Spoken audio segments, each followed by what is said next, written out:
Good evening, guys. Another Saturday evening. It's good to see so many people already in here. Two, except to be exact. So, guys, how are you doing? How has your week been? My week has been great. So, I hope everything is well with you. For me, I'm just a-okay.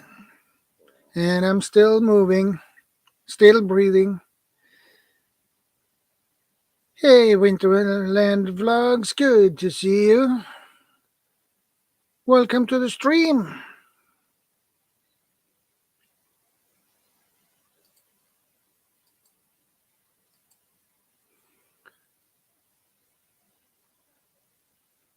How are you watching here in Norway?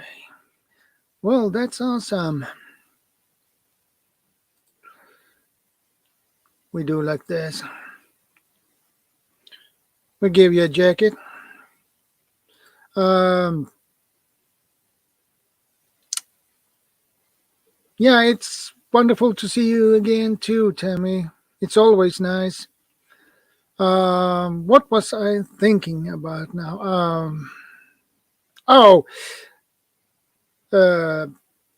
Type shadow in the chat and Nightbot will drop your link, okay? It makes everything easier for every one of us.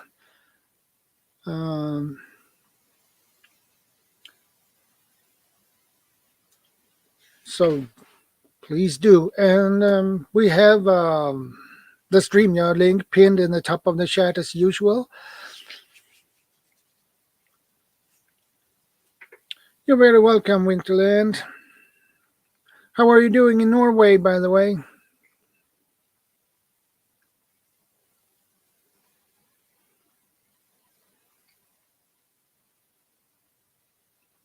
There you go.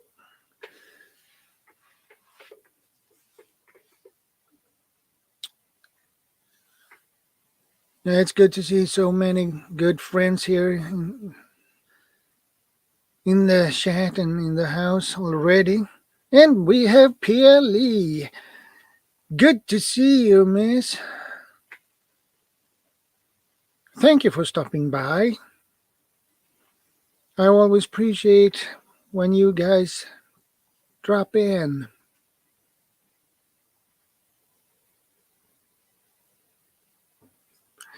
Yeah, I do my best, PLE.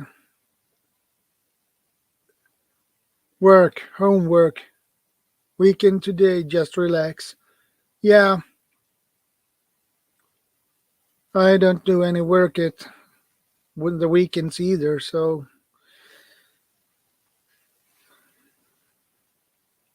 I'm lucky.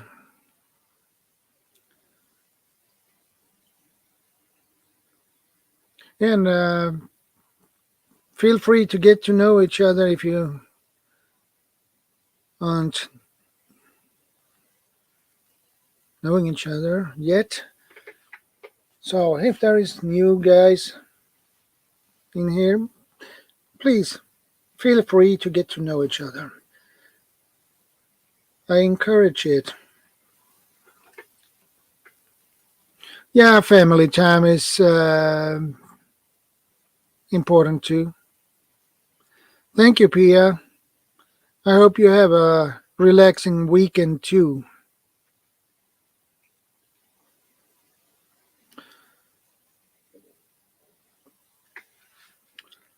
So,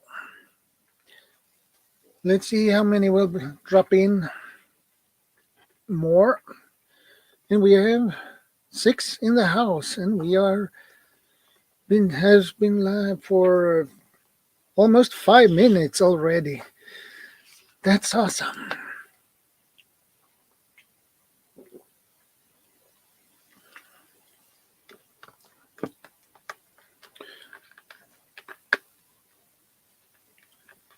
So, for today's... Hey, Langalis. Good to see you. How are you doing?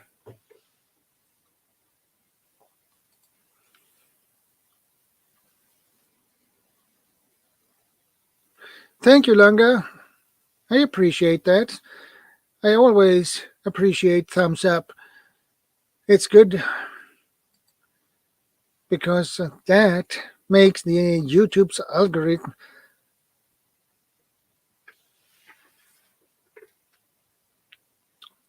well, it kicks the YouTube algorithm to push this stream out and recommend it and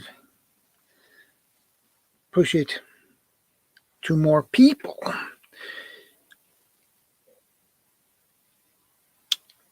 So, Langa, how are you doing?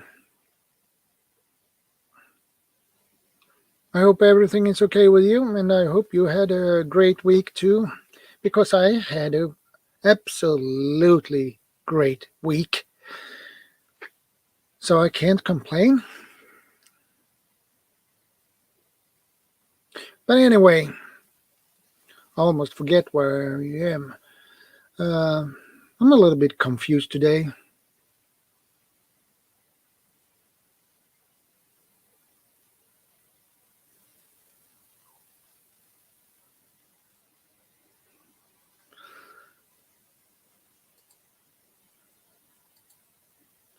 Meg's reality TV in the house. Good to see you.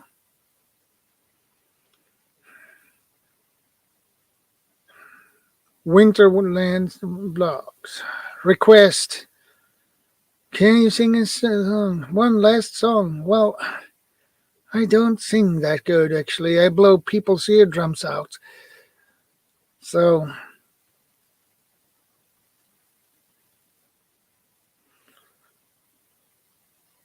yeah, I'm feeling okay.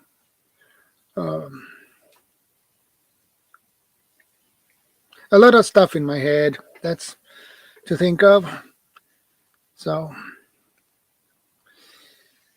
you get a little bit unfocused sometimes. Nothing to worry about. Just be happy.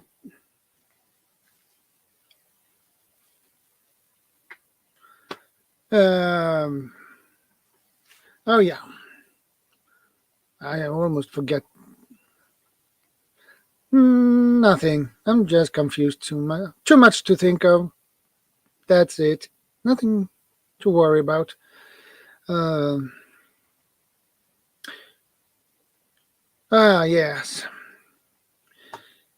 Today's topic for this stream is basically Chill and Chat Saturday, August 13th, as usual.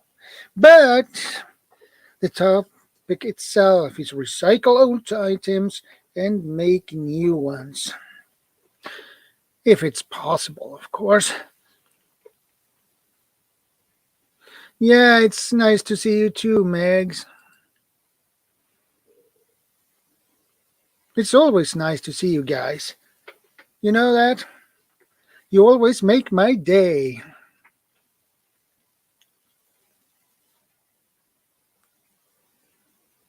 Yeah, Tammy, you get a lot on your mind sometimes.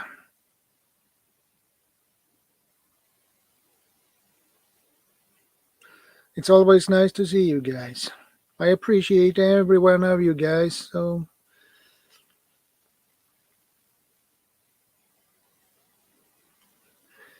look, I don't sing that good, okay? I sing really bad. I'm a terrible singer. I don't have the voice for it. And I sing so false that I blow people's eardrums out.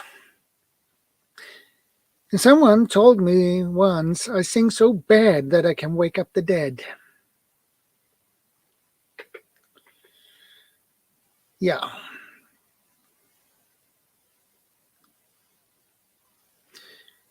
That's how bad I'm really, really singing. Okay, so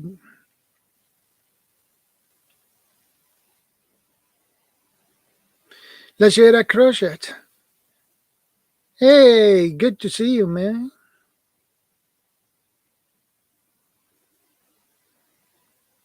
It's good. How are you, Lashera? I hope everything is okay with you.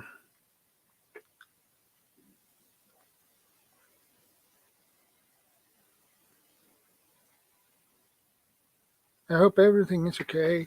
And I hope you have also had a great week.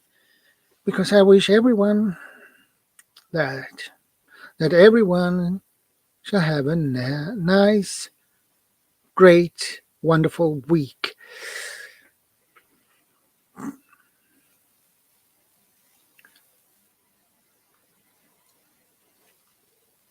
Meg's watching you singing.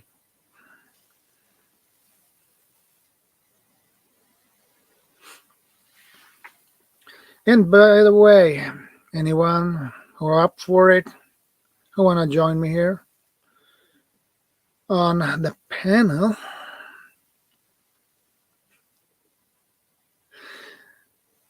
yeah, thank you, Lashira. I appreciate that, and I always appreciate thumbs up. It's good for the channel, and the stream too. So if anybody are up for it,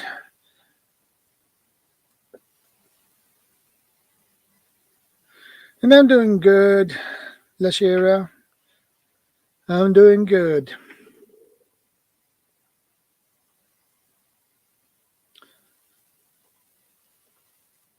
Well, recycle things and make new ones if it is possible to do so. I think that is a good idea to do, especially these days.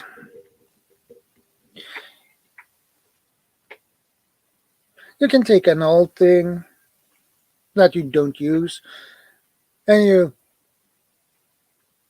think, oh, we throw it away. But why doing that when you can use that fabric and make something else of it? Oh, hey, Ark Wild Man. Good to see you. Long time no see.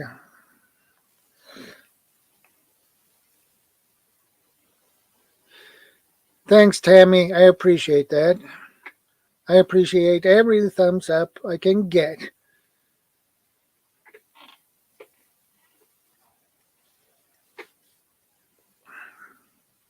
So, old fabric creates a new thing of it.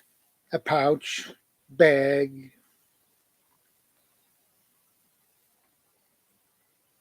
or use it for patching holes in your pants.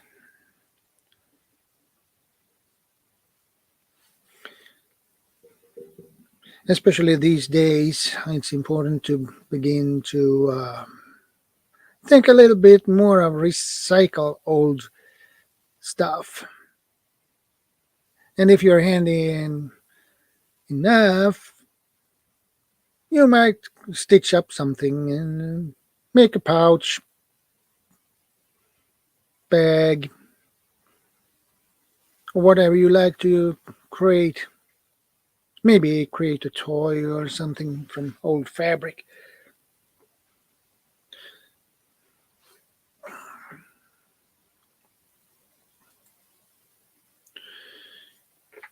How is your new backpack working out?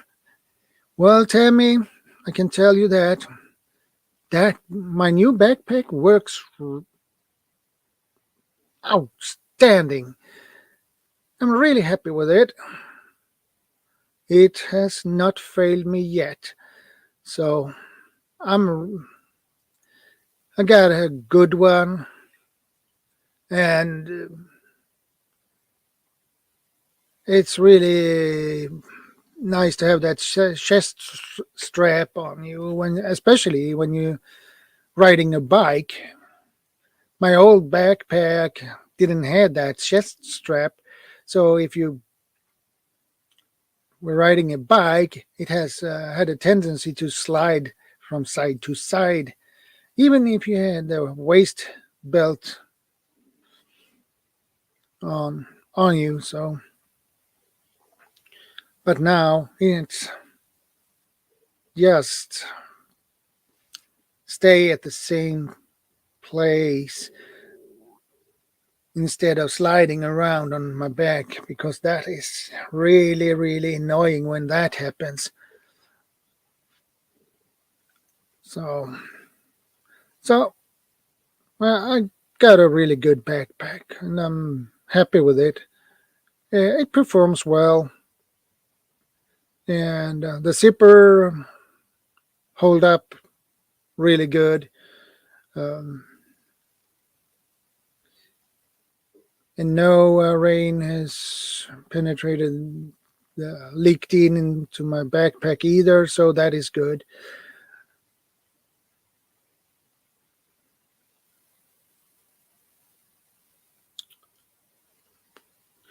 Well, create new items or recycle new items, recycle old items and make new ones if it's possible.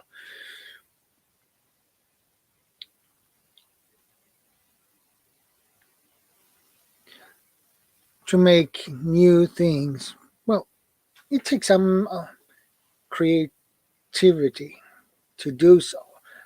Some good ideas to find ideas to make items you can use and fill a purpose.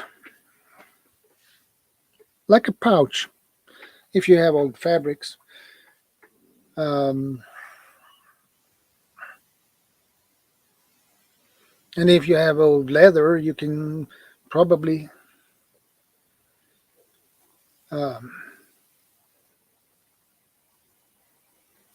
yeah, Tammy. Yeah, I am. Yeah, that's a really success.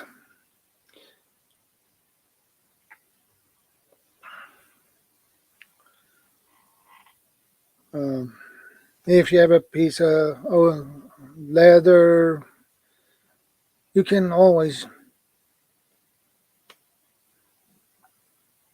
find some use for it. It depends on how much leather you have and the quality and how stiff the old the leather is. You can reuse it if you have enough. Do some reinforcements and uh, gloves and things like that. Hey, Mary Burney, good to see you, man. How are you doing, Mary? I hope everything is okay with you. And she Herrera, thank you for the thumbs up. I appreciate that. I appreciate that a lot. And if somebody are up for it, please uh, click the link, StreamYard link. I pinned it in the top of the chat. So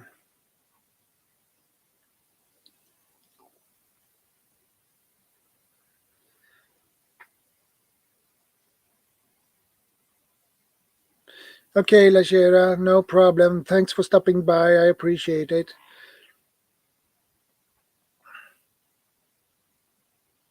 Yeah, I'm doing good too, Mary. I'm doing good. I had a great week, so I can't complain.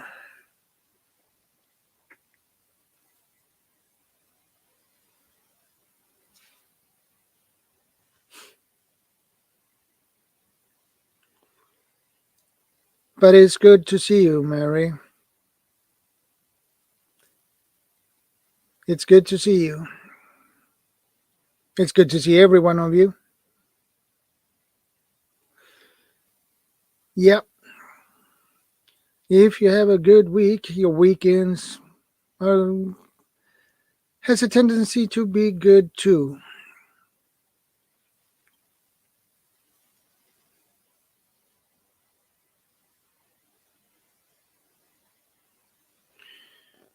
If anybody are up for it, please click the StreamYard link that are pinned in the top of the chat and join me here.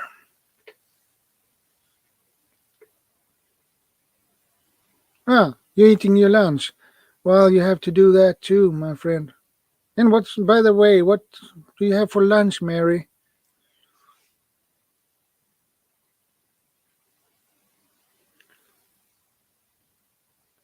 Well, I had pasta and mackerel for dinner, so.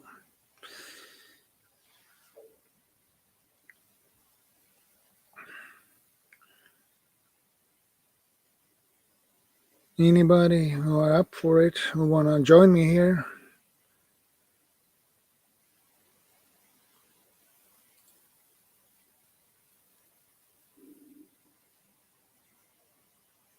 Chicken salad or tuna salad?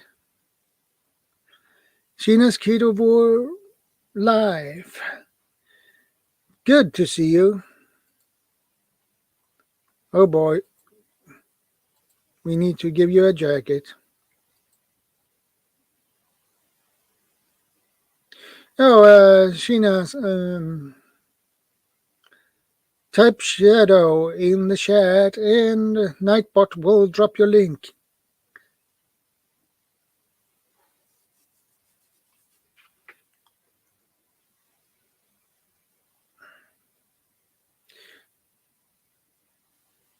It's good to see you, Sheena. I hope you had a great week too.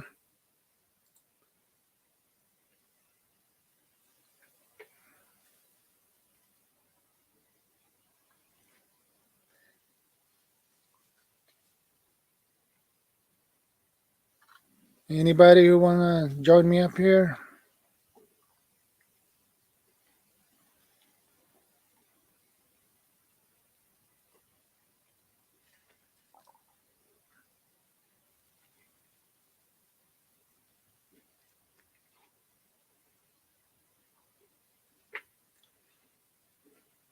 Yeah, it's good to see you too, Sheena. I'm happy to see you.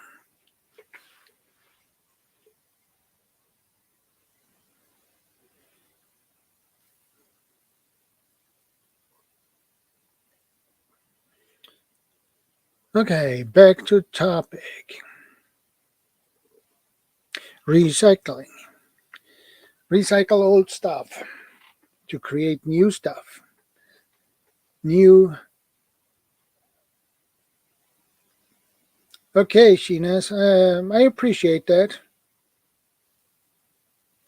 Okay, Ark Wildman, no problem. You need to eat too.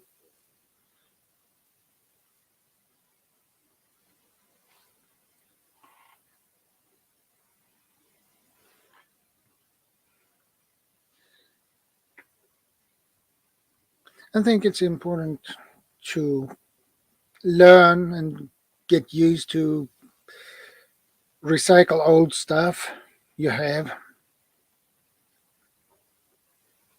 You can create new things and give it a new purpose.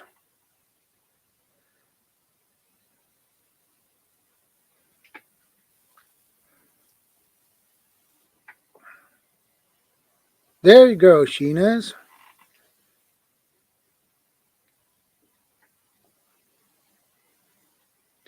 Oh, please, guys, connect to Sheenas.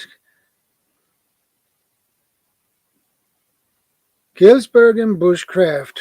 Evening, people. Good to see you, brother. Long time no see.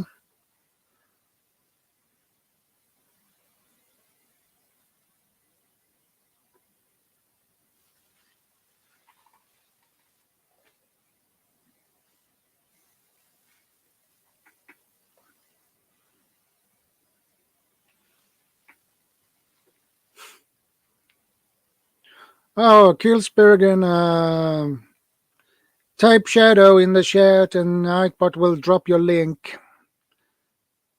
It makes everything easier.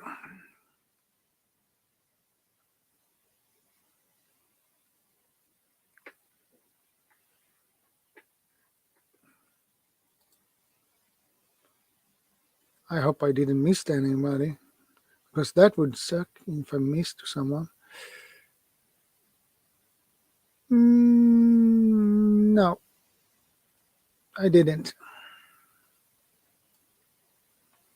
There you go.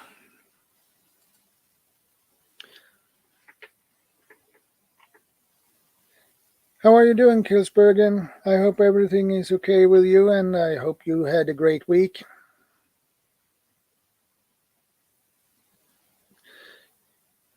I agree, Shinas. Yeah, I agree. Most of the old stuff is much better than the new ones. I agree. Hey, Gus. You must be new here, my friend. I'm gonna do a quick check.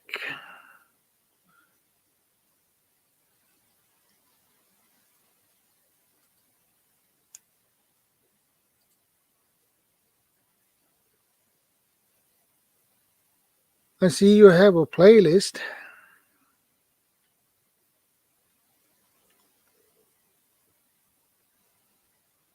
Well, I can check that later.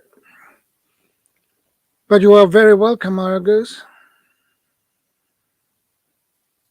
I do like that, just in case. So just the new ones, type shadow in the chat. And Nightbot will drop your link. Hey, Idaho, Mike prepping. Good to see you, brother.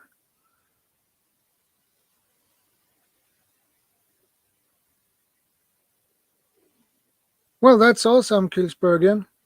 That's awesome.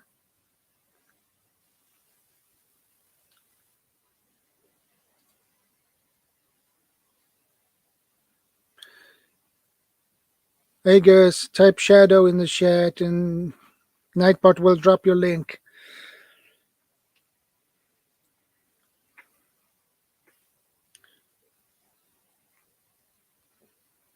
Anybody who want to join me up here?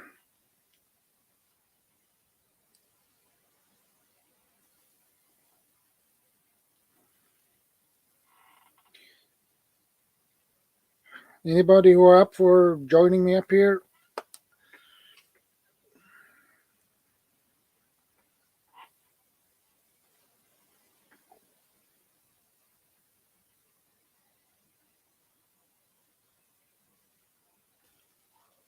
Language tutoring, that must be really interesting.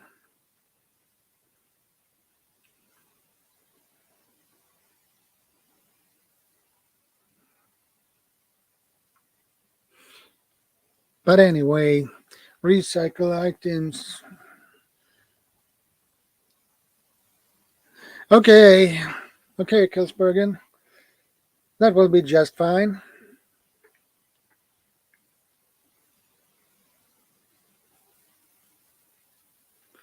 No problem.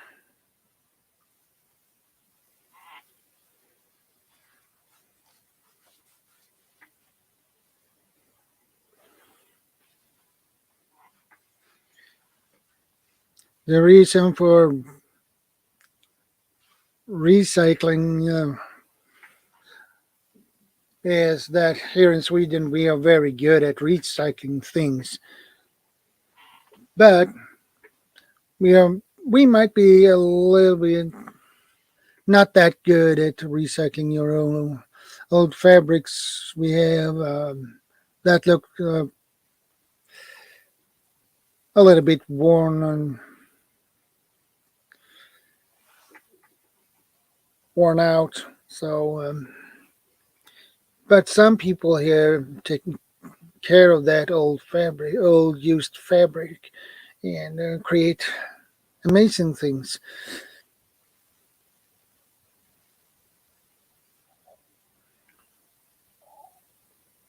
You might create new clothes if you find a good piece of fabric you have that are not that worn out.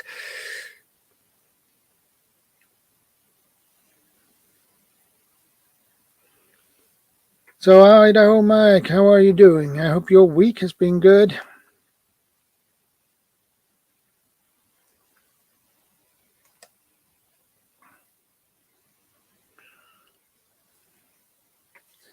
Anyway,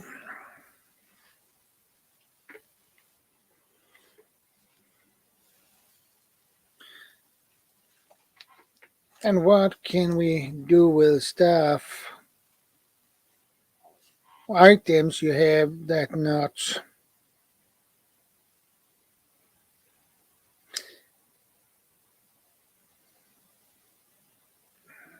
Okay, Idaho Mike, busy week. Well, I had a busy week, but my week has been great anyway. So I have item in my hand, and you know what?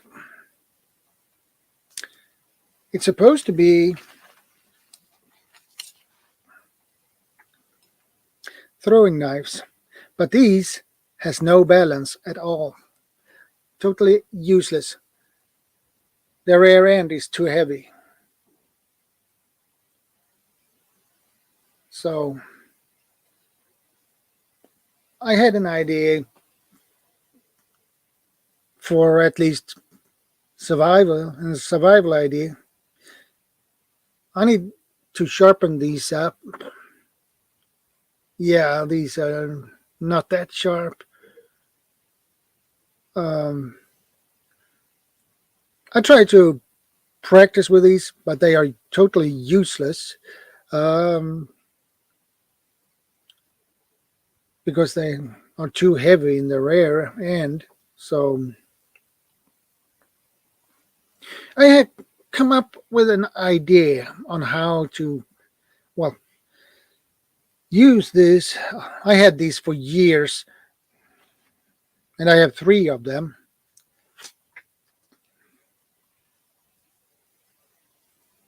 I was wondering if you can create a survival item on this.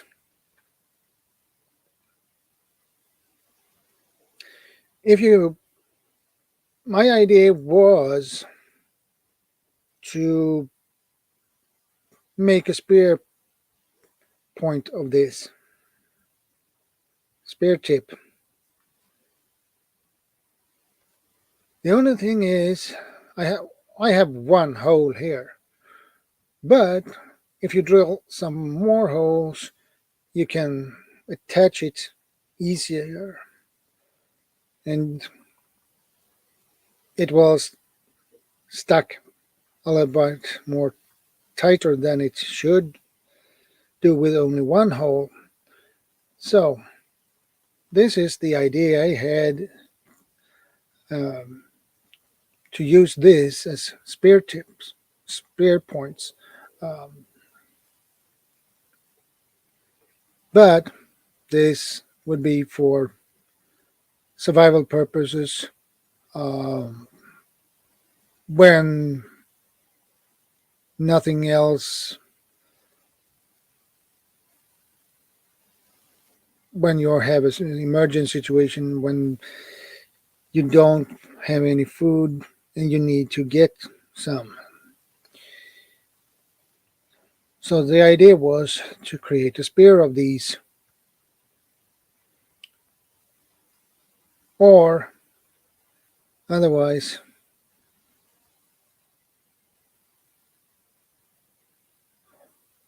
yeah.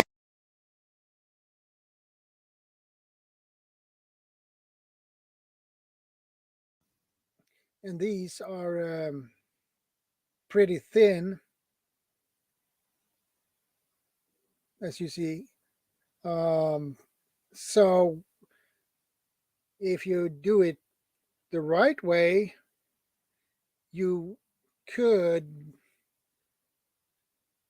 make a great spear of these. But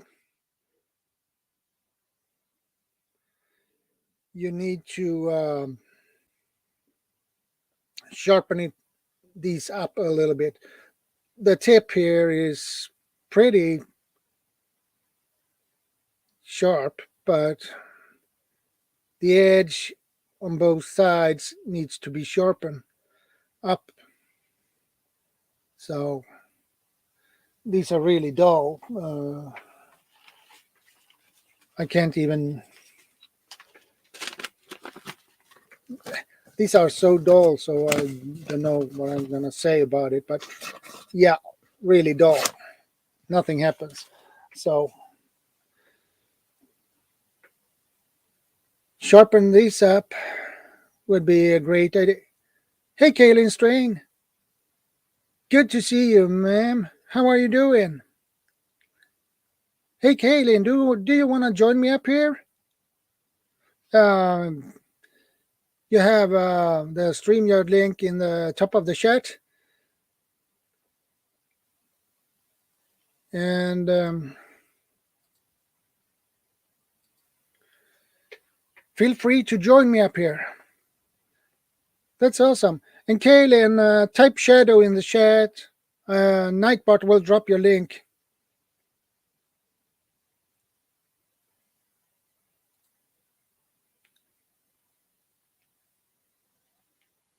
Hey, Bob, do you want to join me up here? I know you want to.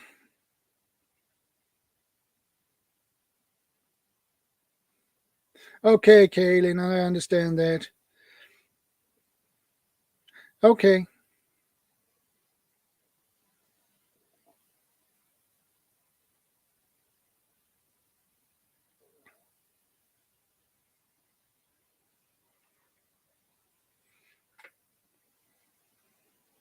But anyway,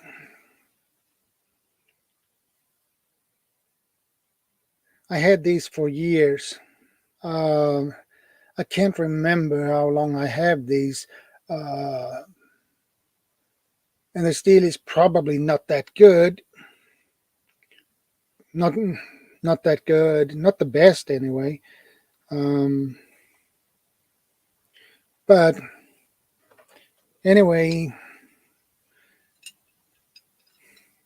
I have one green, one blue, and one red. So if I could do something creative with these,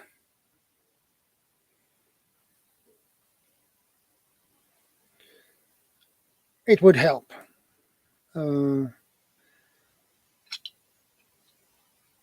that might Bob see. I think Bob has some other ideas what you can do with these to repurpose them to create a new something new of them. So I got 3 of them. Oh. Hey Adovo, good to see you, brother.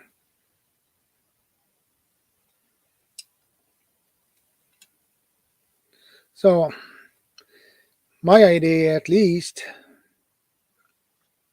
to do 3 spear tips or spear points.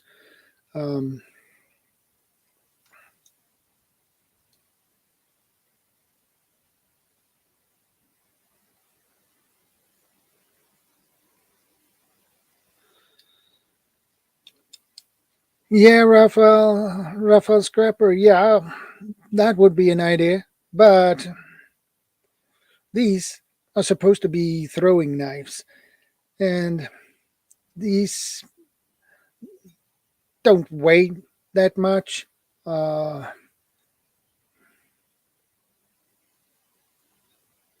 much at all. I don't remember how much these weigh, but then the sheaths for those are not the best either. So you need to probably do something new. And this material in this probably not that good either. So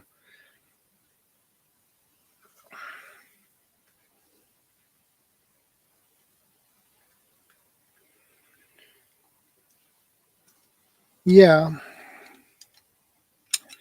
But the best thing would if you could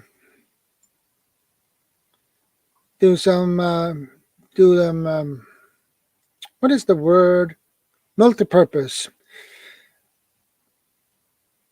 And I know probably Bob 492 probably has some ideas.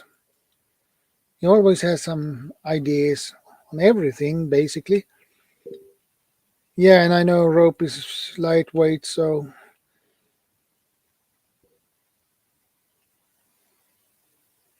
but these needs to be sharpened. But the points are much better. Yeah, much better. But the edges are really dull, so basically blunt knives. Well, we have Bob in the panel. Oh, hello, everyone. Good to see you, Bob. So, Bob, Yeah. what ideas do you get from these? I had these throwing knives, Uh-huh. and these are useless to throw because they have no balance. I've had some like that. I agree. hmm Spear. So, yeah, spear was the idea, but you need to hmm drill some holes here, hmm a couple of more. Oh, Yeah. Killsbergen. This is I wanted to show this tool here for sharpening knives. It's called Yeah, the Ken Onion Work Sharp. I have an oil stone, of course, but I don't use oil. I just use water when I hand sharpen. And yeah. it's a precise tool that you can make the adjustment on the angle of the blade exact, and it comes with quite a number of these are the different grades of belts that come with it. It's about $100 for this, but here's one of my boot knives that I sharpened up with this tool. It's a receipt. See, it gets exact edges on all of your blades, makes it just that sharp like that. That type of system is awesome. I wanted to buy one of those for quite a long time. Oh, they're worth $100. They're worth it. Was I will occasionally grab my wife's kitchen knives and do the same process with this tool. It comes with instructions, but there's also videos out there, tutorials to teach you what angle and all that. It's really worth $100 because it made this Kershaw boot knife right into a razor blade. Yeah. It's So kind of good as well because it takes a lot of skill to learn to do it with like a real sharpening stone. So yeah, you're right. Yep. Mm-hmm. A sharpening stone. To sharpen this Mora knife, I've used more than any other knife I've ever owned. I think it's Swedish. oh yeah. Yeah. Good steel, and all I need to sharpen this one up is just an oil stone and a few swipes, and it's right back to where it should be. But to build a good edges on a knife, this is really a fantastic tool. But it is especially $100. like if you want a different angle. Yeah. From what it came with, because it doesn't fit your preferences. It's something like that is awesome. Yeah. And the instructions give you kitchen knives, like a camping hunting knife, and different angles set up with different textures. And this is the belts right here that actually do the grinding on the edge of the steel. So yeah. These Moras, I'm going to say it again. I've used this knife more than any other knife I've used in my entire life. It sits right on my workbench every day. I have so many knives as well. I even make my own. Oh, okay. But do you know what I use when when I'm doing woodworking?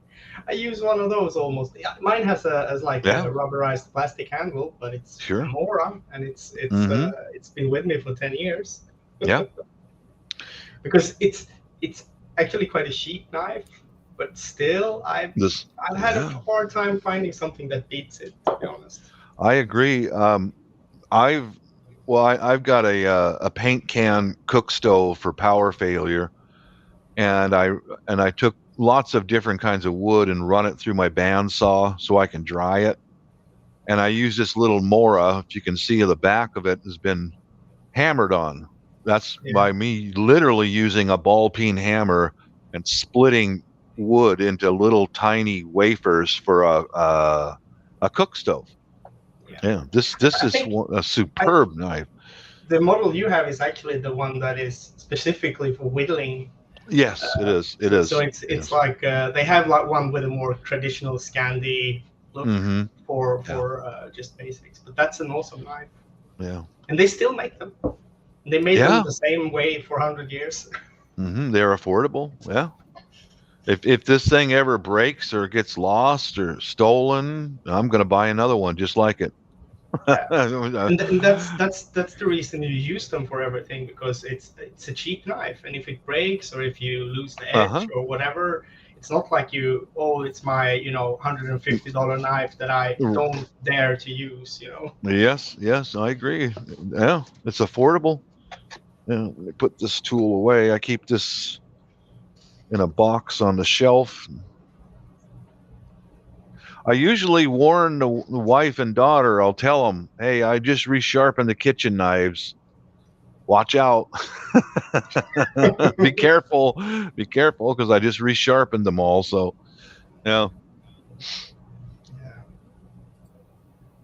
These are I have kits put together for fighting and for protecting the family, and these little boot knife is what I use as I mean, if I got to go do some work on somebody, that's what I prefer to. I'll show you a knife, man.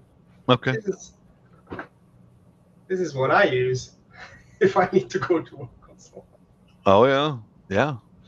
It's a Skrama knife, like a sax from the word Saxon. It's like an Iron Age model, but this is like modernized. I use it for like when I'm in the woods and I don't want to bring an axe.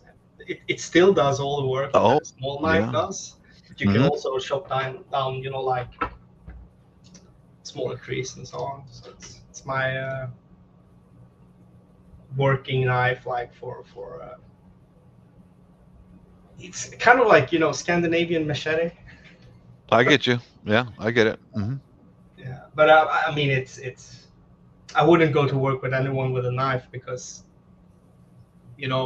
I rather not fight them if they have a knife or I have a knife. Same. Actually, I'll rather give up than fight someone with a knife. If I have a gun, it's a completely different thing. But no, knives. I've seen people who've been in knife fights, and it's not a pretty. I mean, both of them. That's been a knife fight, and yeah, it's not fun. Yeah. You don't get away from it without being cut. Exactly. Both parties. Yeah. Well, I actually use this in the forest. Like, it's like a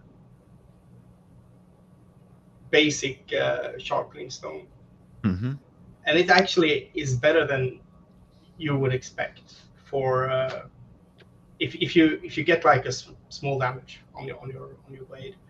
Yeah, it works really well, even for axes and so on.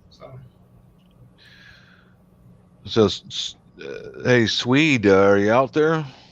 Yeah. Okay. Yeah, are you gonna perhaps make those into spear points, something like that? Yeah, but I was wondering, if you cut it here and you only use this, what would this part what would you do on Oh, that?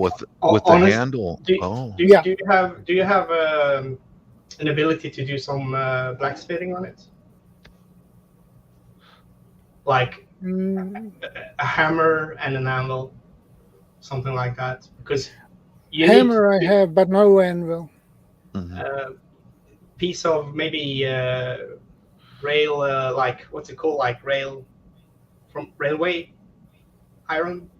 Oh, railroad track. Yeah, Yeah, you can just a use minute. something like that. Because if you're going to use it for a spear, I would actually make it into like a conical little thing that you can put the stick into. It's really hard to get a spear point fixed to something, because there is quite a lot of forces being applied if you're going to use it. So you actually need to have kind of like a tube at the end where you can put the stick in. And if you can reshape the, what's it called, like the tang of the knife into this circular thing where you put the stick in, I think it would be really good. Yeah, but you need to when you bend it into a tube, you need to have a hole, another hole, so you can put a small nail or something to Yeah, absolutely, hold it. absolutely. So you can so that it gets fixed to the stick. Yeah, Yeah, absolutely. Uh, but that is, if I had like, maybe you can have like a, I think it's, I don't think you need like even like a forge to do it. You could use like a blowtorch or something. Just make it hot enough, and I think you could actually form that thing. But I'm not a blacksmith, so don't ask me how. no, the you have a risk with that is when you bend it, and this can crack. You can Yeah, have a crack when you bend it, yeah, and you have to stand there with two pieces, and Yeah, you but that you kind of get that with, since that is a knife, it's most likely hardened. You will have that problem with it anyway, I think. I don't know. I have no idea what kind of steel it is in this knife, but I would. What I would do with it if I was going to make it a spear, I'd leave the handle exactly as it is. Uh, cut cut a groove into the wooden pole that you're going to use, and drill right through it, and use simple nuts and bolts. Yeah, that might actually work as well. Yeah, this is the kind of drill bit you would want to drill through that hardened steel, and um, this type of drill bit is called high speed steel, HSS. It's usually right on the on the drill right there. HSS, high speed steel. Go very slow and use 3 different sizes. You start with a pilot drill, a very small size, then go to a slightly larger size. It's called the core drill, and then the third drill bit, drill it up to the size that you want.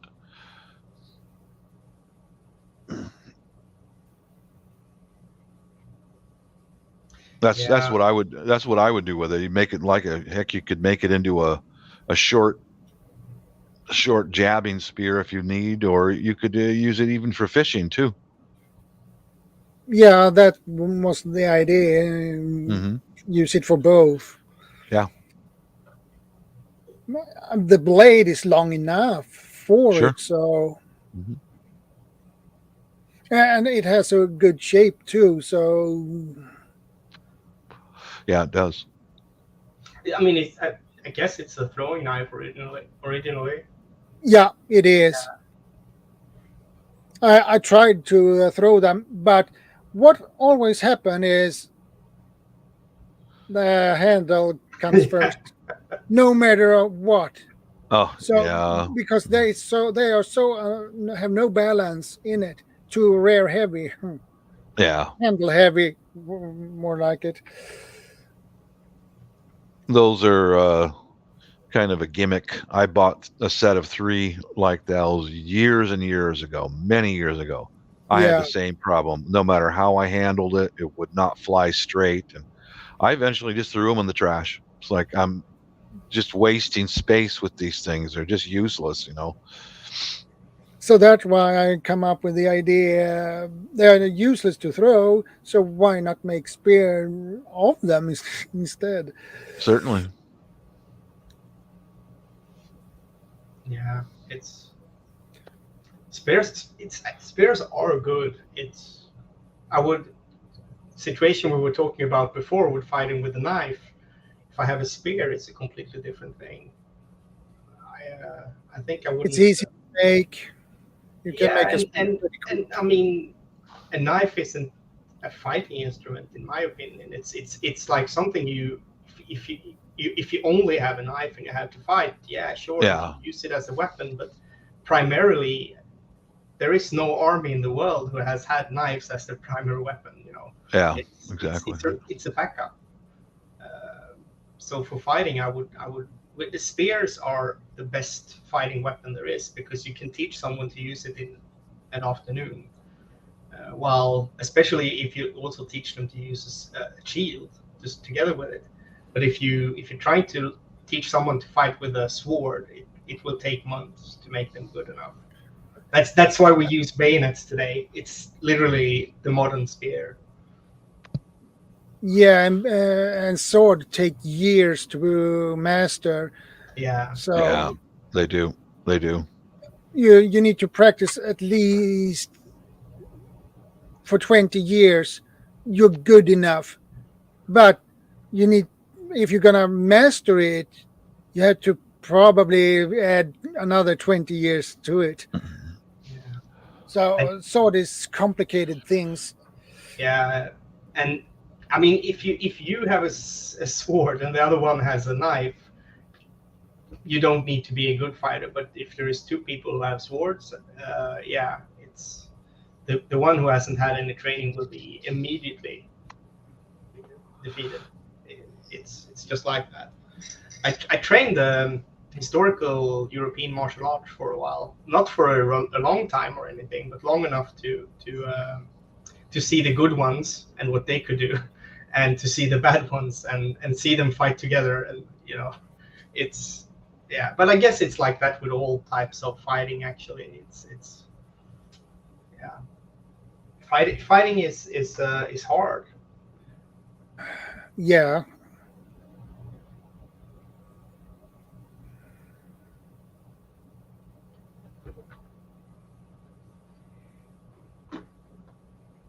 I think for a spear, if it's small enough, and I think that the points that like the ones that you had, the Hey, knives Guardian.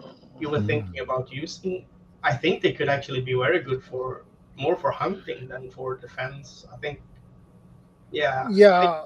Mm-hmm. I am more for hunting, I guess. yeah, Yeah. yeah, Spear If fishing. Just. yeah, yeah. Mm-hmm. and catch some frogs and maybe Certainly. some snake too. Mm-hmm. Yeah. Well, my wife's Filipino, and she taught the whole family a Filipino knife fighting.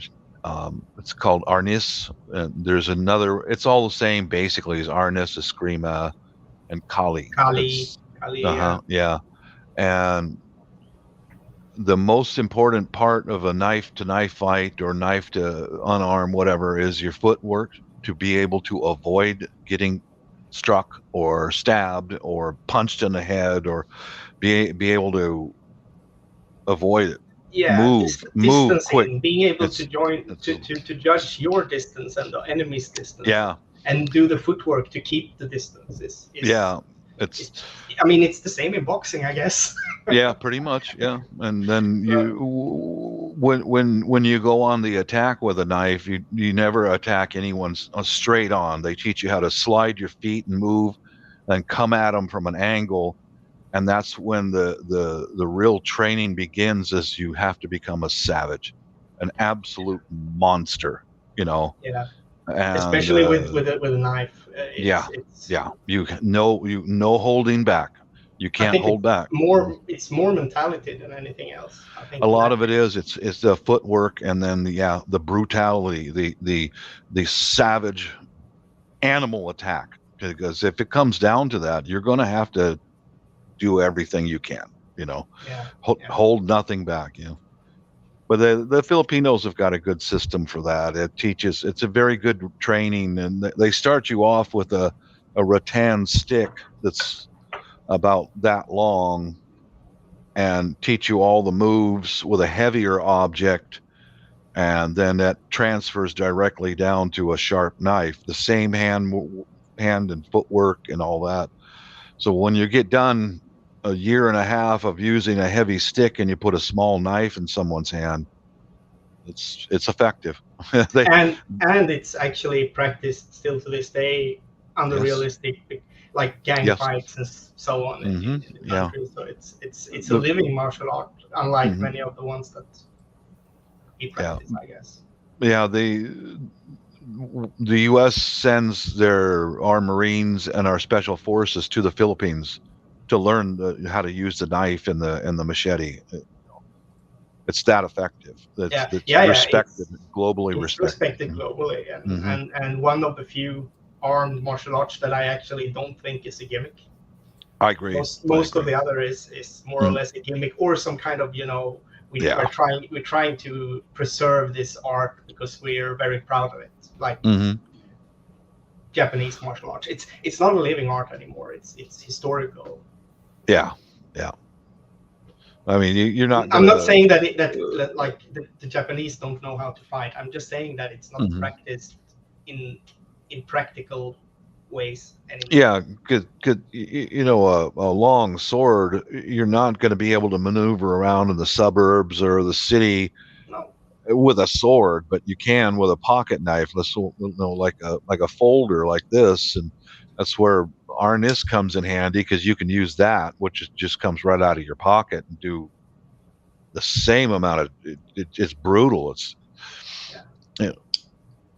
There's a lot of videos about harness and on YouTube, and they just show the training part, the footwork and the strike and the counter strike and the slash, and but that's training. And you need training. You need to have that discipline, and so that when the time comes, you need to use an edged weapon. It's going to be muscle memory. It's like that. It comes right to you. You know exactly where the tip of the knife is at and where it's going to strike. So, God forbid I ever have to use it. People spend hundreds and maybe thousands of hours on the shooting range to do it. But then they think that they will be able to fight with a knife by just having it on their belt. Hey, B Savage, good to see you, man. It's practically the same thing, and like in the army when I served, we started to realize that it's a different thing to shoot on a shooting range, and it's a different thing to shoot in combat. So maybe we need to induce the stress of combat to this training to make it effective. I agree. Yeah. And all of a sudden we had a completely different way of training the soldiers. Like from when I went into the army and when I ended it, it wasn't the same world anymore. It's a completely different thing today. Yeah. It is. Go ahead, Bob. Oh yeah, they have to escalate the stress to try to get you to react in a way that you're going to stay alive. And you lose 80% of your fine motor skills when you get the stress from combat. It's true. Well, and it's like fighting with big mittens on. Try like using your gun, and if you haven't trained under those circumstances to begin with, if when the situation arrives to you, it will be for you. If you just trained on the range and you just shoot on the range, it's going to be like shooting with big mittens on. Yeah, it's a different story. Laying down and target shooting, you need that to start with that, but well, you could imagine you're running and you're running and you're running and you drop down and shoot and you still got to try to keep that accuracy with a racing heart, and your chest is pumping, and it's just like, yeah, that's why the military trains their soldiers so thoroughly. They have to give them the best chance of survival. Yeah. Yeah, I remember that we did something like that when I was in the army on basic training. Mm-hmm. Our caps told us, you just run to a certain point, stop, aim, shoot, and Yep. run next time, aim, shoot. Yeah. And I thought, I was 19 years old, and I thought that, well, this is a piece of cake. No, it wasn't. No, it's not. Yeah. Because it looked so easy when our captain did it. Uh-huh. But when we tried it, well, it was basically, I shoot pretty good, actually. But I lost that ability after I did that. Yeah. So the fact of war is that 99.9% of all the shots fired miss. I believe that. Mm-hmm. So yeah. Yeah, that's why, like, the top of the line in the U.S. forces is the Army's Delta Force. They usually start them off as a infantry, then paratrooper, then ranger or special forces, and then to be even considered for Delta Force, you have to have a high body count as a ranger.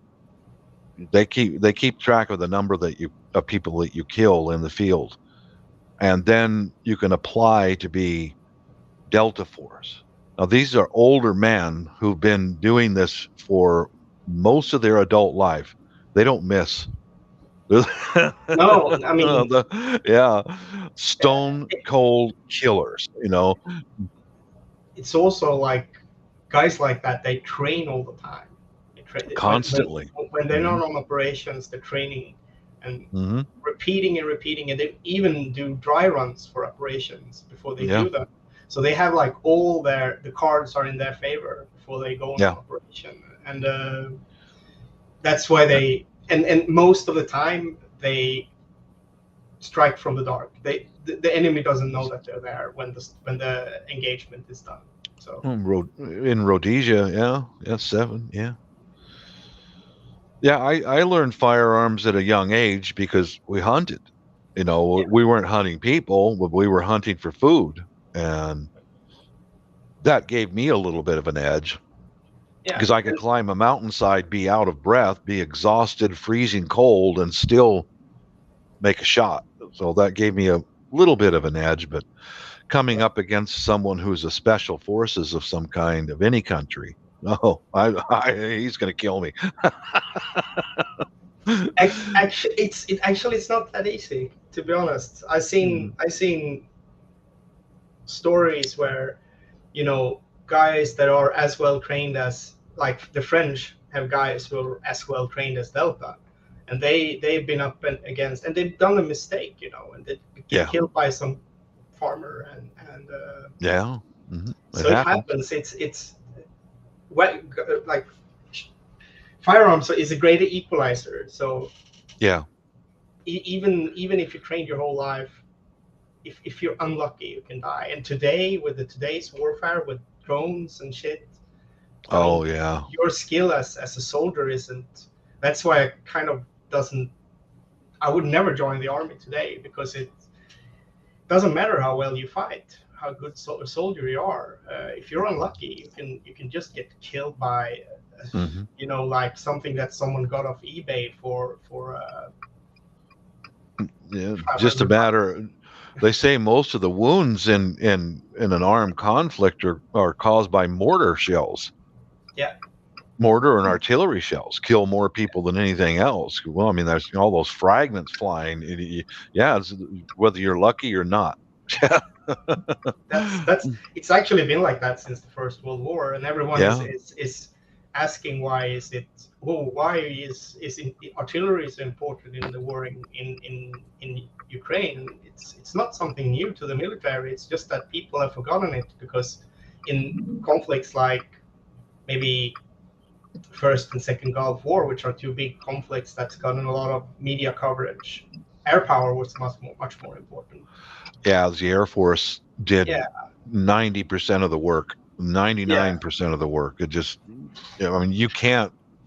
You can be the best marksman in the world, but if you're out in the open and an aircraft sees you, it's over.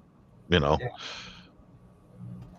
See, I've never been in the military, but my whole family is military. They're special forces, Rangers, Navy, and the bad thing about it is, you know, with all that, the only person that in my family that's actually seen true war or anything was my two uncles that went to Vietnam. Most of the younger generation of my family and everything, they were mostly in intelligence. They were behind desks. They were doing, you know, recon.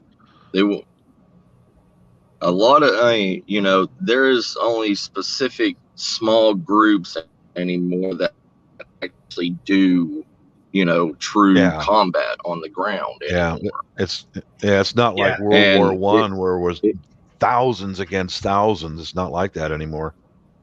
I think it's not right. like that. There is, you know, no it's people. only select groups anymore.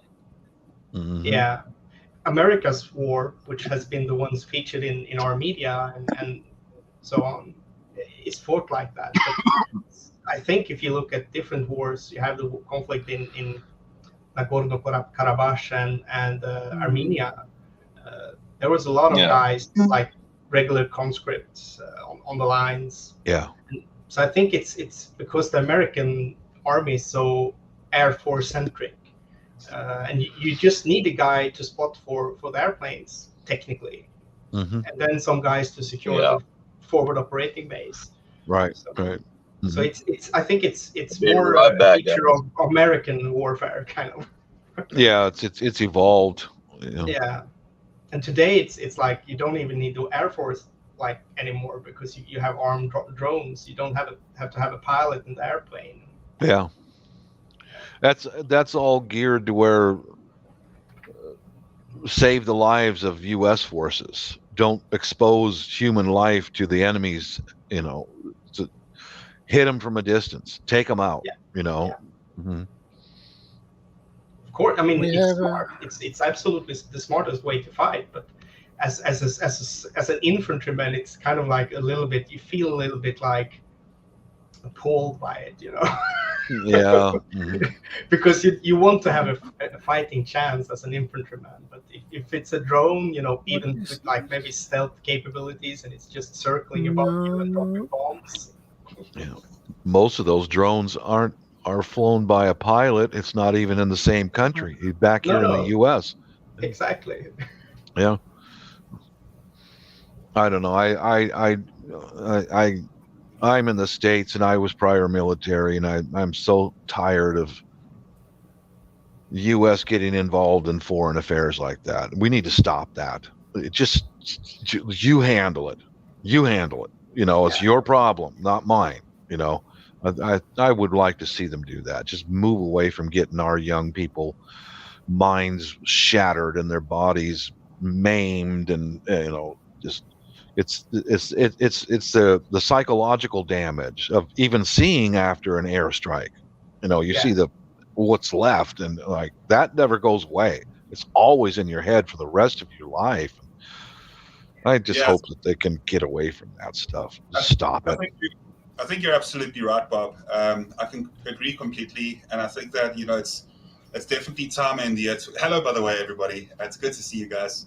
What's your what Shadow Tracker? Shadow Tracker. What's that all about? He's in disguise. Yes, I'm being a little bit anonymous this evening, and just to support Shadow, I decided the name Shadow Tracker would be pretty fitting for Shadow Scouts this evening. So Yeah, yeah, right. I just think that with the year 2022, not just should we move away from soldiers being on the ground, but I think that we should move away from war entirely. I agree. Oh yeah. We've got to stop doing that. Just stop Exactly. it. 100%. Waste Yeah. of money. Waste of Yeah. money. Yeah. Go for it. I mean, Waste of lives. I thought Yeah. that my when I was a child, when there was still a Cold War going on, would be the most dangerous part of my life. But I actually feel that this year is much more dangerous than during the Cold War. So much more dangerous. Well, I think they are slowly moving away from war to a great extent by having good intelligence. You have to have that good intel about who the genuine bad guys are, and send in special forces, knock them down, and gives the population a chance to recover. Because the bad guys don't supply their own food and shelter; they take it from the indigenous people. So they victimize their own people. So I think that strategy is slowly moving away from war, and I agree. I agree that we've got to stop this shit, man. We've got enough problems at home. Just plain and simple. We have enough problems in the daily life. Correct. Yeah, Thank you. Exactly, Shadow, and that's well said as well. I think that the thing is that something that's really concerning is we're all familiar with currently the reset that they're talking about. I won't even put the two words together in case that's a taboo thing in the near future. But I'll definitely say that something that's more pressing is the Great Filter, where it's where every society that's spacefaring. Sorry, one moment here. Sorry.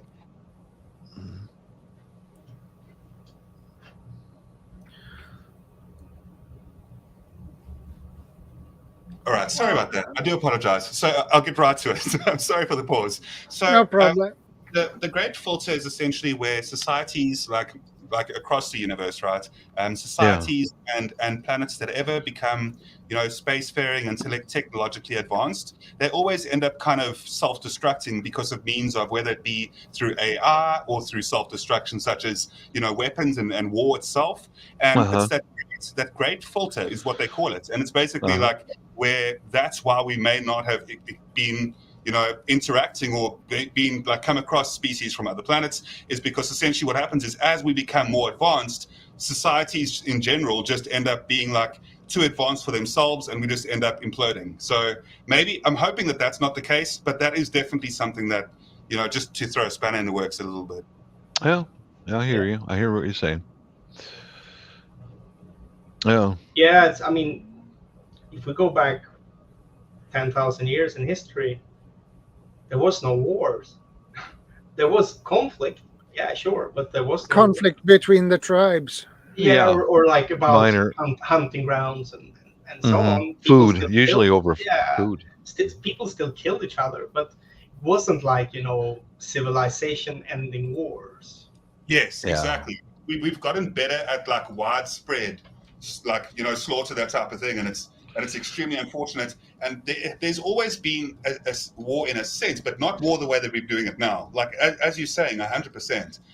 We've definitely gotten to the point where we've become almost artistic at the way that we end people's lives, and it's horrible. It's heinous. And the thing is that there's never no matter what, there's never ever any winners in war. Nobody ends up winning. And it's often said that the politicians are the people who start the wars, and the youth of a nation are the people who suffer the most. So it's it really comes down to, it's just, I understand that from a geopolitical reasoning, there's a reason why war kind of inspires technological innovations, and there's a reason why from a financial standpoint, economically, war actually benefits certain countries, and there's a lot of things that have actually come about to the human race that have been for our benefit due to war. Unfortunately, this is the truth. However, it's kind of when are we going to stop? You know what I mean? Can't we learn through other ways already, just through science and innovation itself? Does that really need to be so simplistic that we end up having problems between each other across nations? And wars in general just seem so stupid. why do we need to do that? Can we not just all get along already? Like, I know it sounds so dumb, but I mean, it's so simple, it's so logical, but for some reason, it's just lost to us, Yeah. you know? Yeah, Instead I of hear starting you. a war with someone because you want to have their territory or whatever, I mean, use that money on something else instead. Help someone in another Yes. place not to Yeah. go to war. You know, it's, I don't know. And I think one of the things that scares me today about war and so on is also that it feels like, even like in a historical context, our politicians and the people who are in power are less connected to reality than Correct. Oh, I agree with that. ever before. Like, it's like they're living in a parallel universe to ordinary people, and they have their own intelligence community, which also lives in their own parallel universe, and it scares me that these people are in power, and they, I mean, just imagine some of these guys all of a sudden coming to the conclusion, well, maybe we can win a nuclear war, you know?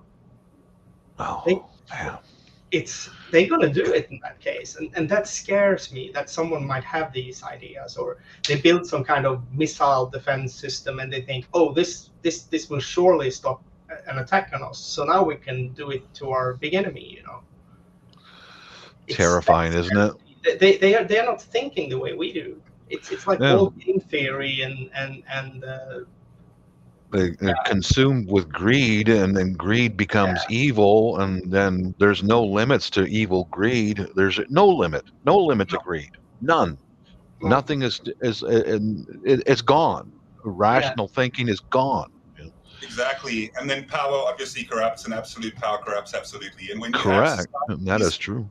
yeah, and it blinds people. And it's there's something within religious texts, and I don't usually quote religious texts, but greed itself and the love of mammon, the demon behind, like, I don't want to get into spirituality or anything like that, but there's a demon, and there's a lustfulness behind the wanting for money. And it's something that's so despicable and destroys people internally. Look, I understand it's easy to look, without money, we all suffer. In the modern society, it's extremely hard to get by unless you're absolutely self-reliant, and hardly any of us can ever really achieve that, even with enough money. So it's like, how do you really get to the point where you become kind of like, not so dependent on society itself, and not have to have that yearning and craving for money? Because it's kind of like something where, and I truly believe this, is that when you give it away, when you give things away, it does come back to you, but that should never be the cause for you to be giving.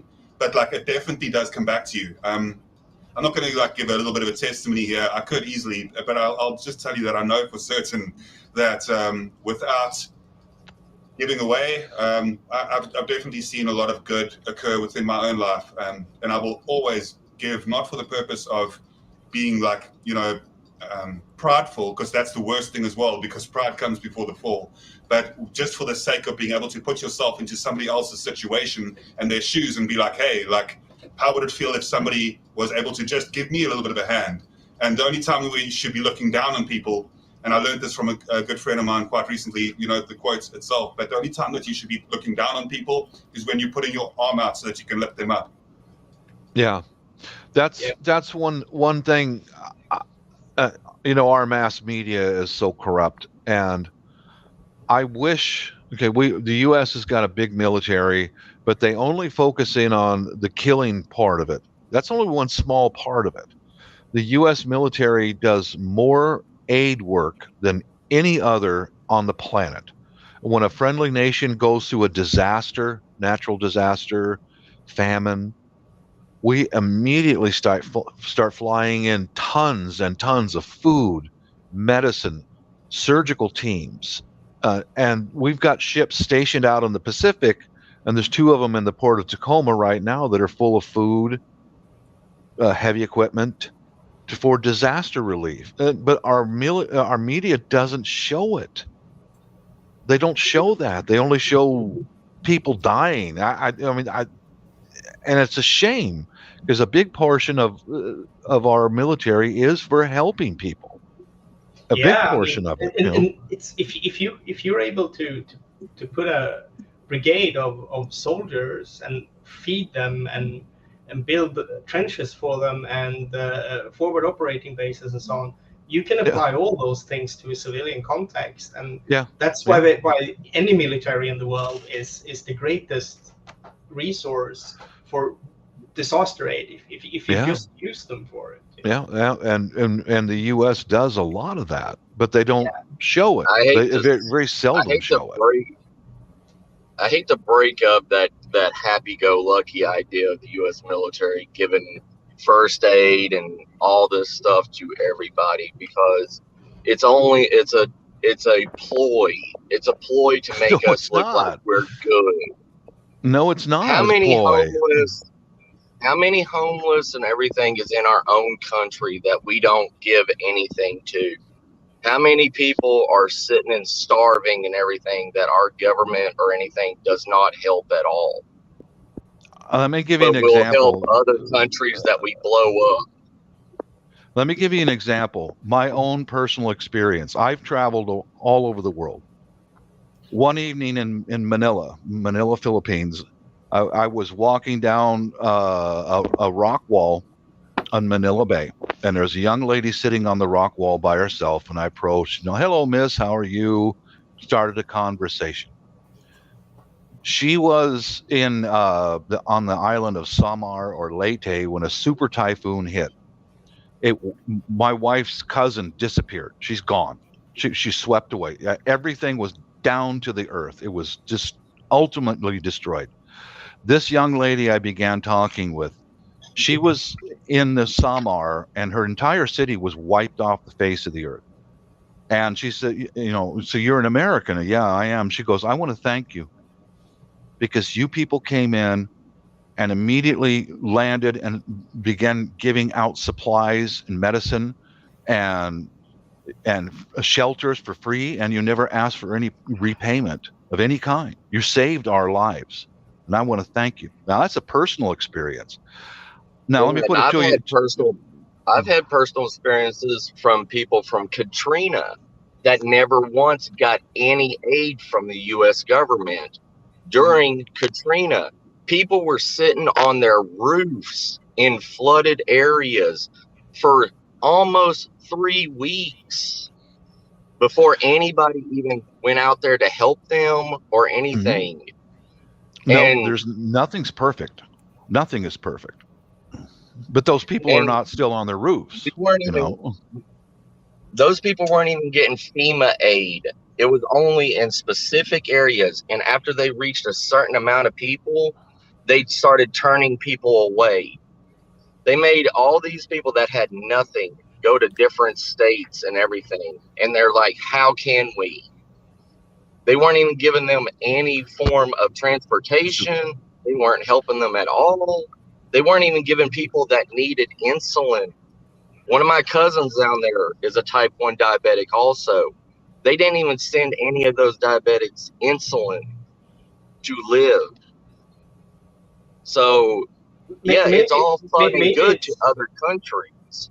But it doesn't help. Maybe it's about not having the same resources at home as you have deployed outside of the country. Yeah.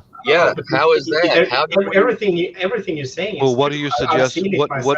What do you suggest to fix it, and what have you done to fix it? What have I done to fix it? I spend over $2,000 a year on my own making homeless survival bags, helping in food shelters, everything, trying to donate to these people to help them back. Of my own hard-earned money, $2,000 a year, and I'm poor. I work as a security guard, and I help these people. But do you ever see government officials or anything else giving aid to these places? No, you don't. I can kind of see the same thing. I mean, like, is it like $40 billion that they sent to Ukraine? But I mean, homelessness in America is like skyrocketing. Yeah, those people. I'm not saying that we shouldn't help Ukraine. It's not what I'm trying to say. But I'm saying prioritizing like what's most important here. At least at least try to help your own damn country before you help other people. There's a reason why they send money abroad. There's a reason. Yeah, because they can write it back on their taxes and everything. Well, no, it's because the politicians steal it. Well, yeah, They steal it. It goes to another account overseas, and like, well, old drunken Nancy just came back from Taiwan. She was over there to pick up her money. yeah, They steal I it. know. It's pork barrel, and that goes back But to that's greed. what I'm trying to say. Hmm. The U.S. doing all this stuff to help other countries and all this stuff, it's a facade. It's a giant facade to make our country look so great. But it's not. We can't even help our own homeless or anything. We can't even help our own country, let alone, but we'll give every other country, millions of dollars, and we do that every year to countries. How long has it been since we started helping out Africa since what, the 1970s? And we still help them out to today. And it's not the government or anything. It's small Christian companies and all this stuff asking for 35 cents a day, 50 cents a day to help feed somebody. It's not the government. It's all these small helping communities that does this stuff. Hey, And Buzz Moments, good to see you. So all this money that, so I can speak from Africa, okay? So There you go. if you want to find out what's really going on, I can say that in South Africa, okay, look, we don't have the crisis and that type of thing in the same. Of course, we've got crisis in a lot of ways, but not the same way as in mid Africa. Not in the ways that matter. Yeah. To get money. Yes, not in the ways that matter to get money. Brilliantly said. Like helping us wouldn't really be in the global way right now. It's not going to paint a person a pretty picture. Look, Second Star. What I will say, and I'll always vigilantly defend the United States and its causes and reasoning and stuff like that, because you know that I will. But at the same time, though, I always try to see both sides of the fence. I always try to understand where a person's coming from. Is there some truth in what you're saying? Yes, there is some truth in what you're saying. Absolutely. However, I do think that in the broad spectrum of things, look, like the whole world is in a really, really bad place when it comes to how much money we're spending globally on war, which we were speaking about earlier, right? And America's really America's very much a big, look at how much, not just how much America owes the World Bank, but how much, like a lot of countries owe the World Bank, but the US is in extreme amounts of debt. Like when it comes to owing the World Bank, and it's like, when does that kind of debt, roll back? And that's also a bit of a contentious topic. What I will say is there have been amazing things that have happened from the US, and I think that the core and the heart of America is one of the most amazing and beautiful things ever, and founded for the right purposes. But corruption has slowly seeped in, and what has happened? Yes.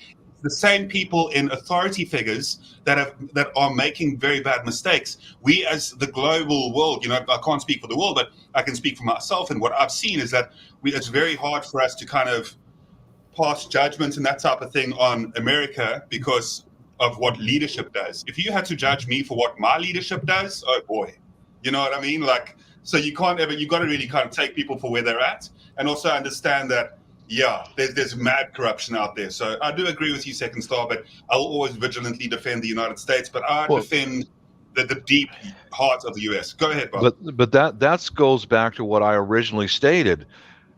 The news media doesn't show what we do other than war. They don't show it. Who knows how much stuff our government's doing for us for the homeless? Who knows? Because they won't show it. They won't report on it. They'll only report on some horrible situations. That's it, I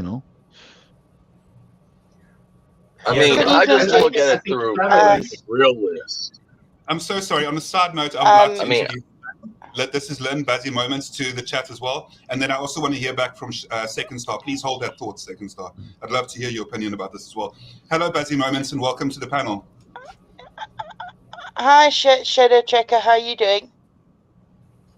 doing lovely. Good to have another lady here on the channel. Sometimes it's my wife that'll also, join in the conversations, but it's lovely to have you here with us. No, it's a pleasure. I just felt women weren't represented, so I thought I'd call in, but my connection is very iffy. So can I just make a point quick to all you gents? I grew up in Rhodesia, which is now Zimbabwe. At the age of 7, I had no choice. I had to learn how to use an automatic machine gun to protect myself and my family. And look what's happened to Rhodesia. It's now Zimbabwe. All those young men died for no reason. It's like all the wars that have gone on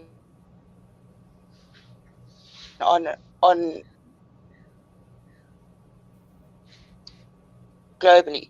World War I, history and unraveling. And it's up to us, the people, the citizens of each country, to make a difference and not bitch and moan and do nothing. We are the ones that have been forced into being brainwashed into thinking we can't do anything, and we actually can. And it takes one person to make a difference in each. Oh no, that was brilliant. Like exactly she was what saying she was so much good things. Yes, I know. Oh. That was brilliant. That was brilliant. I mean, that's true. It's Wow. like not like I'm a revolutionary or anything, but it starts with one person, always. And what you're doing yourself.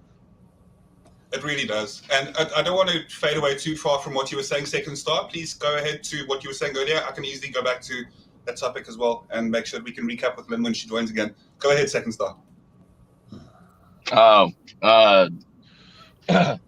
I actually forgot when she popped up and, said the truth. But the thing is, no matter how much you want to love a country, you want to support your country. I grew up in an all-military family. Support the United States no matter what, because the United States, all my families gave their life and soul and everything to the United States. But also, one of my uncles was on Tiger Force Delta.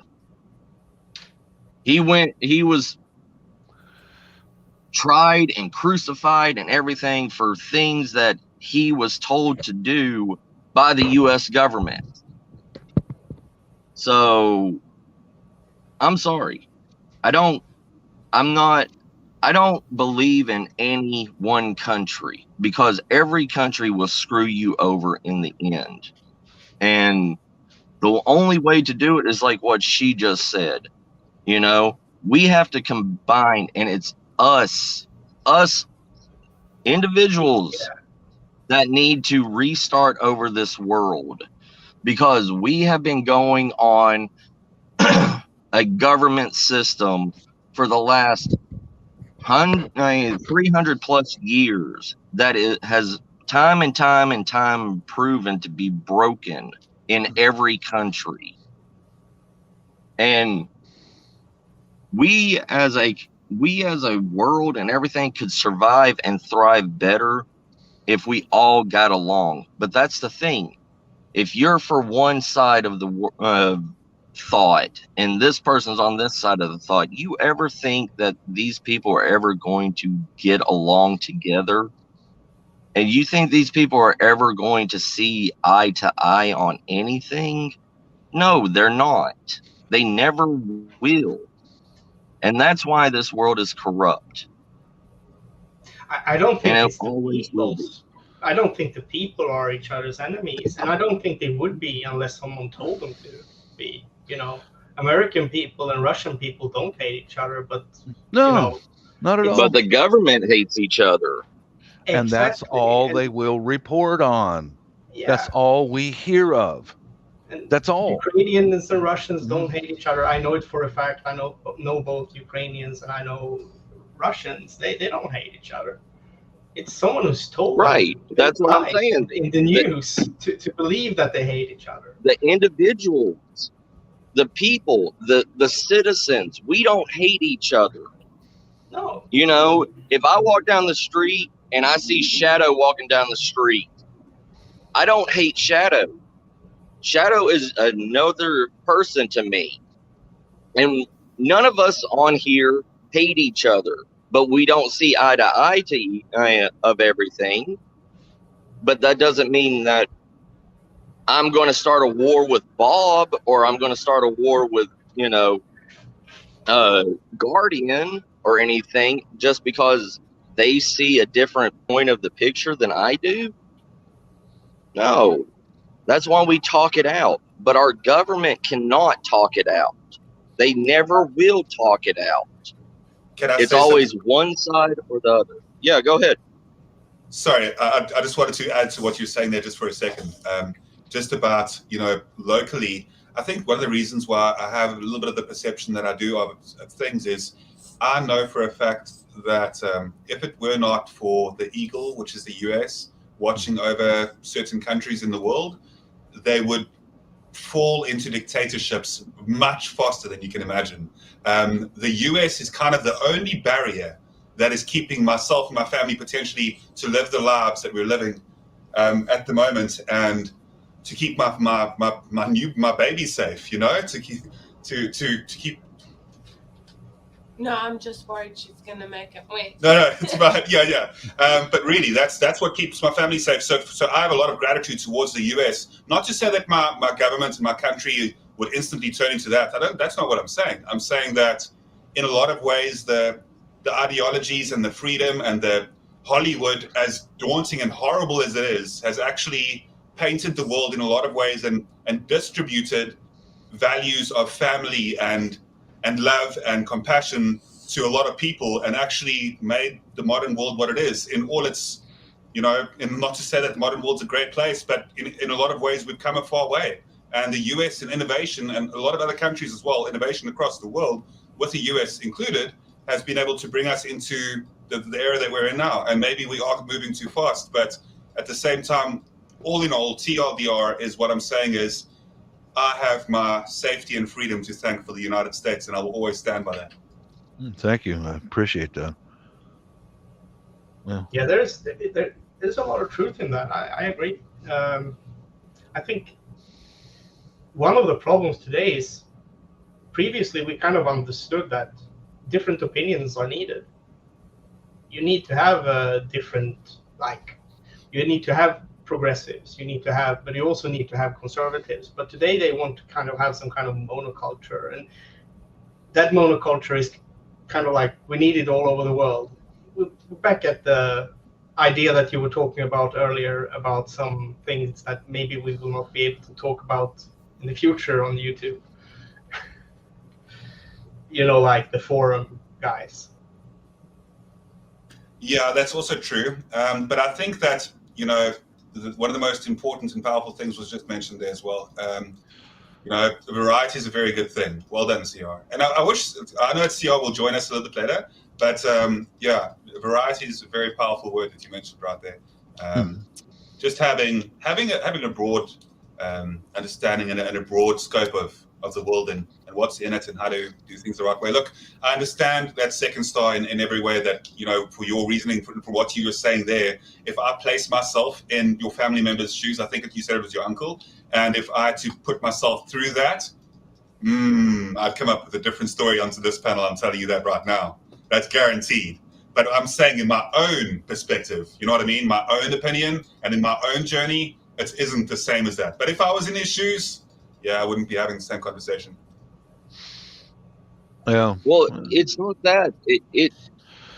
Everybody has a tainted vision of first world countries. One of my security guards that we just hired comes from Kenya, okay? When he came over, he was an orphan and everything. And when he was in the orphanage, he was told that America is the land of gold and milk and honey, and strive to be American. And when he came over here, he saw more rapings, more everything in America than he ever saw in his own country. And the way that the Americans treat other people.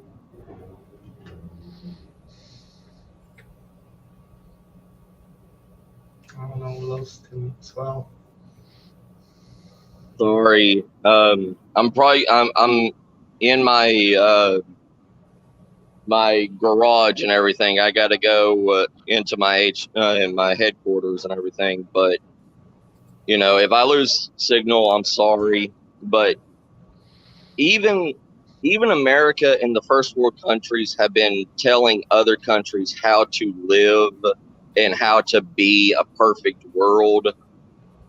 When America went over to Japan during the Civil War and everything, we were trying to tell them how to not fight, but we were seriously going through a civil war at the same time. Our own people were killing each other. Our own brothers and sisters were killing each other for land and for bad reasons. But we were over there trying to tell another country how to survive and how to be. You know, I mean, I'm going to be the dick. I'll say this openly. If you don't like it here, go live somewhere else. Trust me, I have been. Where have you lived? I would live anywhere. I would live in the Philippines. Would or have you? Yeah, I've been to Egypt. I've been to Cairo. I've been to Greece. I've been everywhere. But the bad thing is, they don't want Americans over there. If I go over to the UK or anything, I can't get citizenship. Just like if I go over to the Philippines, because I'm American, I cannot buy land over there unless I'm married. And I'm already married. That's their law. Right. That's their law. Mm-hmm. So that means America is not perfect. That means other countries don't give a damn about us. You are so sadly mistaken, dude. You are so sadly mistaken. Maybe you're having a bad day, but I don't agree with you there. There are some countries in the world. If you were very welcome, but I wouldn't fool any of those. Could you buy land over there? No, but I could sure as hell rent a condo for the rest of my life. But you can't own anything, correct? You can't own a house. Correct. You can't own land. That's their law, and you have to go into another country and abide by their law. So that doesn't mean they hate you. It's actually not. But over here in the United States, it's opposite, correct? Correct. Right? Mm-hmm. You can have somebody jump the border from Mexico tomorrow and they can buy a house, they can buy land, they can take out a loan, they can get free health insurance and everything. But other countries won't do that because they won't allow that. Because they're not part of that country. They don't have the resources, dude. And I don't think it's actually that uncommon that you have to be a citizen to. Yeah, it's not. Mexico's the same way. Yeah. Mexico's the same way. No, I could go to Mexico right now and buy land. If I denounce my citizenship and everything for the United States, I can go over there. I lived in Tijuana for a year and a half.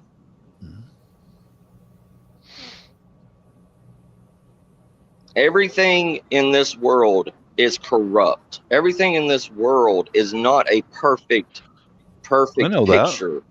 That. I absolutely know that, and I understand it. And it never will be. Correct. That's why I'm saying. Look at the positive, the simple things in life. Dude, you've got enough to eat. Don't you? You have enough to eat. No, I don't. You know, I make $12 an hour and I protect U.S. citizens. I protect crackheads and everything. And I make $12 an hour and I'm paid to take a bullet for these people.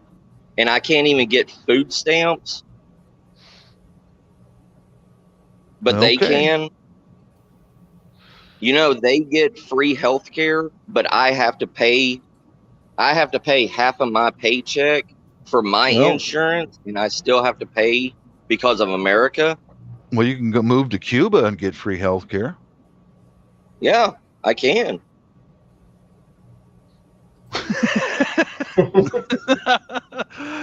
Okay, if you don't like the country where you're living, just leave. Because only one thing you can honestly do is vote. That's all. I've- Just like the I've rest been of us. told that move out of this country for the longest time. You know how many people on this panel I hear every day say that they would leave their country to come to the United States, but the only thing that's holding them back, just like one of my friends from Finland, all right? She said she would love to come to the United States, but the only thing is the reason why she doesn't live is because she gets free health care and she gets free help and everything from her country. There is But free she doesn't healthcare get here, that dude. when she comes to America. There is free healthcare here. There is. Medicaid and Medicare. Yeah, I just signed up for it. But the thing There you is, Medicare and Medicaid I can't get because I'm not a certain age. I'm not 65 or retired.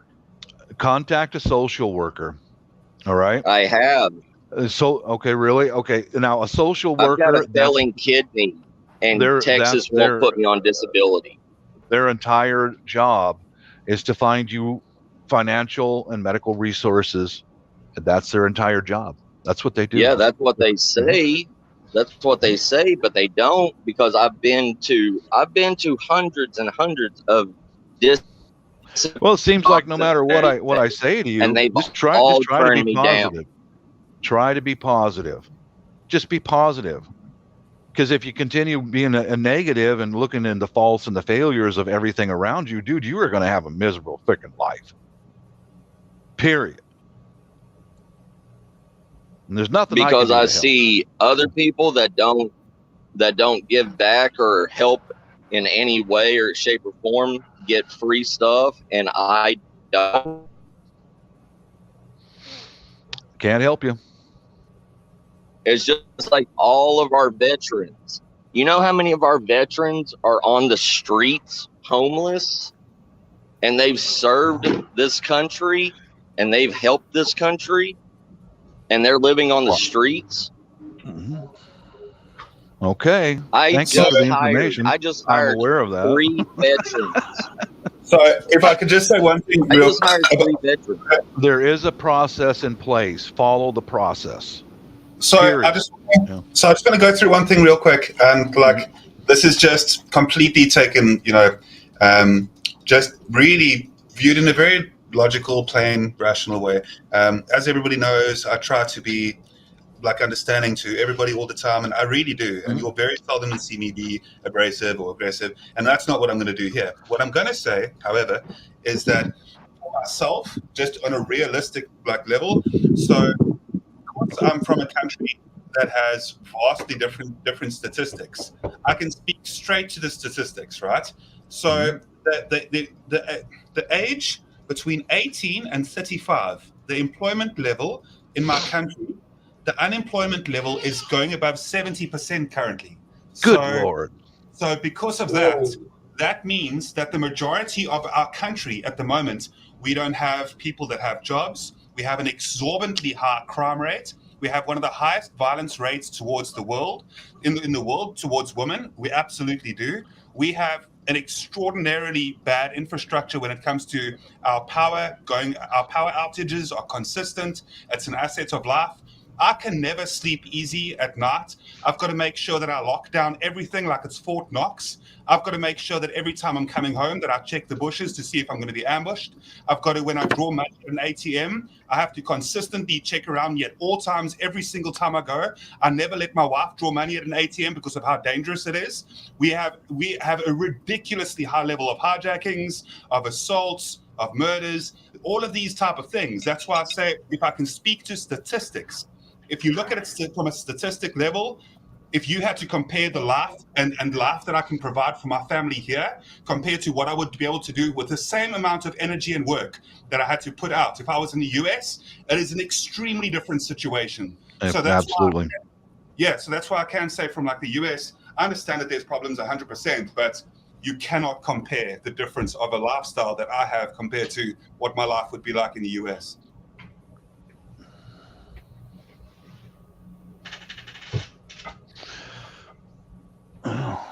Yeah, I mean, you're living in real problems. Unlike I live in Sweden, the other guys are, and Göran as well, and the other guys are in America. I mean, there are problems, but Yeah. What you're telling us is a completely different thing. That's real problems. That's Yeah.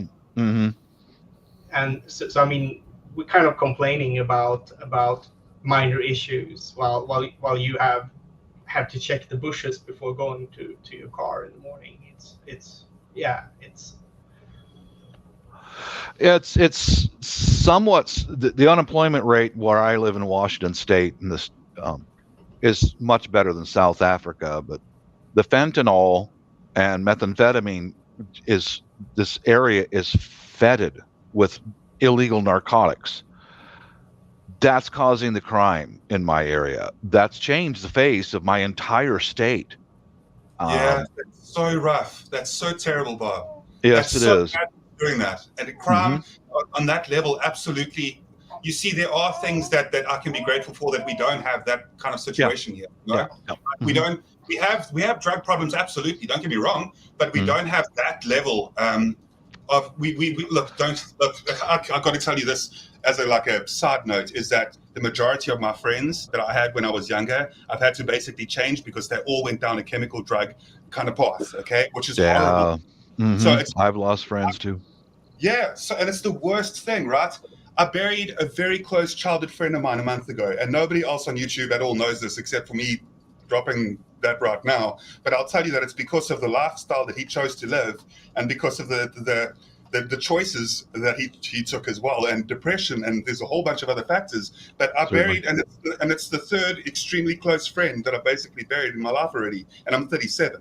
So it's like when it comes, and that's all my friends gone. I have my wife now and my family, great. But when it comes to close friends, now all the ones I grew up with are no longer here. So when I say that there's like problems about drugs, absolutely, it's a big thing. And it's so sad to see the US, that happening to the US as well. Like, oh man, Bob, my heart goes out to those people as well because it's such a terrible thing. Well, I'm on the same plane with you as far as locking down everything, checking everything before I go to bed. I would be in the Philippines right now, living in our little retirement home right now, if it weren't for the narcotics and amphetamine epidemic in my area. I could not, with a clear conscience, send my wife to come back here to go to work alone. I couldn't do it. I could not have her staying here alone. I know how that.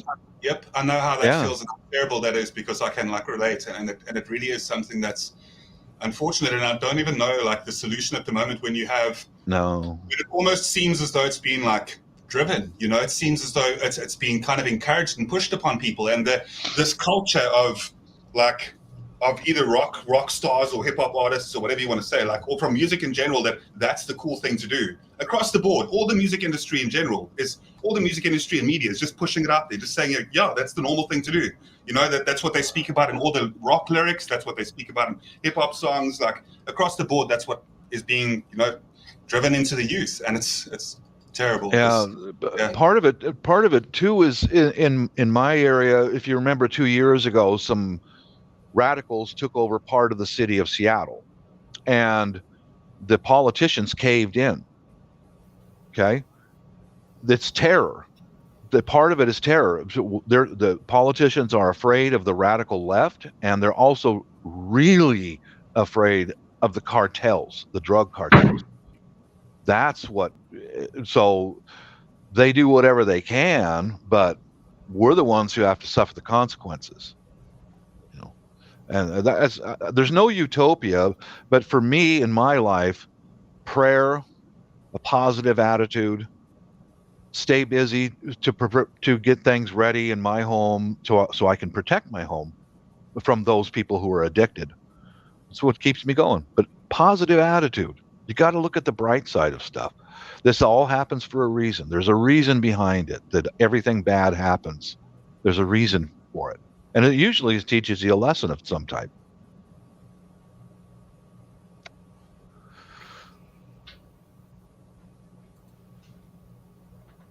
I'm so sorry, Bob. I just took a moment there. It's no problem. Yeah, I just was listening to what you were saying and just stepped out because I wanted to go and check. Not a problem. Yeah. On the same topic. Yeah. I try to keep a positive attitude. I know things are tough and things happen, but yeah, I just keep a positive attitude. Keep praying to God for grace and wisdom and guidance, and keep on keeping on. You know. Yeah, I just want to say to Cameron on the side, thank you for what you said there. I know that I've got you as a friend, buddy. Mm-hmm. I know that there are good people. Like, I know that there are great people that are within my life, you know, in different parts of the world, and some of them over here as well. Yeah. And Mm-hmm. you know, I've got that type of thing, and I'm grateful for that. It is something that I should see the silver linings, and I appreciate the friendship that I have with Cam and with you guys as well. And you know, you guys are my friends, even if we're across the world. Like, I've known Shadow for close to a year now, and it's been a great year. And Yeah. Mm-hmm. Yeah, I think that's one of the things. I mean, I know that some of you guys are preppers and so on. I don't really use that word, but Mm-hmm. I kind of think that many people in the prepping world should like try to build community as much as they stocking up the shelves, because I think it could be. I mean, even if there is no catastrophe or anything like that, you get so much positive benefits from having that community. And I think like this epidemic of drugs and all that stuff, I think it's a lack of community that brings it, not and poverty, of course, but I think that's where we're kind of failing right now. It's a failure of community, not so much money or economics or anything like that. Yeah, we in my area here, there's a few of my neighbors who are on board of guarding, protecting the family and all, and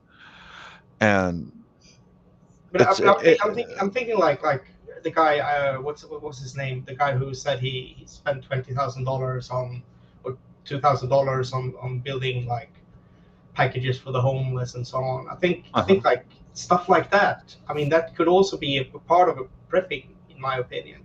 If you can help these homeless people, if they are helpable, you know, some aren't. If you can help them and make that would make your area safer and it does. so Yeah, on. it does. Mm-hmm. So I mean, it's not just about, you know, being unpaid police officer patrolling the neighborhood. It's about building something also, I think.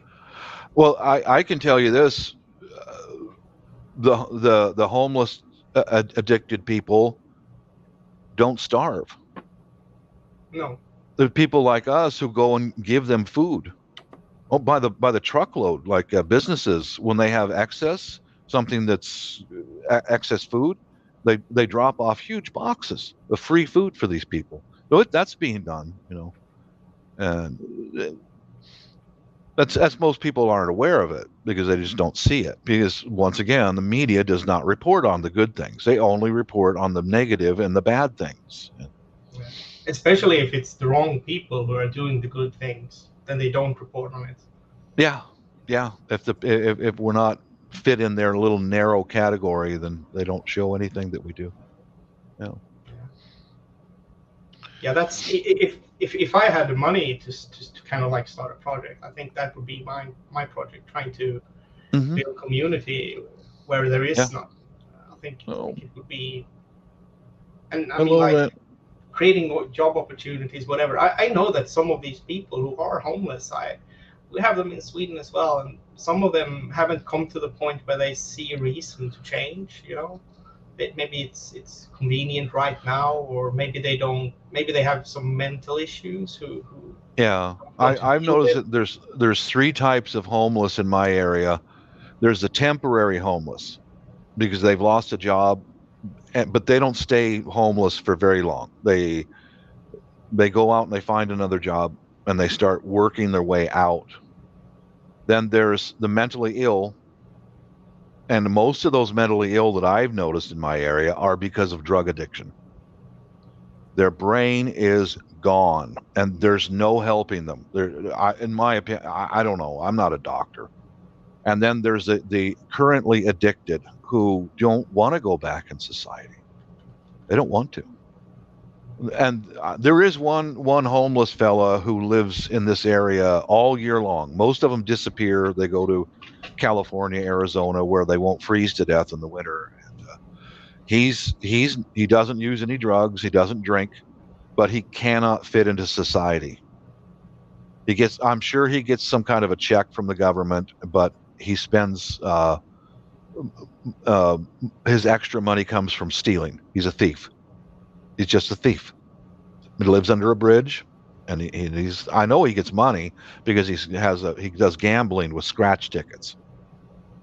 But he's a thief. We all know who he is, and he'll probably he just can't fit into society, you know. But the ones that are scary are currently on illegal drugs, especially the methamphetamine. They just wow, they're dangerous.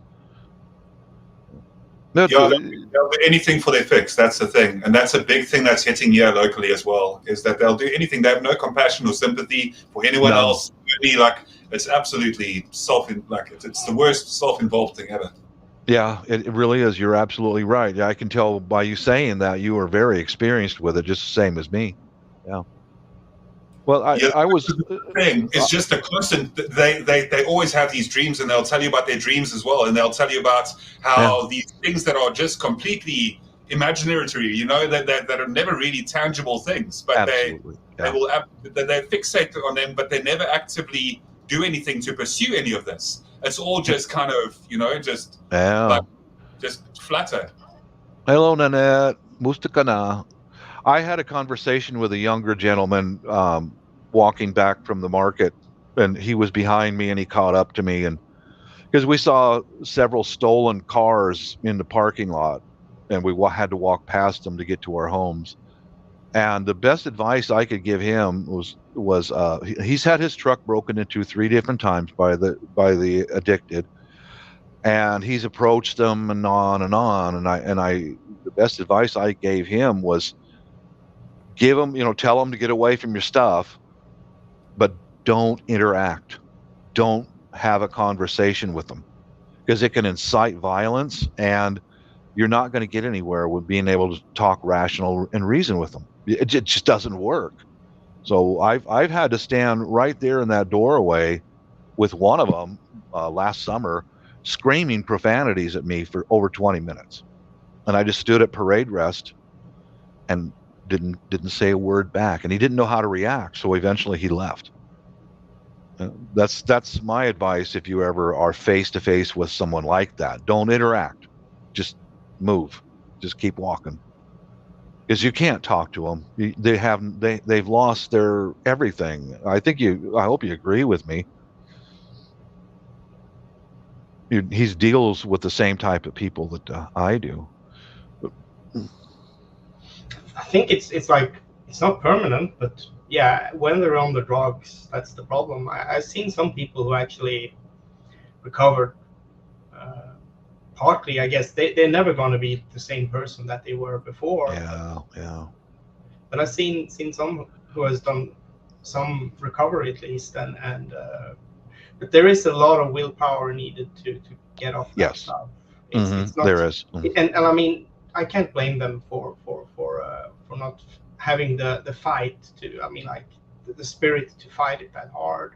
I mean, so it is.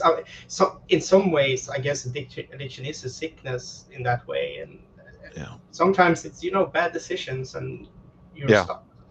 Yeah, that's true. Yeah, I've noticed that. The chemical narcotics and amphetamines that are in this area are engineered to be extremely addictive and almost impossible to get back off of it. They're made by people to do that, and it's just so hard. It takes a real willpower, to be able to do it. Yeah, that's exactly what I was saying. Is that that friend of mine that passed, that I went to his memorial a month ago. It's exactly this topic. It's exactly that.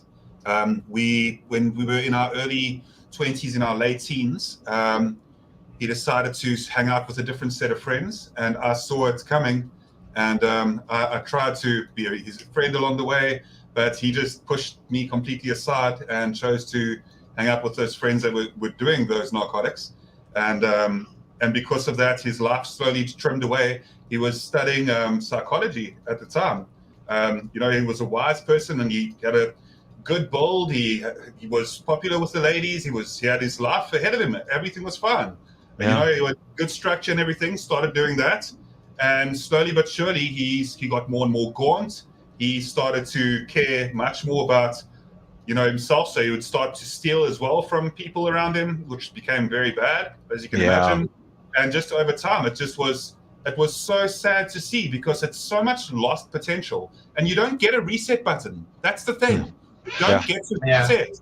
Like, that's, once you make those decisions and you throw your life away, that's it for you. Like, you can't ever redo that. And not just that, but the damage that you do to your family and those people that love you and the people that are around you. I don't care if you're selfish enough to do that and you take yourself out eventually or something like that, but think about the people that you're leaving behind, Like, think about, I'll always miss my friend, and I loved him to bits. Like, he was an awesome friend, 100%. But at the same time, it's like, I've seen what it's now done to his family. And it's like, I wish that, it's those type of things are so selfish. Like, addictions in that way can be such a selfish thing, and they can happen to people. It's not even, and it's not that I'm not angry with his actions. I'm angry with the substance itself. I'm angry with the way that it hooks people, and as you're saying, it drags them underneath, and it makes them feel powerless, and it's just so horrible. I had to turn away a longtime friend recently. He and I both worked together for years, and he got into the meth. He's same age as me.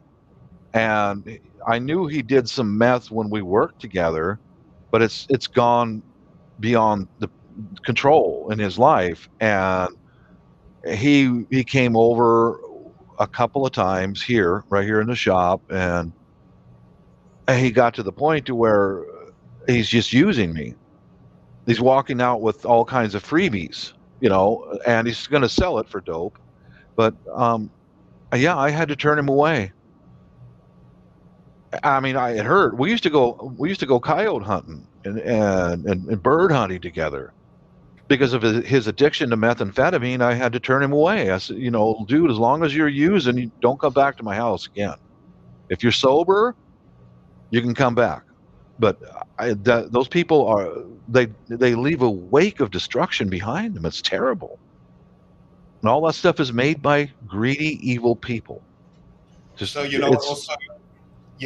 Also, I've seen good women, good girls that are friends of mine, and they give themselves up completely, and they lose all morality, they lose all kind of pride in themselves, any sort of self-respect goes completely out the window, and they'll do anything and give their bodies up. And I don't want to get too heavy into this topic, and sorry for bringing it up, but and I'm saying it in the most PC way possible, but this is what happens, and it's the reality of it.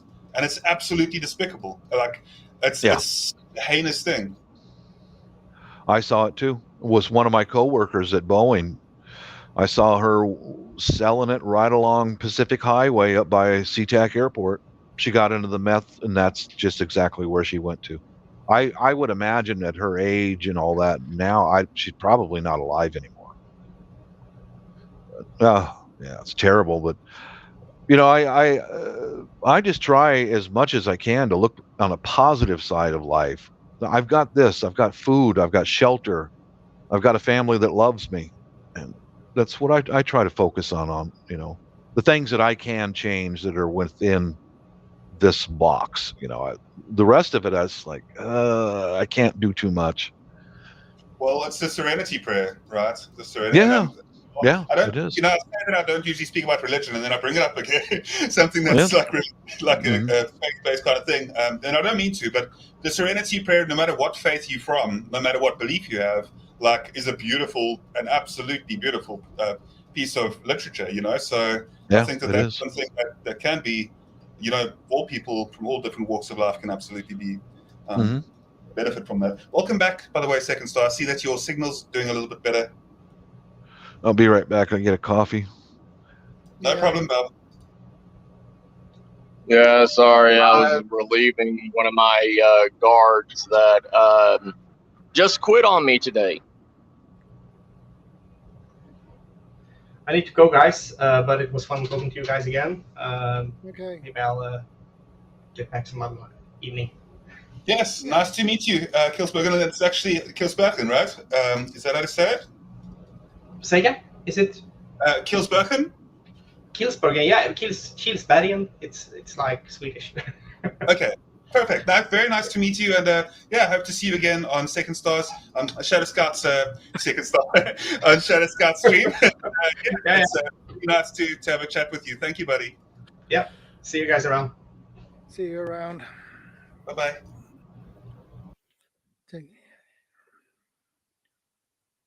Yeah, that was interesting.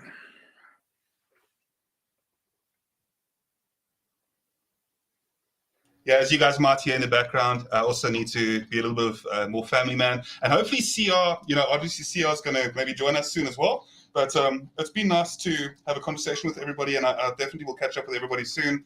Yeah, I've got family priorities and that to take care of, and much love to everybody. And look, I think more importantly than anything else, understanding where somebody else is coming from, and to understand what has taken them to that point. And I don't think what you're saying, Second Star, is said in vain. I think that there's reason why you're saying that. Anyway, you guys can hear it. I gotta go. Bye bye, everybody. Bye for now. Take care. Take care, take care, Guardian. Your name threw me off. Yeah. Hold on, I got a bus coming in. Hold on.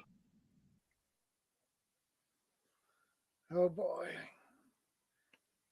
I never thought this stream would be so fired up today. Oh Lord, we need fire extinguisher.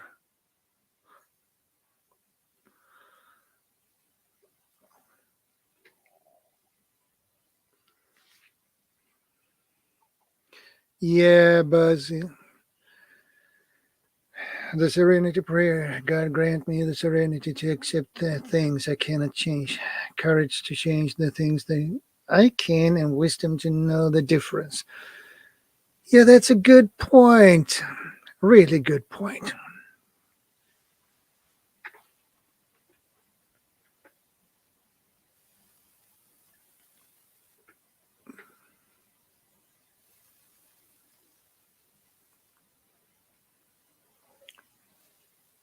Yeah, I believe he's talking on the phone. So, okay, you just got back home, Vanessa. You're very welcome, Bussy. Yeah. Okay. Yeah. Thank you. Yeah. I'm muted, but okay. We're saying hi to Vanessa. Hi to Simply Nanette. Yeah. So that's some good people who come into your show, Shadow. Yeah. Yeah. Really interesting people. Mm-hmm. Now, are you gonna make those throwing knives into fishing spears or something? You gonna make a video of that? Well, first of all, I need the tools to get the extra holes in the handle. Mm-hmm. And I don't have a drill to do that. Well, looks like you need one now. Yeah. It's always handy to have more tools. More tools increases your ability. Yeah.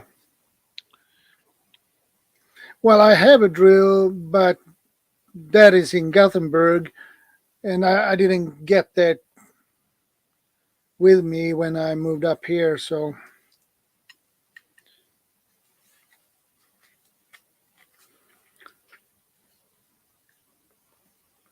Or otherwise, I had to ask a friend to help me with it. There you go. That's a good idea. Borrow a tool. Yeah, tools are expensive here. Especially if you want a reasonable quality. Yeah. I know the discount tools that we can get here in the States, they're discount for a reason because they're not going to last very long. But you can get a few jobs done, and then it's dead. Yeah.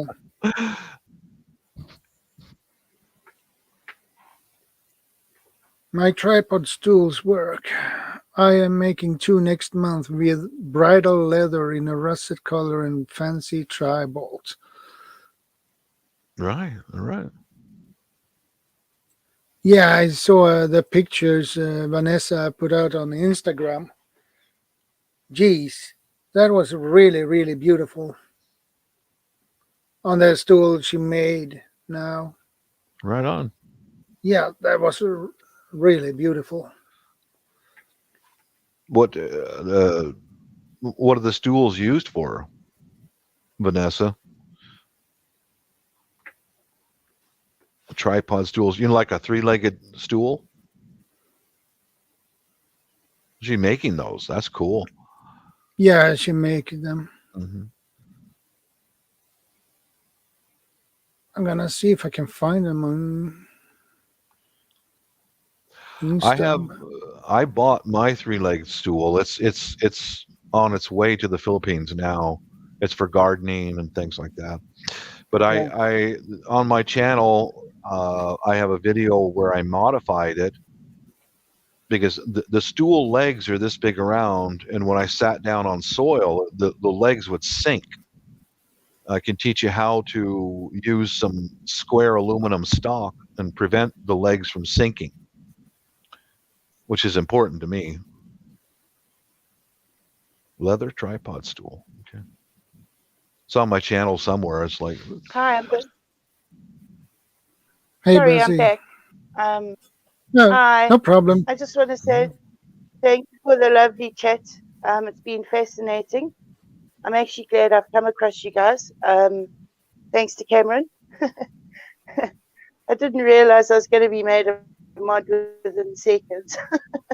But anyway, but sorry I left so abruptly earlier. It's a signal issue which I just cannot control, unfortunately. And I didn't hear your responses to what I said. I don't know where I got cut off. I don't know. Do you know what I mean? I was totally lost because I got cut off. But and this is what I've said in the chat. My channel, I focus on helping people keep mentally healthy. I give them advice, I tell them what to do, where to go, how to do it, and also try and focus on light-hearted things that people will then, smile at or find funny, or as opposed to all the, as we say here in South Africa, snot and trana, which is snot and tears, that's going on around us on a daily basis. So, but thank you so much for letting me come on. I'm very grateful. ShadowScoutSwede, thank you so much. And Bob, you're amazing. You're absolutely amazing. thank you. Well, Focusing on everybody family, is welcome on my panel. But again, it's just focusing on things that you can change. That has been the spotlight on my last 2 live streams. Is actually, we all get very worked up and distressed about things we cannot change. Like, for example, here in South Africa, we have a thing called load shedding, where there's no electricity. And everybody just gets so worked up about it, but we have no control over it. So, focus on the serenity prayer. Please change God to whichever your religion is and what suits you. But please use the serenity prayer, because it's so applicable when it comes to things we cannot change. And, I surround myself with people who are very like-minded, like me, that are absolute stars that tell me to wake up. That's important. That's important. I don't want to be rude here, but literally, get your head out your ass and wake up, kind of thing. Yeah. So, those are the people we need to surround ourselves with to actually get us back on track. So, yeah, I'm going to keep quiet now. Well, you know what? One thing I like to do is I have some drums that flat drums. When I start feeling stressed and overwhelmed, and I'll put on some music and I'll beat the drum to the beat. Boom, boom, boom, boom, boom, boom. It helps me to distract from falling into the pit of bad news. And also I avoid the legacy media 100%. I block those channels. I just walk away from it. It's just nothing good on there. Nothing. I have my own healthcare system, I guess. I just try to keep in peace and deal with what's here. Well, I can't change everything. I can change what's in my house and with my family. That's all. That's really all I can do. Well, that's awesome, Bob. That's wonderful to hear. Mhm. And ShadowScoutSwede, do you have a family? Are you Yeah, doing I the same have. thing as Bob, focusing on what you can change? Well, I have my wife and I have my kids. Actually, two, one daughter and one son. The son turns 23 this month, and my daughter turns 21 next month. You don't look old enough to have children that are that age. Don't compliment Actually, him. how old do you think I am? I'm not going to go there because if I do, then I'm going to put my foot in my mouth. No, so I'm not going to say anything about that. You look as if you're in your 30s. You look as if you're in your 30s. That's all I'm going to say. Well, actually, I'm 51, so Maybe it's because thanks you've for the got a compliment. okay, so you're 4 years younger. I think The signal is breaking up. there's no grey hair. I can't see you grey. I mean, I'm white. Sorry, I'm saying you've got a cap on your head, so it's very hard to actually tell whether you actually have grey hair or not.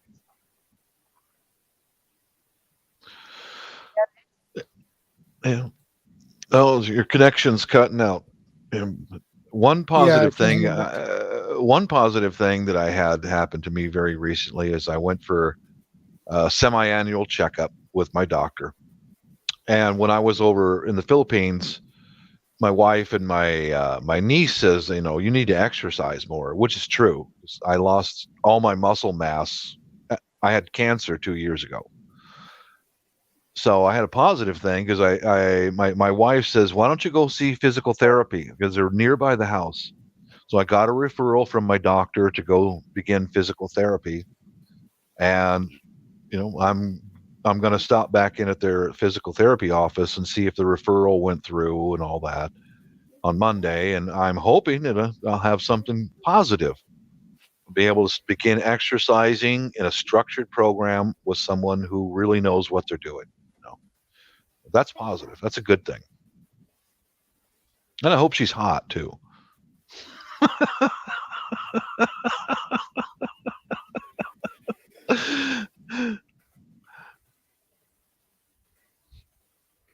Well, that is at least something you can hope for. Yeah, why not? I'm a guy, Eye candy never hurts, Shadow. As long as you don't do anything stupid. No, I sure don't. I don't want to lose what I've got. Yeah. No, that would be definitely stupid. Yeah, it would.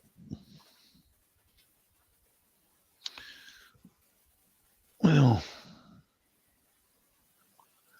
I'm going to continue on with some of my projects in the shop here, and I'll bounce down for a little bit. No, but I'll keep your show playing here. I shared you out on my channel, so I hope you can get some more subscribers. So yeah, keep bringing home the food and water, my friend, and take care always. Yeah, you take care. Peace out, everyone.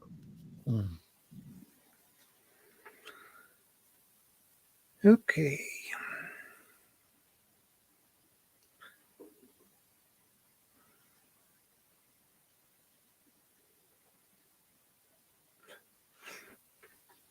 How are you doing, Homesteaders? Don't worry about that, Buzzy. It happens. Oh, so you got an infected knee, huh?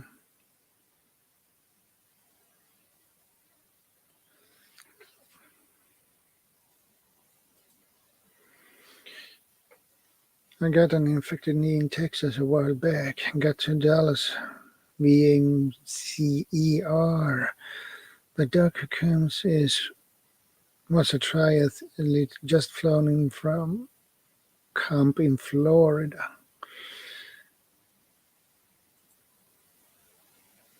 That's interesting.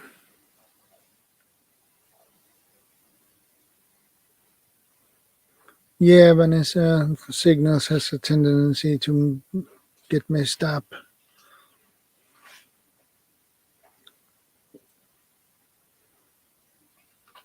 Well, anybody else who are up for it to join me here?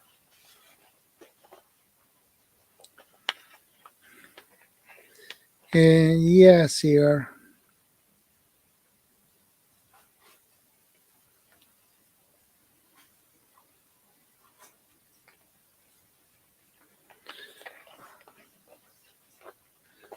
Well, I always wear bandana.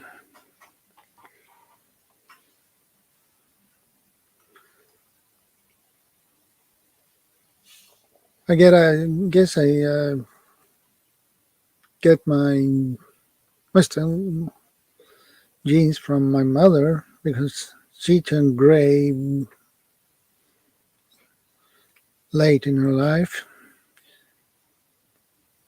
And I have some gray, a bit gray in my beard, but yeah, not much. Yeah, it's a bandana. It's practical.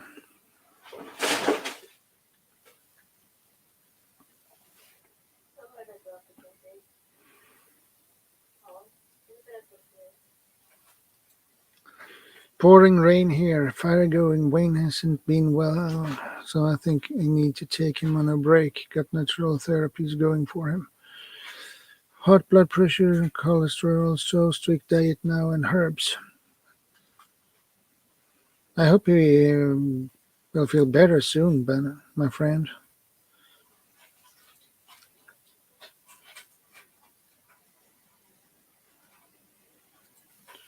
White hair for over 20 years.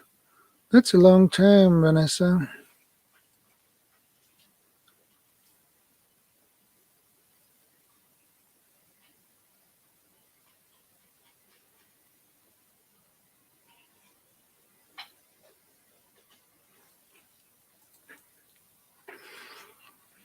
My mother is 86 and I have more gray hair than her. Yeah. My grandma, she didn't have any gray hair until she was begin to get some when she was around 70.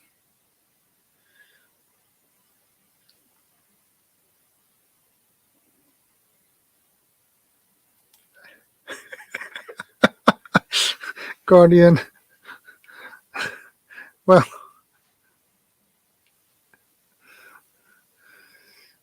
yeah, if you have been bald for 2 decades, it's a long time. Well, if you grow your beard, you might notice probably because that is the first place you get gray. Always the beard first.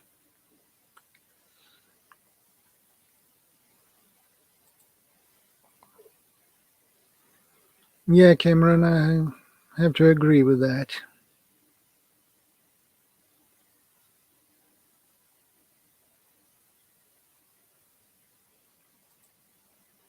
And what disadvantages would that be, Guardian?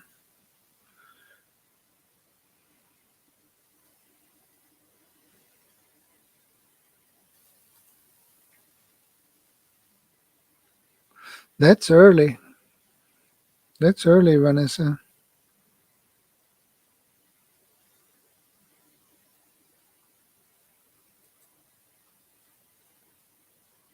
Oh, yeah.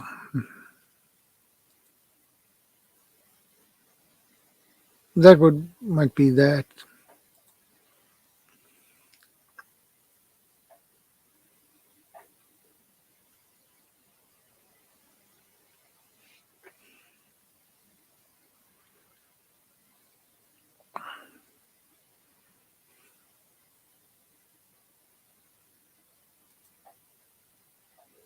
swim fast or bold. I don't know if you do that, but you are probably correct, Vanessa.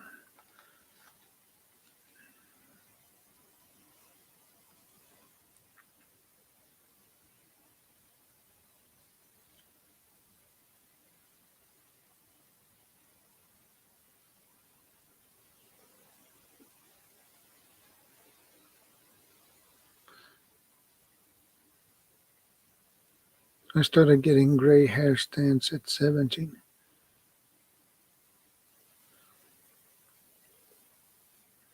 Hey, magnificent Germany with Darian.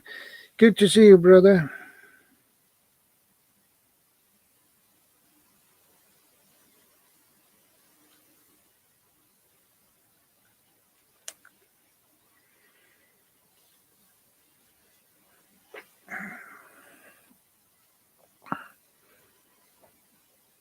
Good to see you. Good to see you, Darian.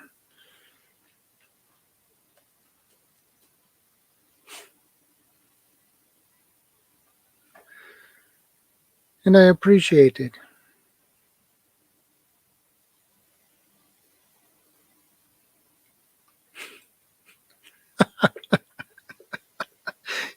Retiring military problem held the white hair part. Yeah, probably.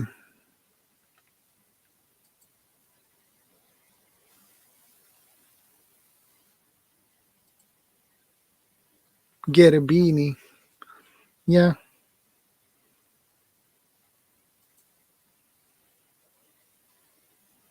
A beanie will work.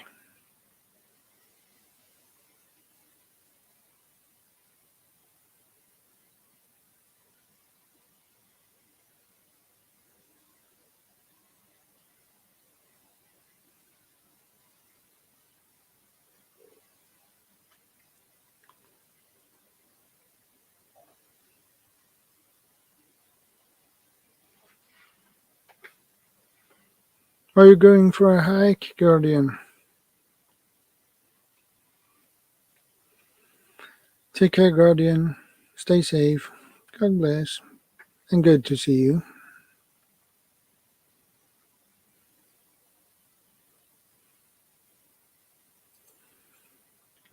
Hey, CR. Good to see you, Hello, brother. everyone. All right. Now you're all I ate some food, so anyone can talk about food, and I'll be okay for it. for, well, let's say in 30 minutes or what?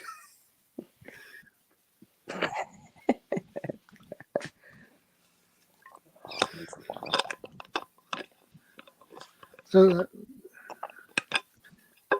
do you, is that coffee I hear? No, it's a little hot. No, I have some water. Oh, yeah, water works. Yeah, it's kind of hot out. It's actually pretty warm out west. Lately. It's been drier places. So. Yeah.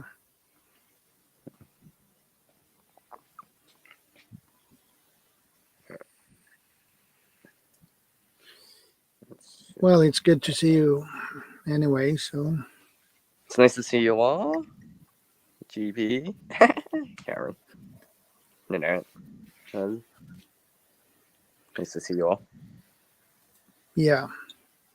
So, what do you have in mind? Well, we went way off topic from the beginning.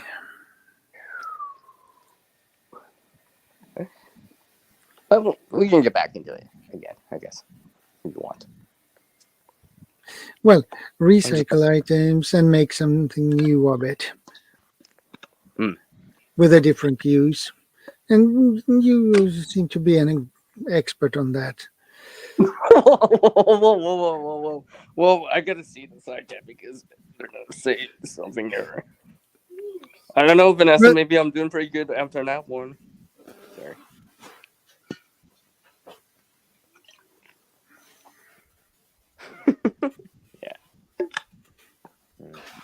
well, make new things from old stuff, recycle.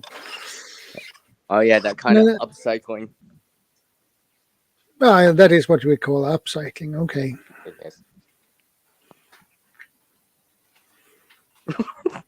Nanette, no. Far from that one. Still a beginner. Well, I mean, I don't know. Just take a look. Just take a look. Just take a look. Maybe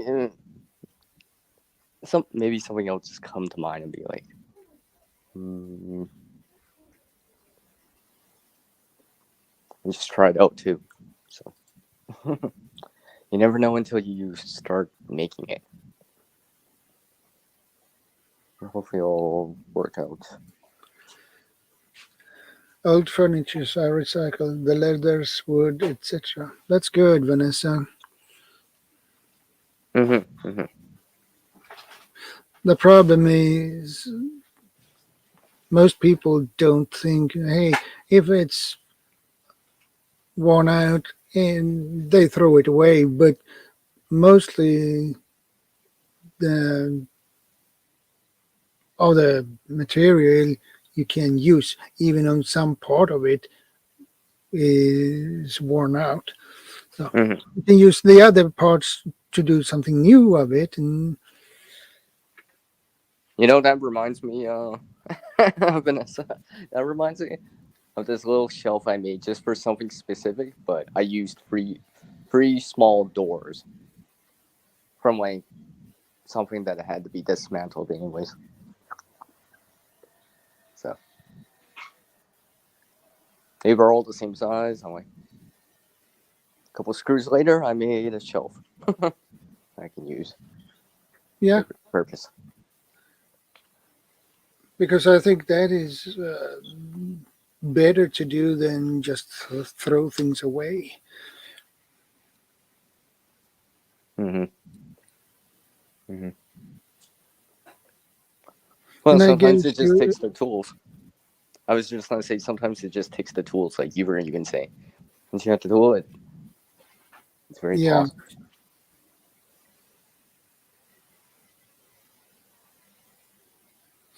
Yeah, I agree.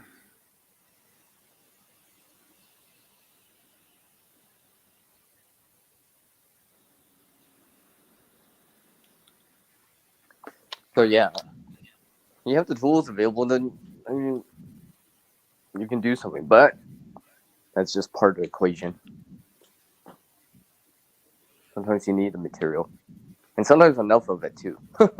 You need enough of it to actually, you know, stool, make a little shelf or something like that. A couple pieces at least to start with. So. Yeah, Vanessa says make stuff from the discarded. Yeah, then that is another good idea to do.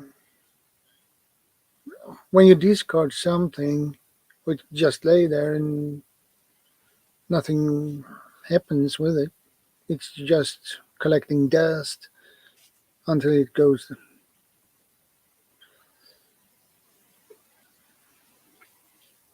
to the garbage. And that is waste of material. And I think we should, especially as a prepper, you should begin to upcycling, is what you call it, CR. So Yes, I think I'm breaking up a bit. yeah, I can hear that.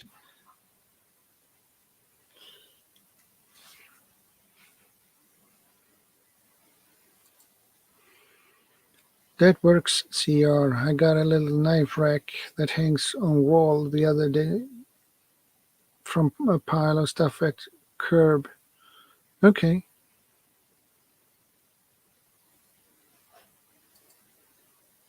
Door hinge was mucked up. I fixed it. That's good, Vanessa. Hey, Bob. Very little goes in the trash at my house. Yeah, but you create so much stuff, so you always come up with new ideas.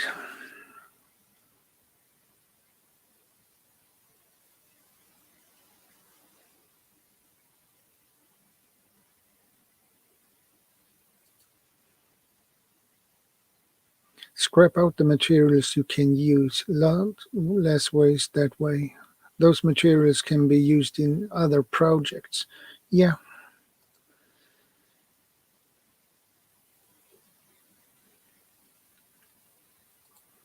Yeah, we recycling, send everything to recycling here in Sweden too.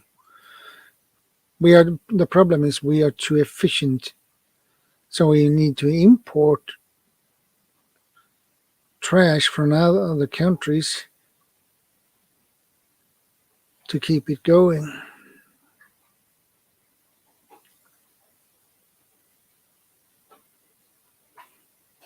But I consider it's a good idea to,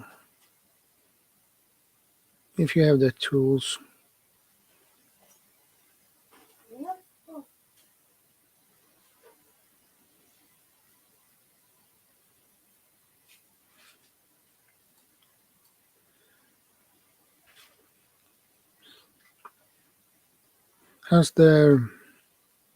Are you in US efficient when it comes to recycling?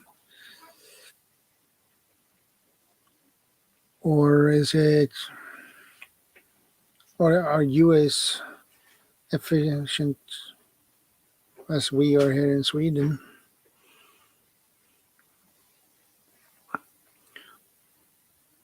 And it's good, Darian, to recycle everything.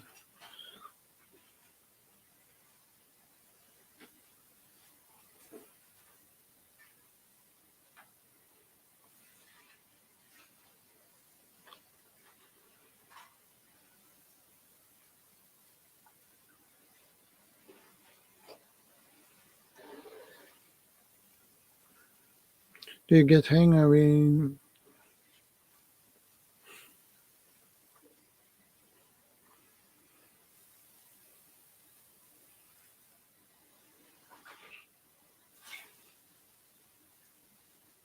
How is it going, CR, to fix your audio?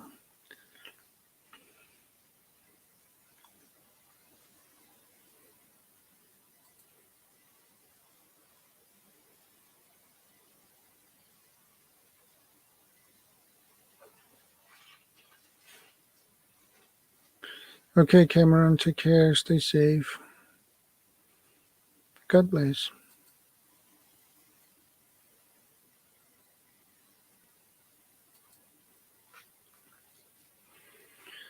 Yeah, we will try to have an awesome weekend.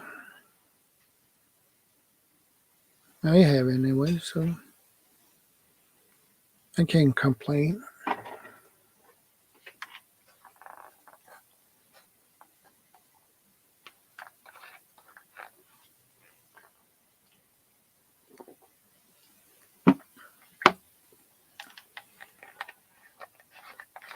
And there we lost CR.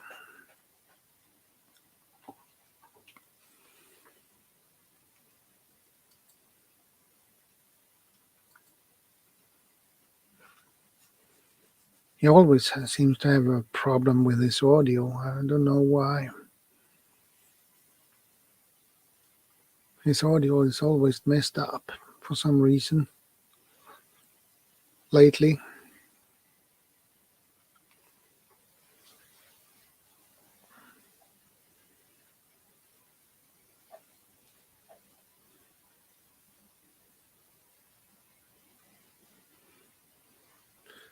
Yeah, I know, CR. You always will be here.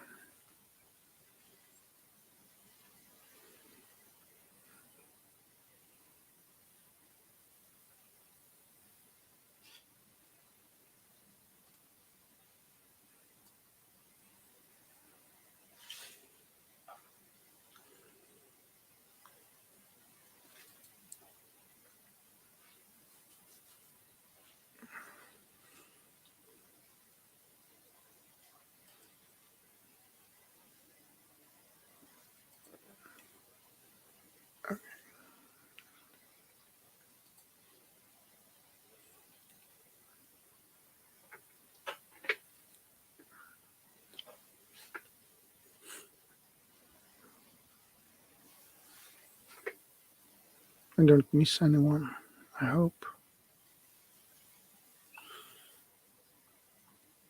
Probably not.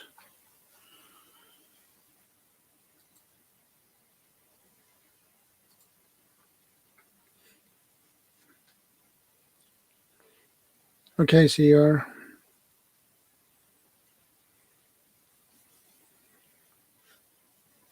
You have a lot of problems with your audio for some reason.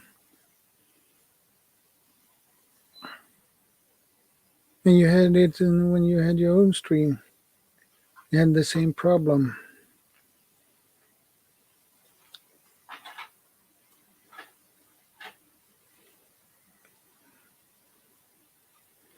I hope you can fix it, buddy. Well, you usually do.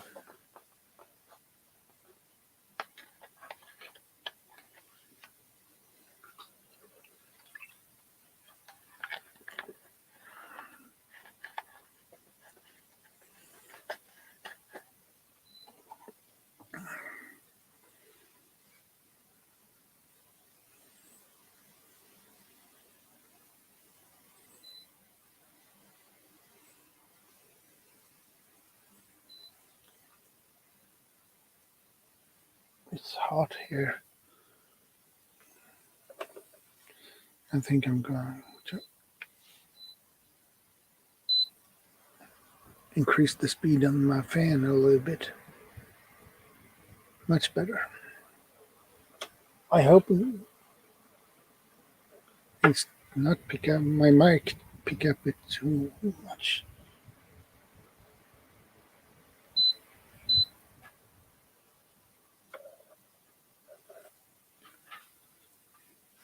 That's better.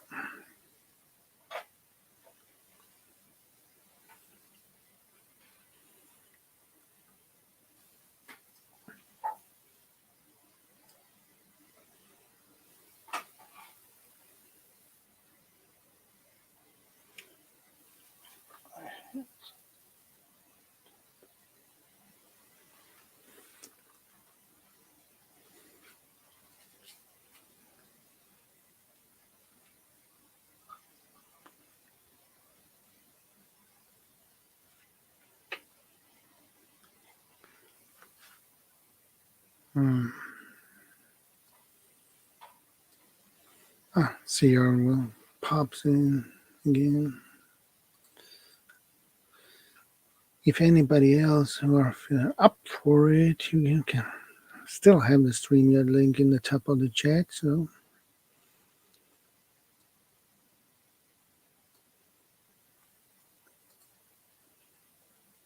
please join me up here. Everything is much easier when you have some co-hosts.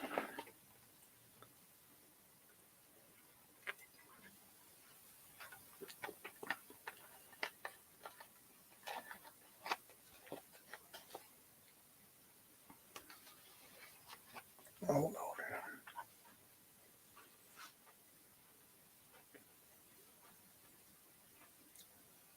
Feel free, guys, to join me up here. No problem.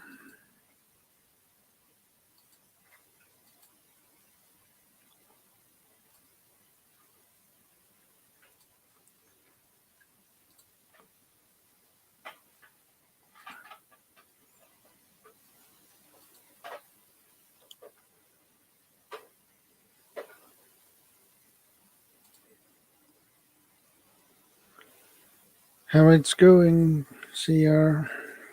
How it's going?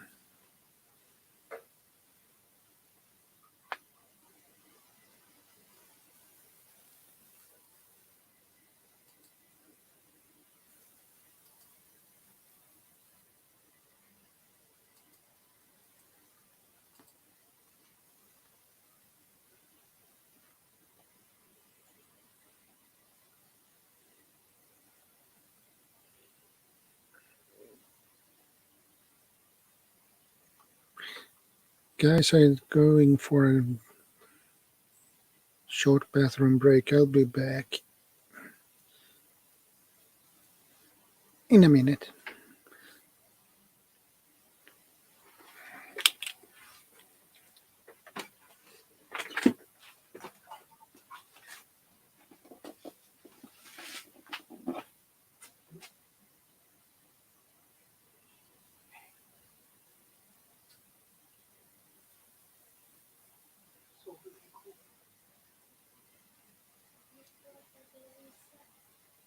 Ja. Fast nu har jag kring häftet så det är riktigt jobbigt. Eller upcycling blir det väl egentligen.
Nej, jag tror inte det behövs.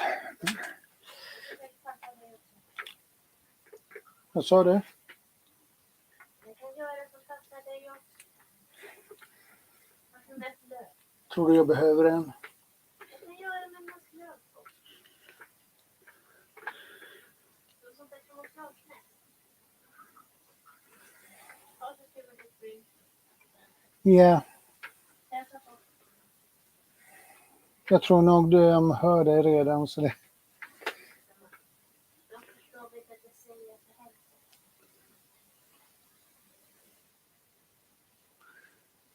Thanks, Nanette. Actually, it's an apartment, but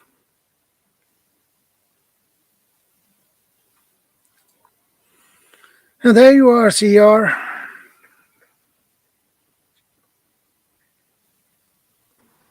Yeah, I'm working on it.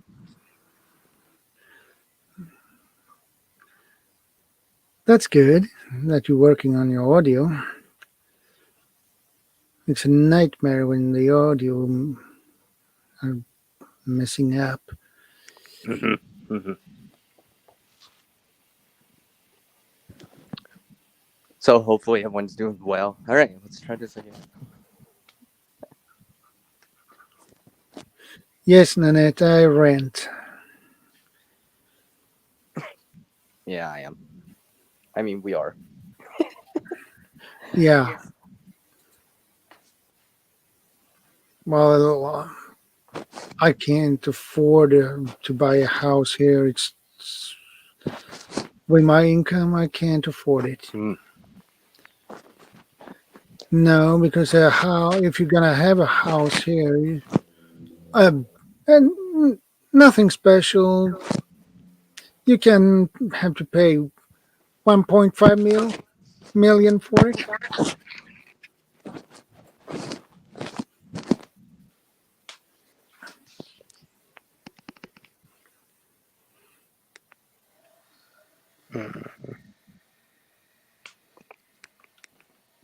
But it would be nice if you have. But it would cost if you're gonna have some 6 acres of land too. Mm. That would cost even more. Yeah. Unless you get lucky to find something cheaper deep inside the country. But you can on the countryside you can might find something for a reasonable decent price. But it's still a lot of money. The cheapest house I could find cost, and this was a couple of years ago. It was an older house from, I believe, 1950s or something. They should have 95,000 for it. And it was nothing special with that house either, so. But 95,000 is cheap for a house.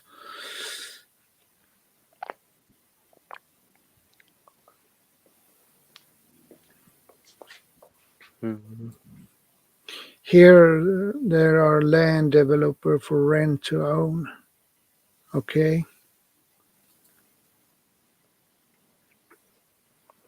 But on the other hand, you can find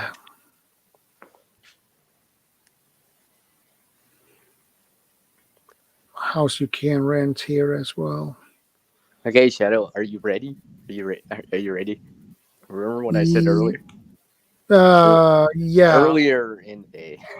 earlier. Yes. Much earlier. Yes. She's not a comment out.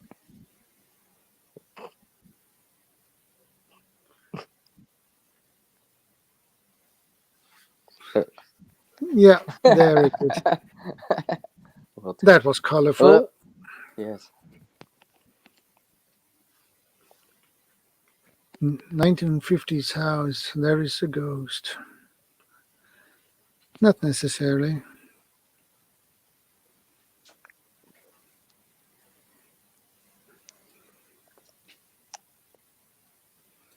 But it would be nice to have, if you could afford it, it would be nice.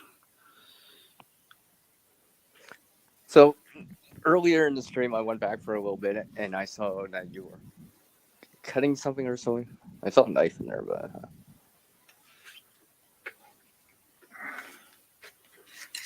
You mean this? Yes.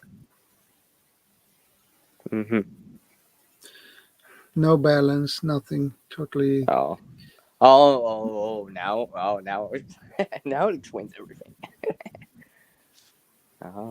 So, might to make them for us as spear tips. For fishing. Mm-hmm. Mm-hmm. Or squirrels. Mm-hmm. Mm-hmm. If you prefer that. Mm.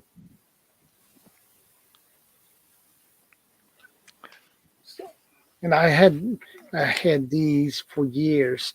I think I had these since I was a teenager. Mm. And That's very these cool. are extremely lightweight for some reason. It's not much weight in these. Oh yeah, so yeah, I get it. It doesn't stay rotating as easily. Well, here you have the balance on this. It's not good enough. Mm. You should have it in the middle. Mm-hmm. Mm-hmm.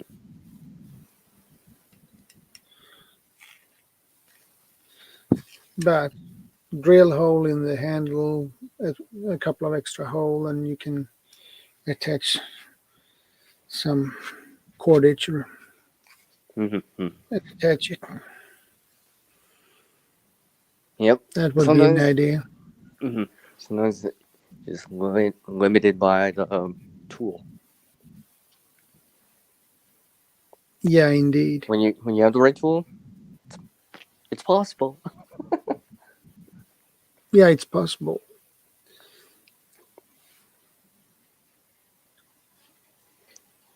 Yeah.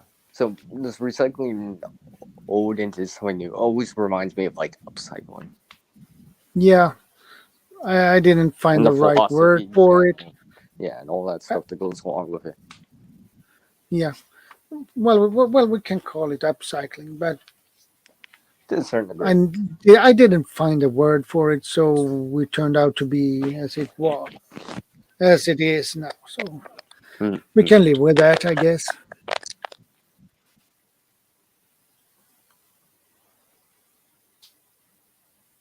And now he has issues again, I believe.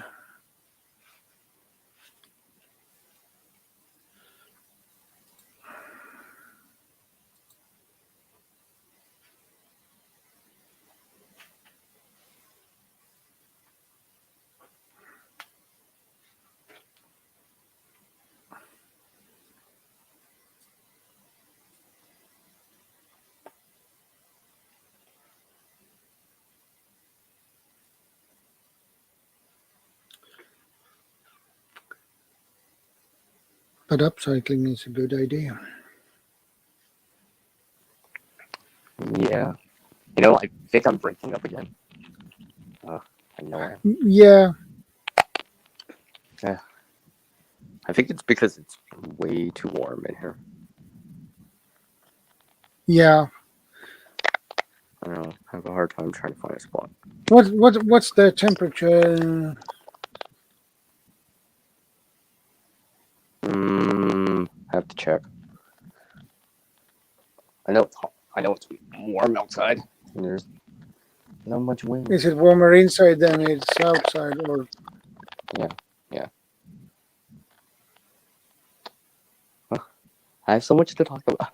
I feel like, oh no. Oh, I go. Oh.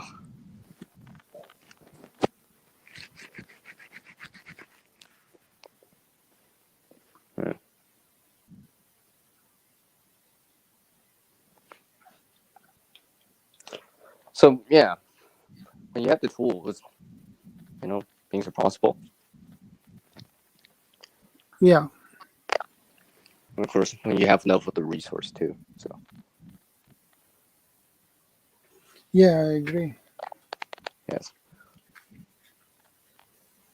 because sometimes when you're like, for example, making something, sometimes you need a lot of pieces to, you know, fit the jigsaw puzzle or of whatever you're trying to make. Yeah. Whatever it is.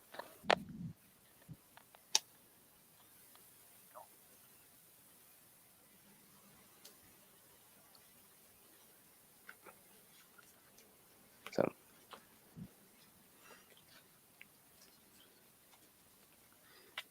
I mean, this sheath for these is not good quality.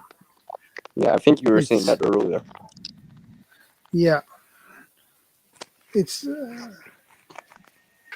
I had something similar on another for a folding knife. For I had a sheath for this one. The knife is good, but the sheath is not that good. It's probably the same quality as it is on this one. Hmm. So the question is, what are you gonna do with? Can you do with a material like these if you want to upcycling it? Because it's not the highest quality. Well, I think you need to find some things to help it along, you know, and that 1+1 type of thing. Add a little bit more to it if you can, and then I don't know, maybe something that could work.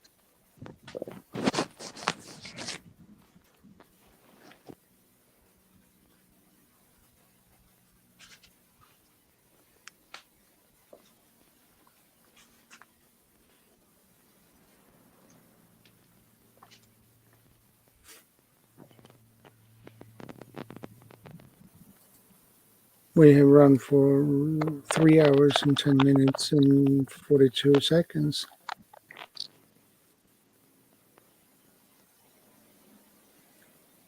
So that is not that long. But I probably will. Yeah, he's still alive. Yeah. Yeah, that is Hong Kong Explorer who says that. I'm just breaking up. Yeah, I can hear that. But it's not that bad at the moment. But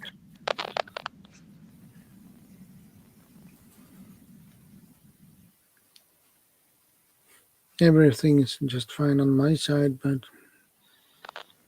I think it's, as you say, it's your high temperature. That might affect something. And Oh, I know it is. yeah. So I'm microphones are overheating. so sensitive to heat in the room. Yeah. Yes. That is good to know because I didn't know that.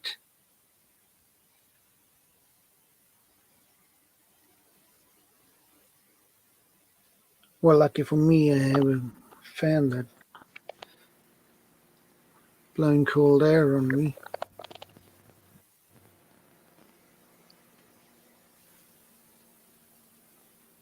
Yeah, Hong Kong Explorer, 3 hours.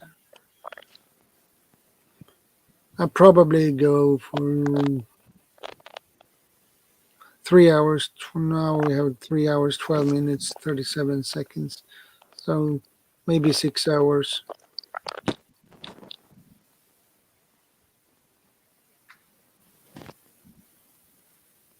Yeah, 6 hours maybe.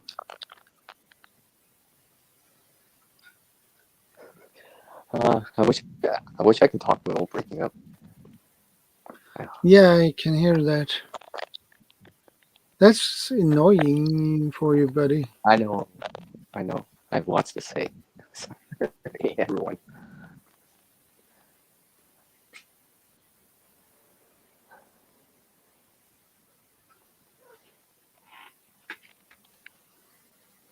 Okay, you know what?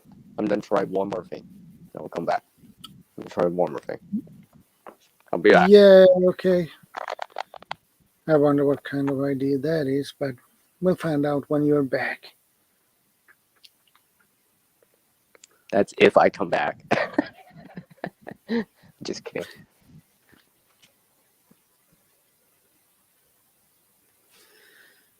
Okay, CR, I'm going to try something new, whatever it is. I hope it will work.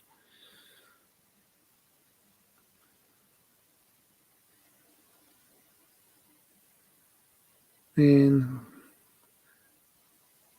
he might try to cool the microphone down.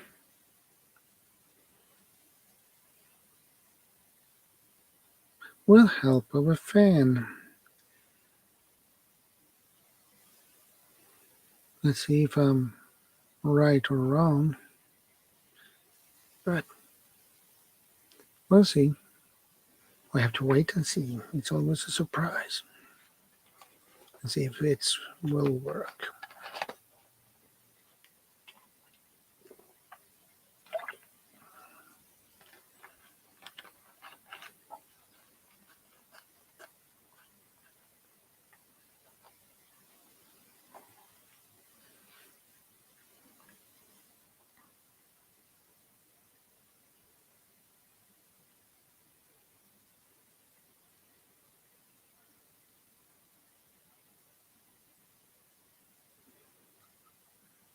That's good, Bob. Talk to the people in the chat.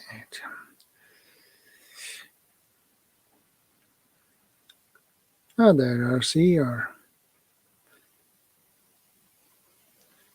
Okay, overheating.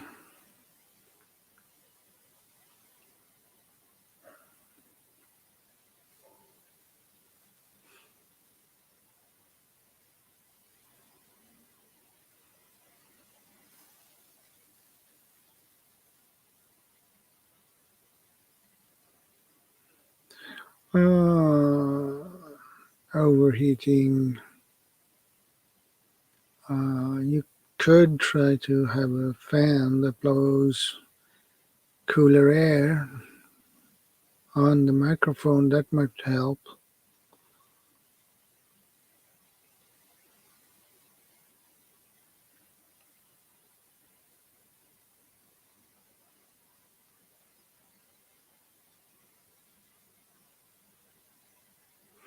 Yeah, CR has problem with an overheating microphone. So get a fan and blow some cool air on it. That might help. If his microphone is overheating, you need to cool it down. So the idea is blow cooler air on it and see if it works. But the problem is, yeah, probably CR.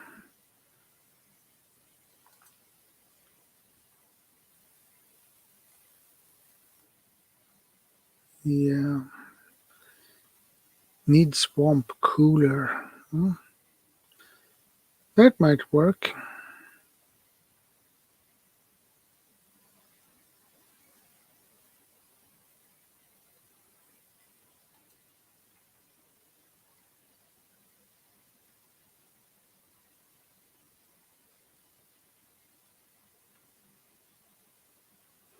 That's actually pretty creative. I need to check those up. Swamp cooler.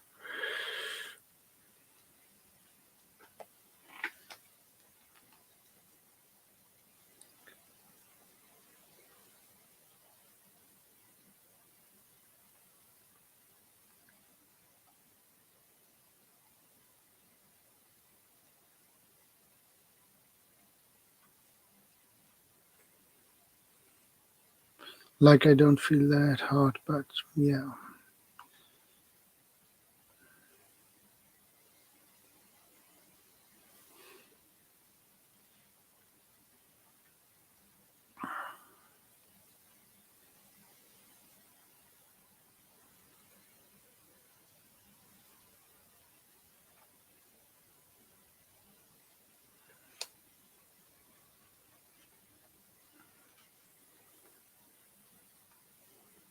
Swamp cooler.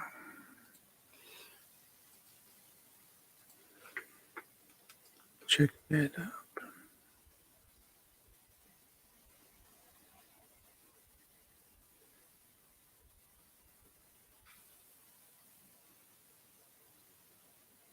Okay, now I know what it is.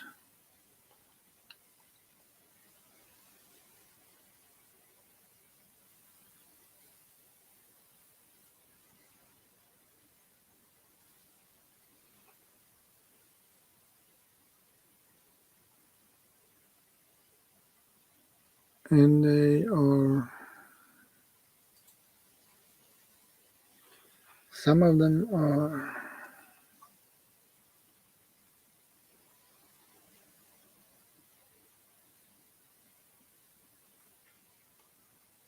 pretty expensive.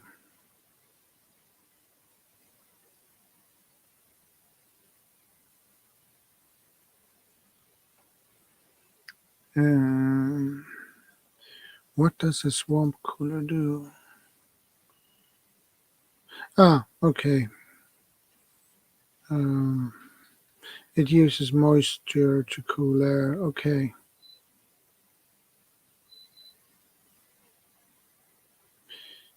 Evaporative air conditioner.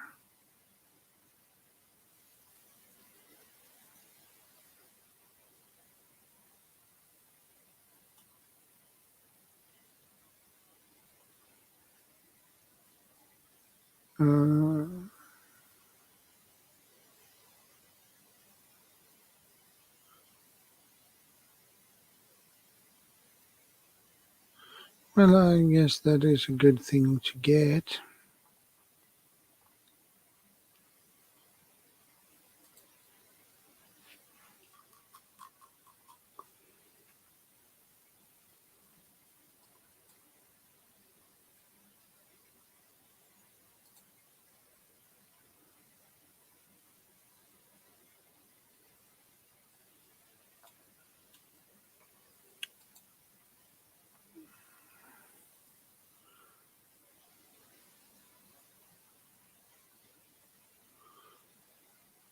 Okay, there are cheaper ones too.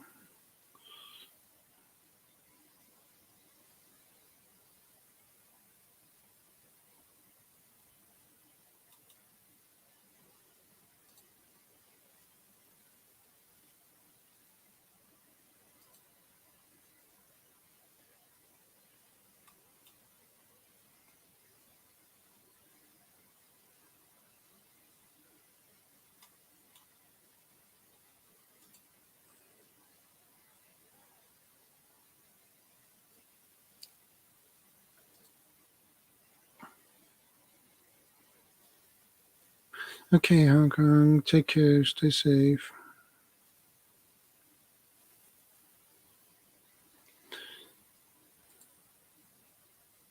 Yeah, hanging a wet towel or in front of the fan.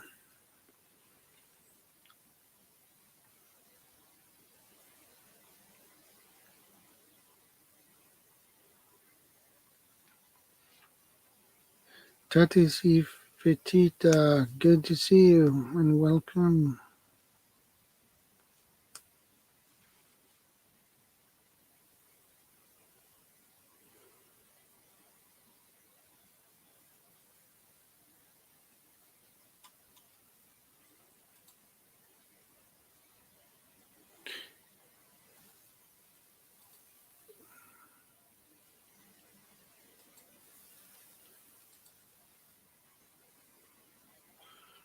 Didn't know it.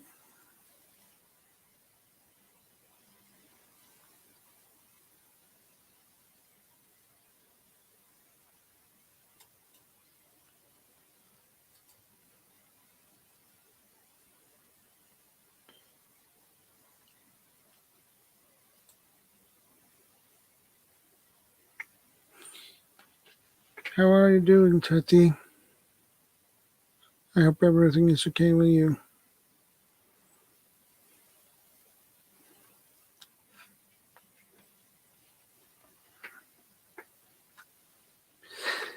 Take care, Hong Kong. Stay safe. And God bless.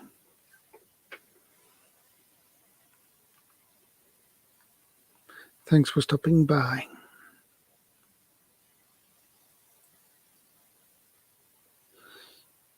Okay.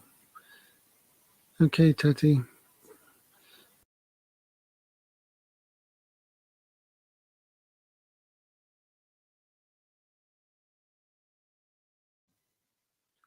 Sleep are important too, my friend.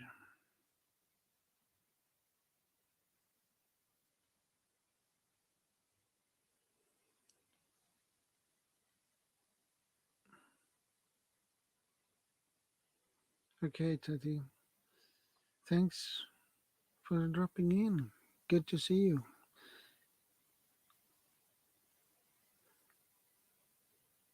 Here is midnight. Okay. Well, you're over midnight, so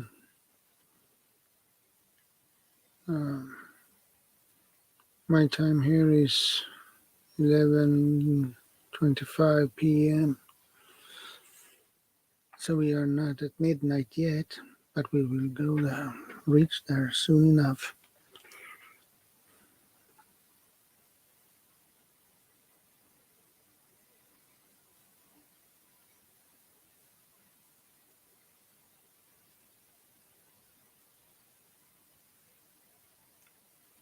Okay, CR.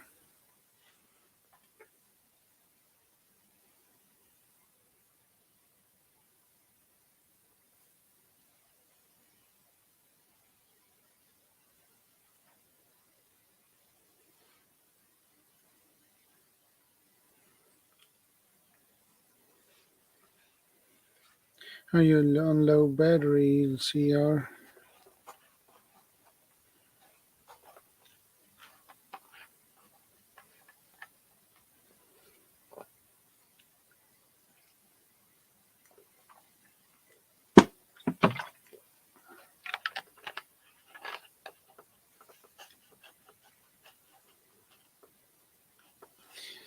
CR, you charge your phone pretty often.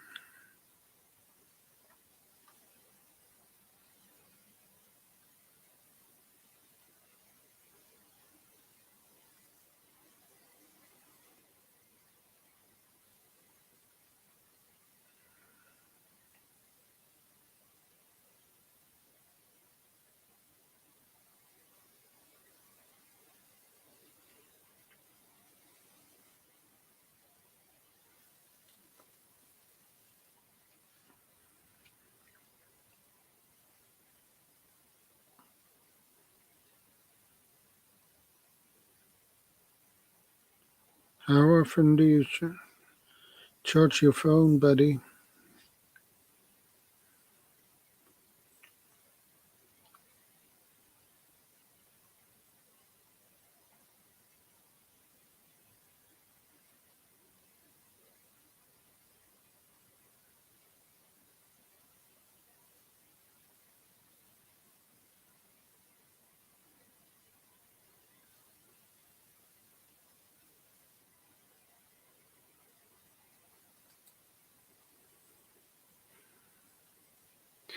Yeah, probably, CR.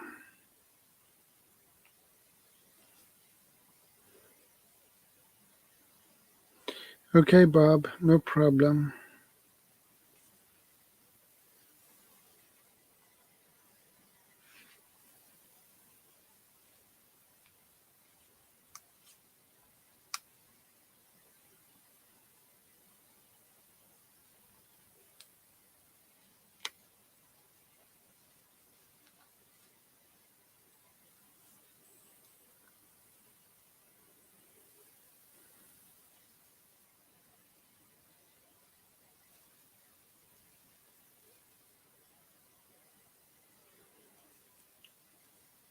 Good luck on the market, Bob.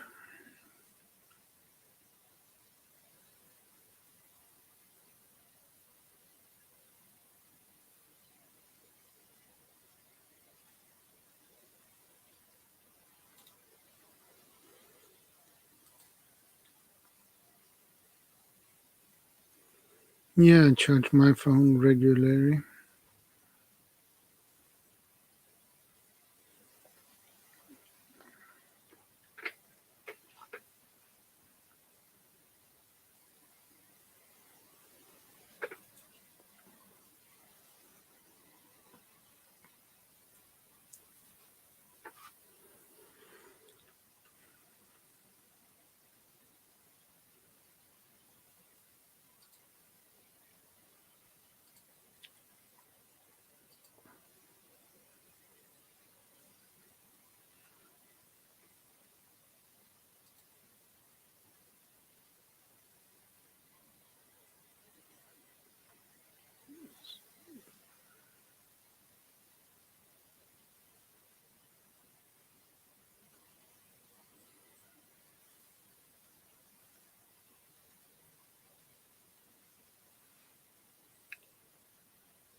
Yeah, you should do that, CR. You really should.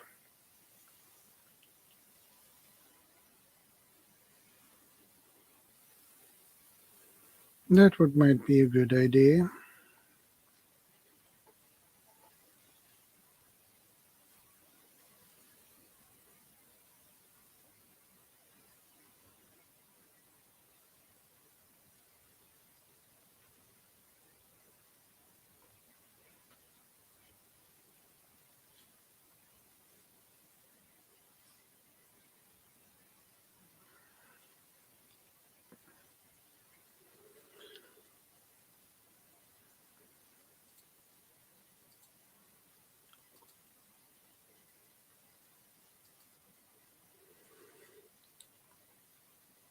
Anybody else who wanna join me up here?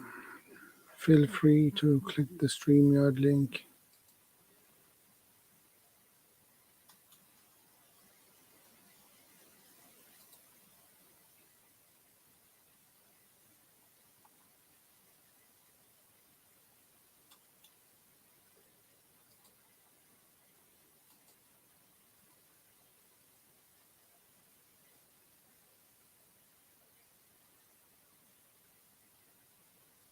Oh, so you get yourself a cool drink to see your.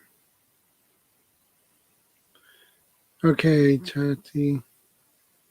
I understand. We all get tired sooner or later.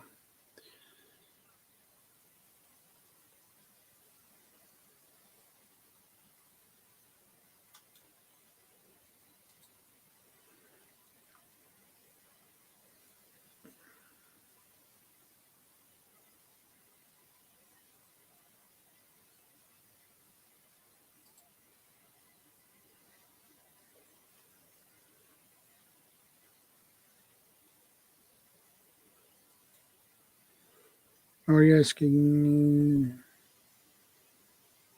me, Nanette?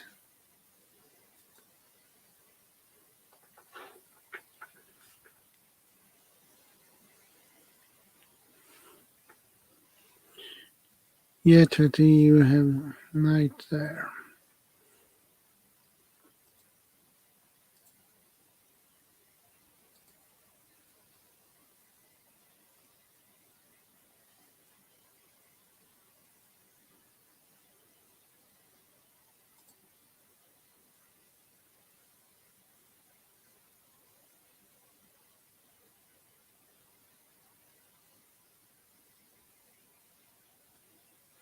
Yeah, we all have our busy days or busy weeks. Hey, McBean, Scottish, good to see you.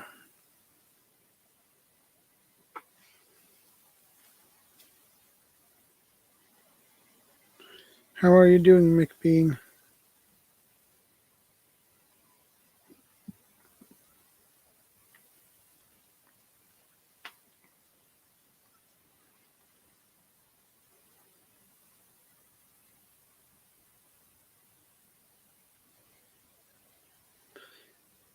Out with the birthday girl, huh? Well, that's good.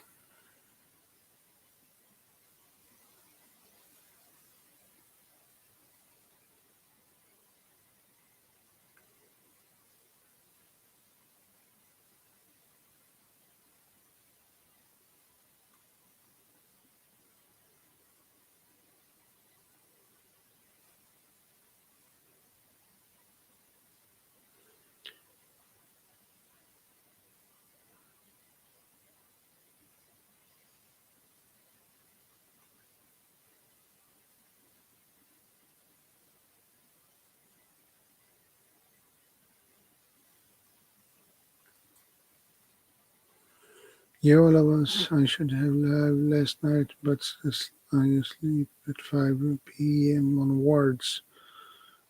Well, in that case, you were pretty tired, Annette.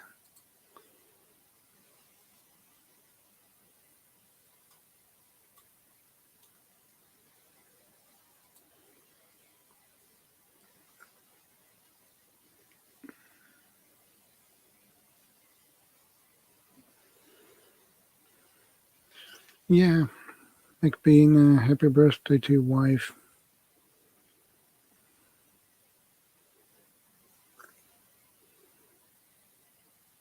How many times can you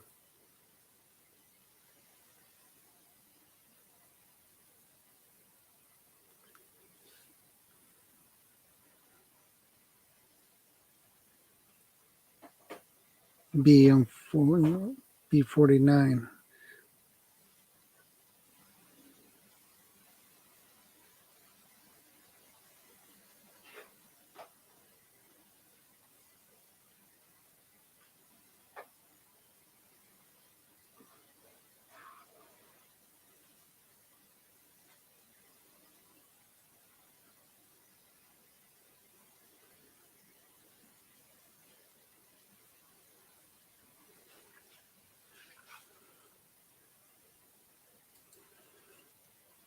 It's weekend to pamper ourselves. Rest. Yeah, I agree with you about that one.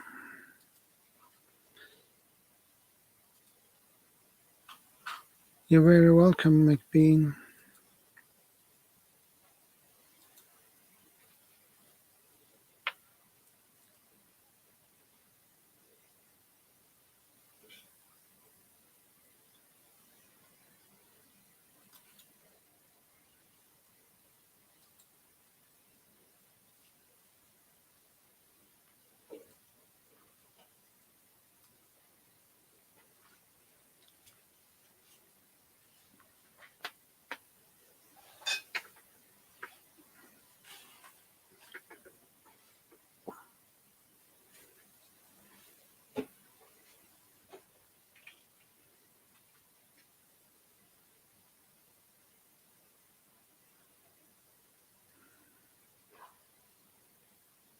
Yeah, I wonder that too, Nanette. Why 49 again?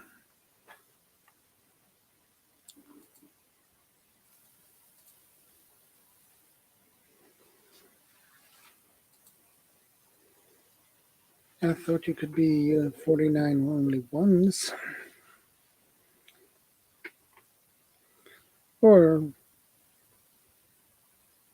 she might feel like she is 49.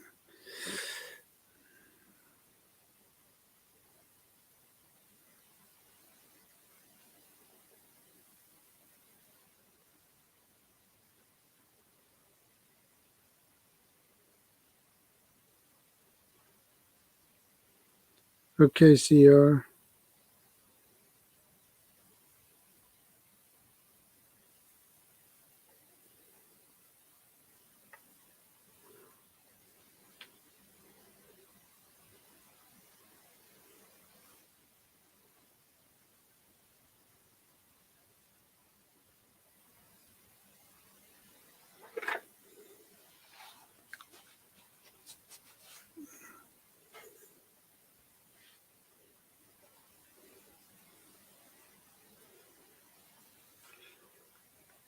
It's not good to overheat your phone.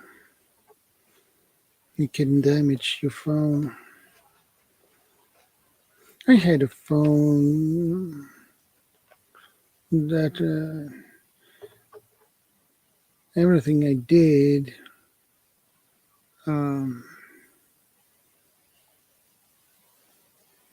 after a while I overheated my phone.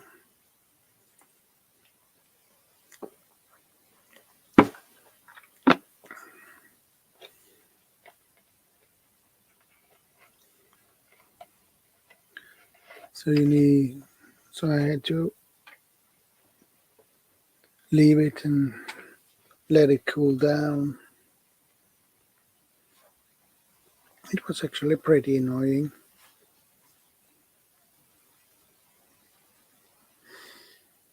Nurkam Danny, good to see you. And Robert Treber. Welcome, Robert. Welcome, Nurkam Danny.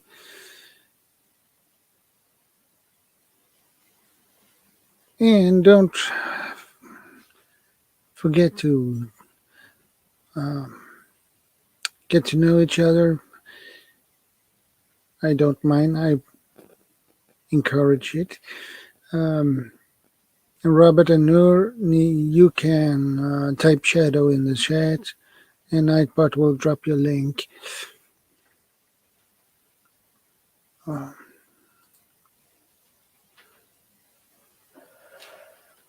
Let's see now. There you.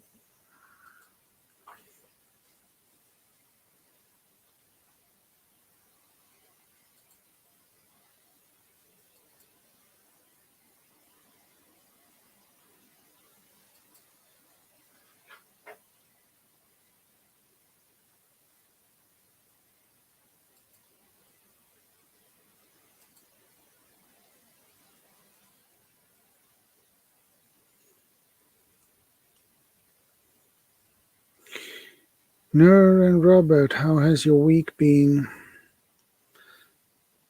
And guys, thanks for hanging on. I appreciate that.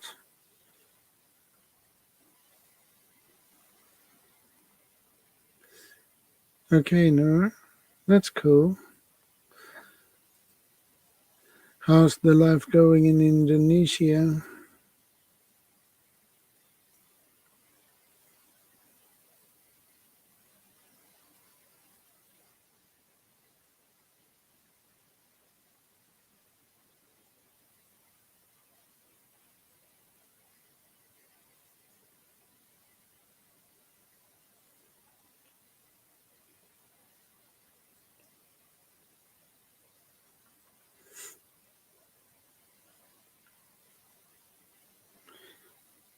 Nur Kamdani, I'm from Sweden.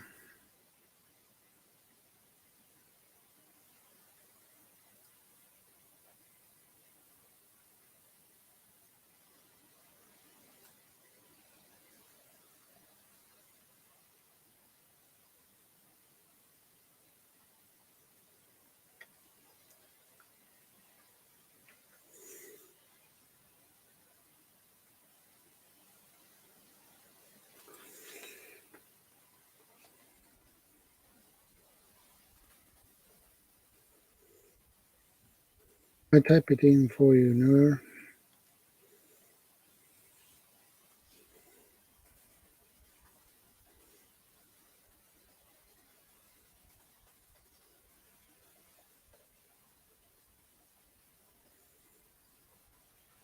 There you go. Yeah, Robert, I try to keep my channel relaxed.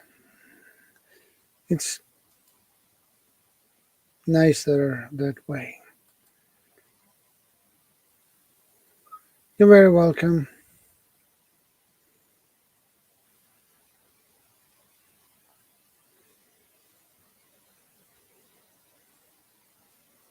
You're very welcome.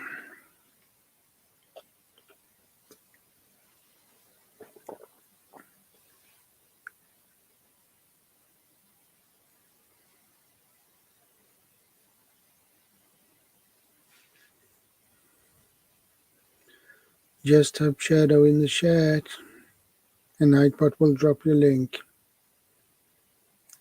Easy, easy.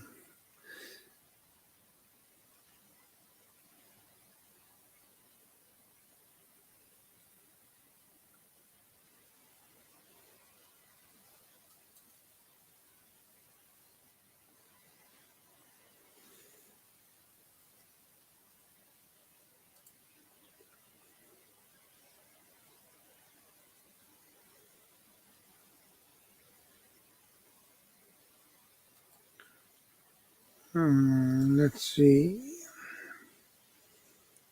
I'm not sure. Yeah, I'm connected.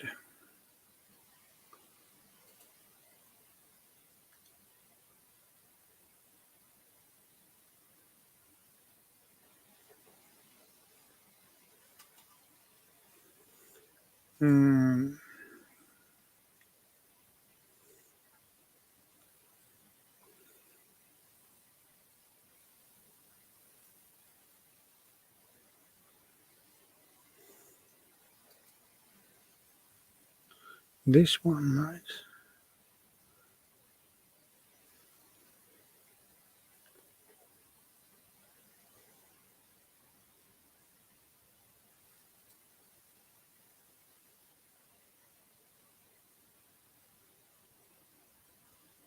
Hey, Billy. Good to see you, brother.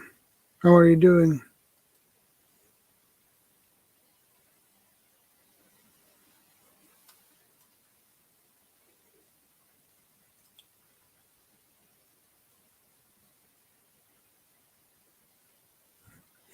Well, sometimes you have to work in the background, Darian.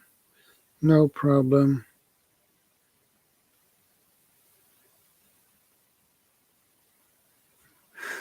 Well, that's okay to stop by to do that.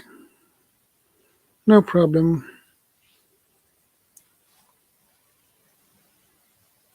Well, that's good. You are doing okay, buddy.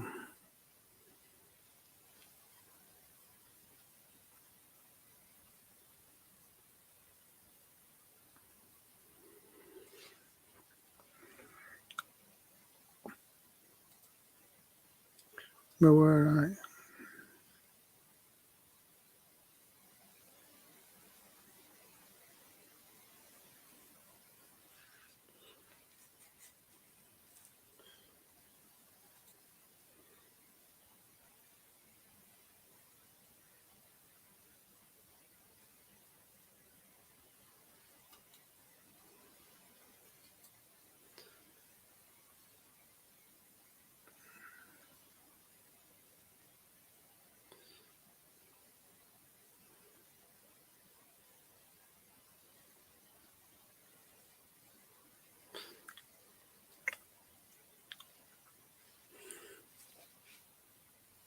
Just tried just to got home from work. Lol, fixing on taking a nap. Well, if you need to take a nap, feel free to do so.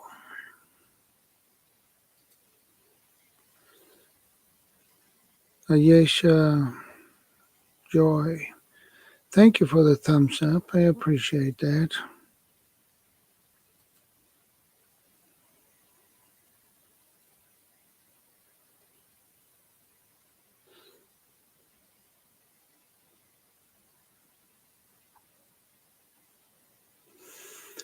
Um,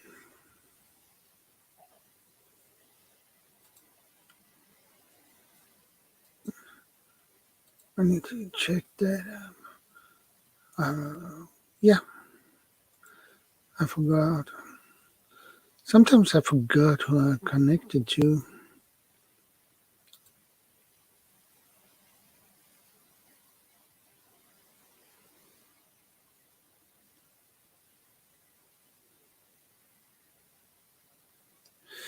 Well, I'm doing good.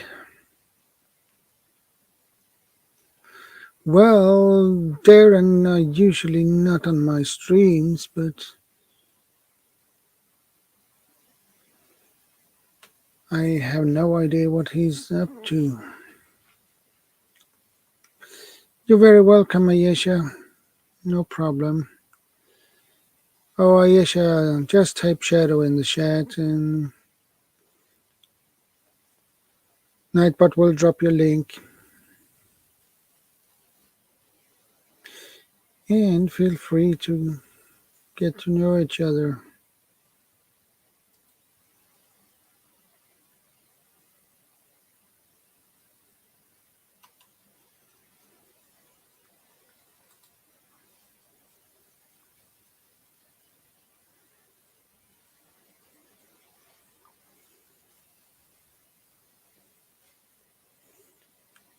It's probably, I don't know what the time is in Canada, but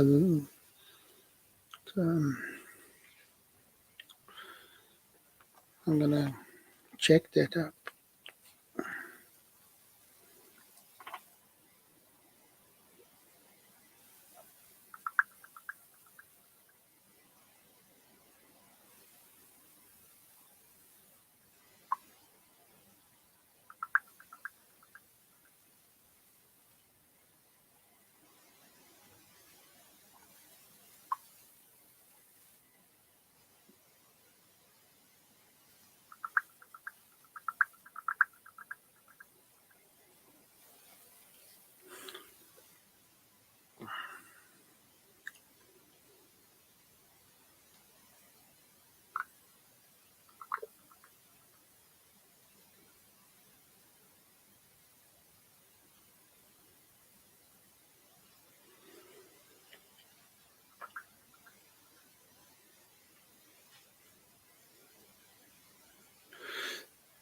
No, I think Darren had something else to do. I believe he had to work or something. It was something he had to do, so he had to take a day off from J Mike's.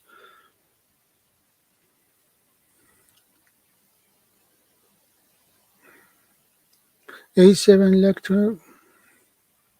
A7, good to see you. A7, why don't you come up here?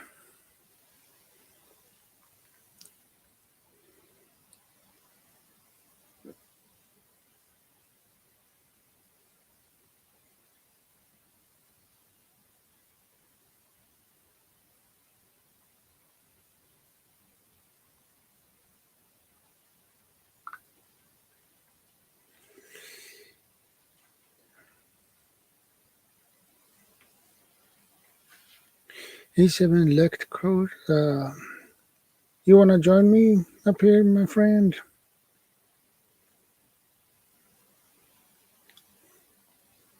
Alona, good to see you.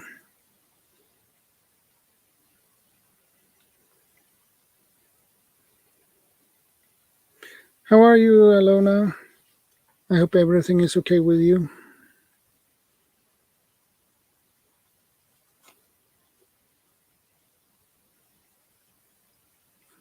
That's okay, Billy. That's okay, Billy. No problem. It is good to have you here, buddy.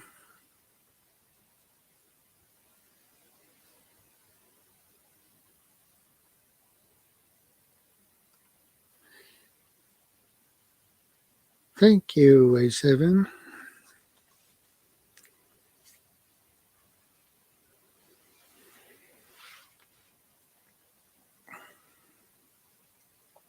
Yeah, Billy, I catch you on the flip side. I like that expression.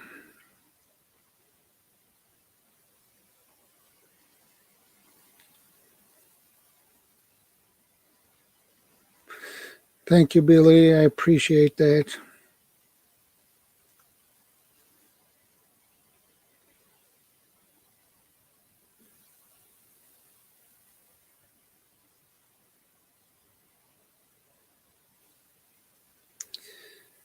I appreciate that, Billy.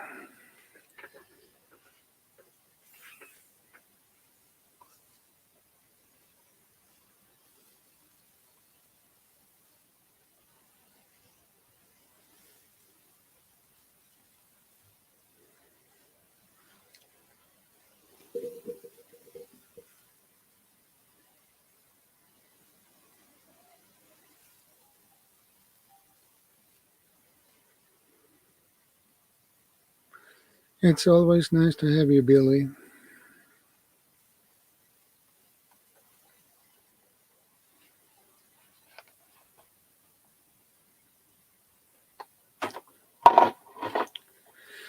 Okay, I fixed that.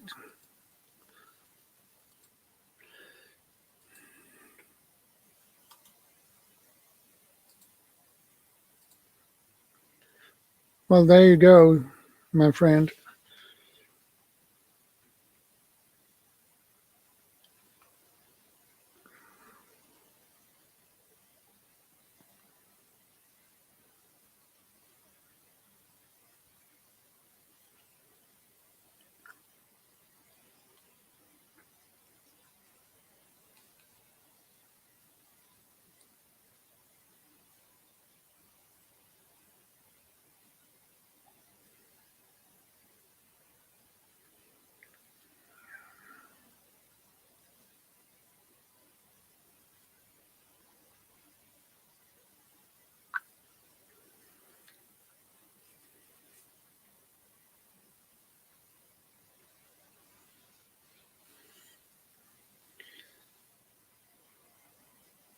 I hope that would work for her.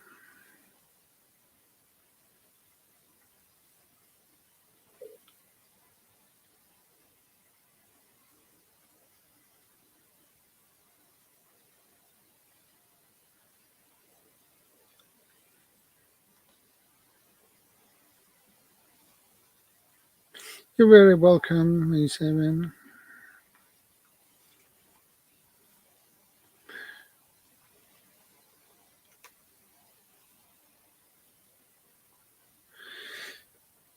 Richard Kent, good to see you, brother. And by the way, thanks for the subscription. Well, I follow so many people, so I can't remember all of them. Okay.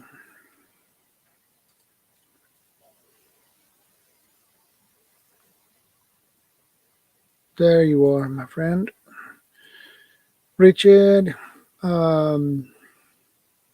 type shadow in the chat. And Nightbot will drop your link.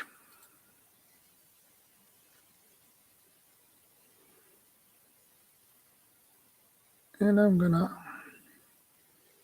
You seem to have a interesting channel too, Richard.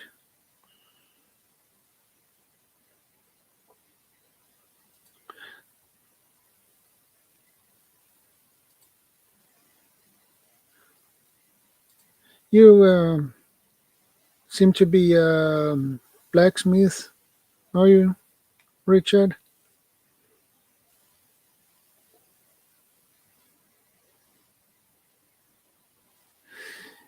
Bakul Minjeng, good to see you.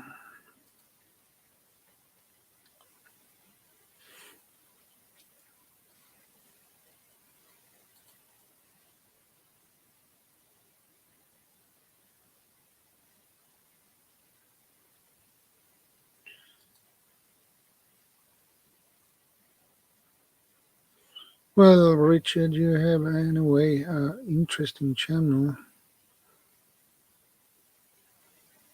I always wanted to learn blacksmithing.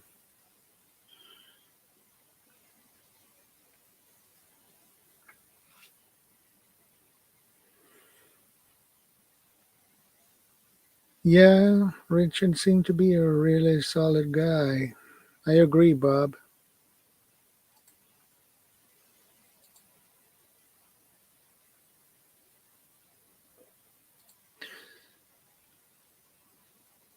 Alona, type shadow in the chat. And Nightbot will drop your link, Alona.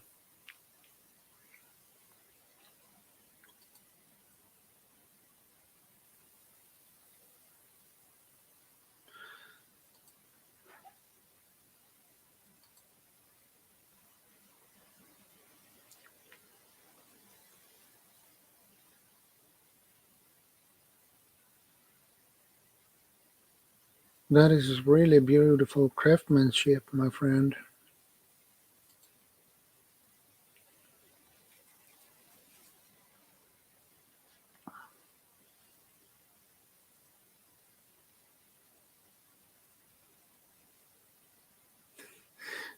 Okay, Alona.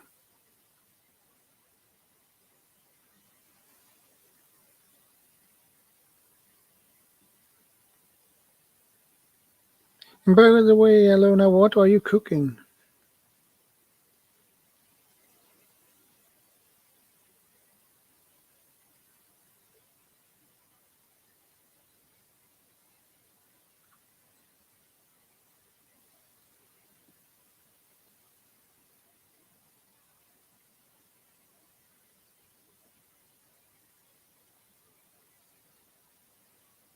Okay, Saban, no problem. Just try again, and it will work.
There we go.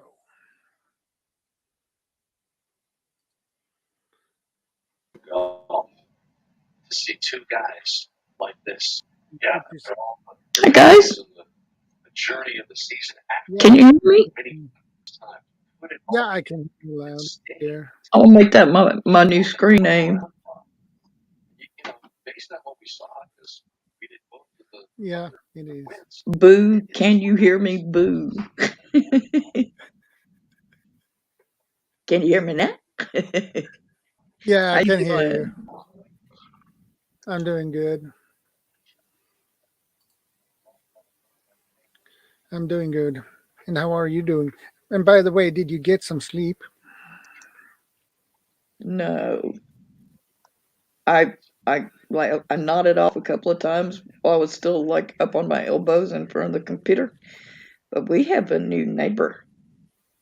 And Okay. yesterday I heard hammering and he was putting up a big sound system that makes more noise than a 747. Okay. Yeah. We tried to give him a chance, man. I went over to his place and knocked on the door and rang his doorbell twice. He refused to come to the door.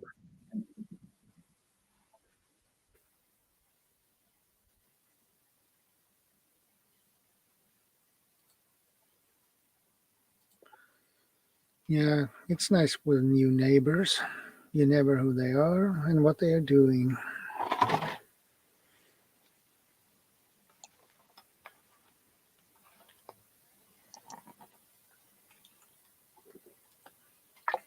Hello, Thor Haven.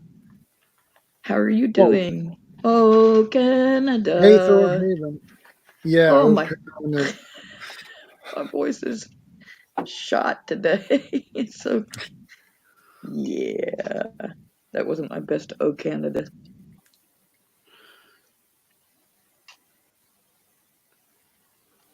No, maybe not, but it sounds good anyway. And it's Oh, probably stop. copyrighted or something. How's everybody doing tonight? How's your Saturday going? Well, hanging on. And I'm on a good mood, so it can't be better than this. Especially when you sitting here with good friends. Oh, yeah. Like,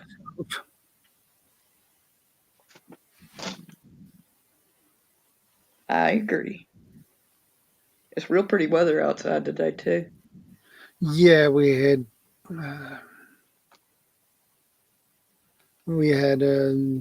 rain here today as well, so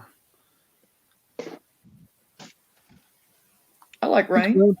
I like yeah, thunderstorms. I like rain. hurricanes. I just don't like them too much when they cut off my electricity and my internet, so that I can Well, enjoy them with my friends.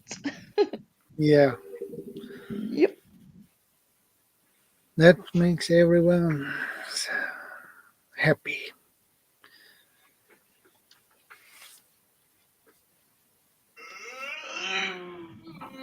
Oh, that was a good stretch. Yeah, it sounds like a very good stretch. I know my mic can pick up stuff so well. I got to get in there and play with the settings at some point. Let's see, what was I going to tell you?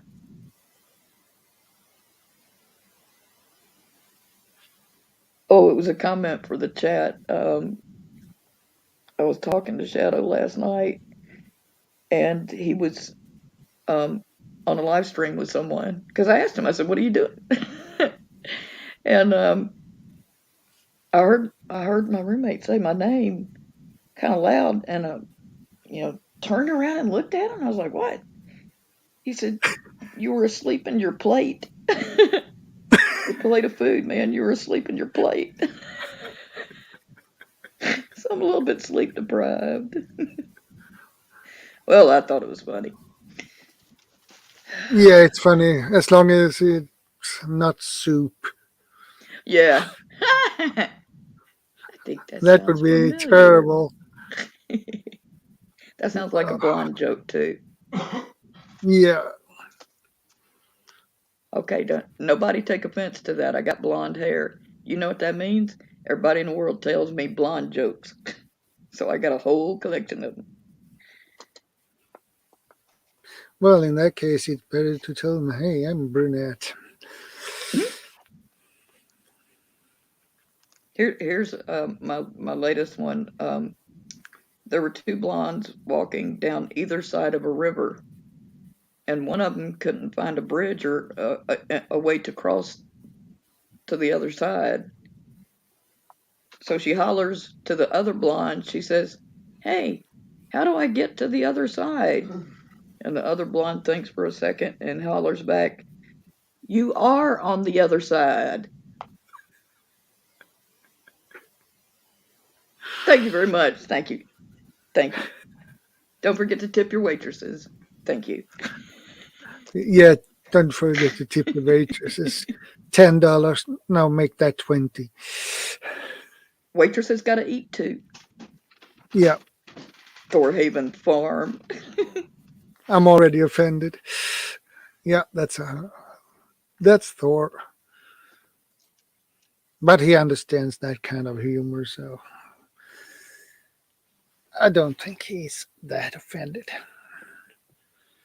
Oh, Thor is great on panel and creative redundancy, and I wish Yeah, I could. he's I wish I could visit y'all's channels more often, and I keep playing catch up with everybody. But after waiting 2 years, they finally got me set up with a primary care doctor, and the primary got me set up with a neural specialist, and suddenly my whole life is about going to tests. Test. Got more yeah. of them next week. Guess which ones? I have no idea. Well, don't ask me because I can't keep them straight. I just write down a little note for each one. If I can make it by myself, that's fine. If not, I've got a medical helper. She's a hoot. She's real nice too. Yeah, Thor, why don't you do that? Why don't you click that link and push the button to the top floor and get up here? Come on, Thor. Nephew. What does that mean? I have no idea. Probably something Canadian. I have no idea. I guess Thor has to explain that a little bit. Okay, well, More. Thor, the link to get in is just scroll up a little Oh, bit. Oh, I can't stay for long. Court's going out to get dinner tonight at some point at Popeye's Chicken. Okay. They do pretty fair chicken. Yeah. Chicken. I hope you don't get wings after eating it.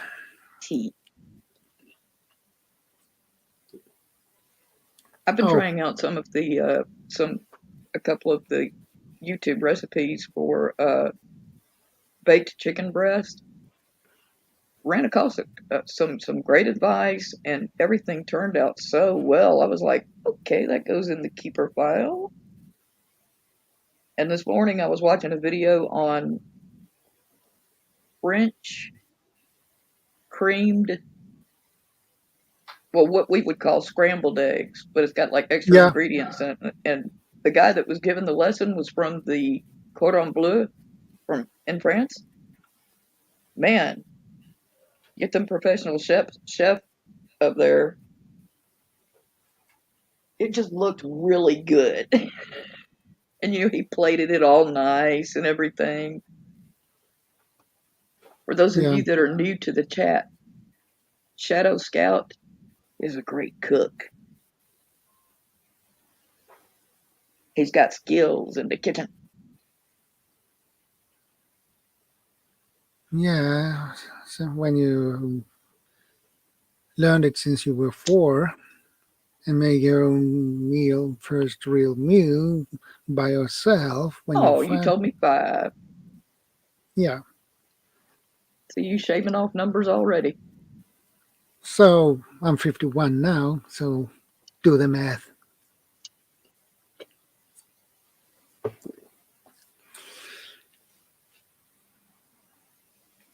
I married a guy that was the exact same age as you. Okay. And he Does that was mean you'll marry me? Too?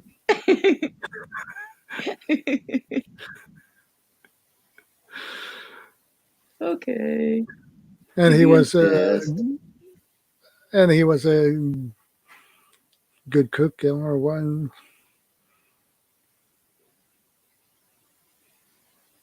I am having a little bit of a problem hearing, and I've got the settings turned up 100%. Okay. I've got the audio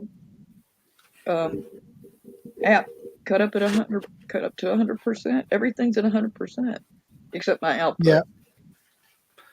So I don't know why it's a little bit low.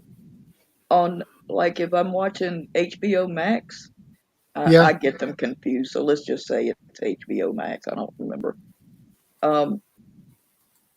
It'll be so low that sometimes when Roomy's got his TV cut up. I can barely hear it, and then I'll go watch something on Hulu or Amazon Prime, and it'll look like the volume is all the way at the bottom, and I got my headphones on, and the movie will start, and it's so loud it'll like give me a headache. Hurts. Okay, I said, all right, well, okay, why is Windows 10 telling me that I got everything at 100% and can't hear most of my websites I go to? And there we have Thor. Hey, Thor. What's going on, guys? How you doing, buddy? We doing have amazing really stuff. fun up here. Good to see you. Yeah. We've been so crazy busy. We've been like, trying to get everything done here on the homestead. We've got our wedding coming up in about a month. So we're doing that too. It's been crazy at work. So I haven't put out a video on our YouTube for I think it's been 2 weeks. I need to do something like that. So yeah, but so our Newfie jokes. I don't know if you guys are familiar with that, but what is a Newfie joke? So Newfie jokes in Canada are kind of like blonde jokes. So Newfie jokes are about guys from Newfoundland out on the east coast of Canada. Gotcha. And it's kind of like the blonde thing, right? So the joke goes, we have 2 Newfies that came up to Ontario on vacation.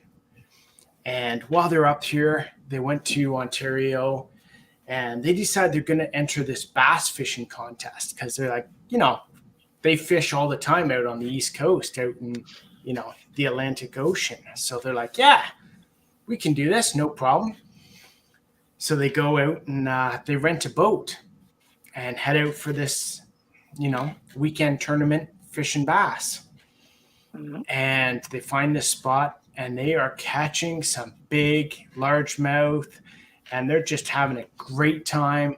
And they're like, this is awesome. I'm pretty sure we're going to win this. This is going so great. And we got to come back tomorrow to the same spot. And the guy goes, okay, so how are we going to mark the spot? Well, let's put a great big X on the bottom of the boat. And the other one says, that's not going to work. He says, why not? Well, we might not get the same boat. Oh. That's pretty good. Yeah, it's pretty good. I love that one. Okay, I got I can see why. Yeah. 2 blondes are walking down the street, and they look down and they see a compact. It's what ladies carry in their purse, and when you open it up, it's got a mirror on both sides. And one of the blondes picks up the compact and says, And she opens it up and looks, and she says, oh, it's just me. And the other one said, let me see. And she picked it up and she said, that ain't you, you idiot. It's me. Thank you very much. Thank you. Very funny. Be kind to the bouncer at the door. I'll be here all Between week, those folks. and the dad jokes, it's just so great. I love that. Yeah, I know one blonde joke anyway. Oh boy. I can, if I can get it right on English. Isn't that fun trying to tell a joke in a second language? How can you see that a blonde has used a computer? How can you see that a blonde has used a good computer? Has used the computer. Has used the computer. How? I don't know how. Typics on the screen. White out. What on the screen? White out. Typics. Oh, white out. White out. That I understand. Okay, gotcha. Oh boy. I gotta tell my roommate that one. So you guys have been doing amazing? Amazing. Yeah? Been good? Yeah. I noticed, Shadow, you've been taking a couple vacations, getting out, doing some camping and that kind of stuff. Yeah, I had 4 Well, the weeks ants went vacation. camping. They just kind of went along for the ride. We are lucky here in Sweden. We can get 4 weeks vacation. So That's crazy. That's awesome. yeah, and some people Don't that sound nice? can get 5 weeks, and some Okay. has 6 weeks vacation. It depends on what kind of work you have. Yeah, nice. No doubt. Yeah. I know I've got 3 weeks, but 4 and 5, that'd be sweet. I'd get a lot more done around here. Yeah. Hey, Jack. Auslander info is in the house again. Nice. He always is. Hey. Magnificent Germany with Darlin? Darian? Darian. Okay, I'll get my glasses. Be right back. And it's so cool because Sweden looks like where you went, it looks like Canada. It's so cool. It's I have heard that Alaska and where in Canada, it's that high up. It's the nature is similar to what we have here in the north. Exactly. Yeah. Lots of pine, lots of nice lakes. Yeah. Yeah. It was a little bit tricky to get there, but sorry, go ahead. It was a little bit tricky to get there, but it's about 40, 45, maybe 50 minutes to get there. But, well. Did you take any it's video a nice or spot. pictures for it? What? 50 minutes? That's what I drive to work. Come on. That's easy. Yep, that's what the roomie. Yeah. Wait a minute. What did you say? 40 minutes? Somewhere between 40 or 50 minutes to get there. But it's so funny because I hear that a lot in smaller countries.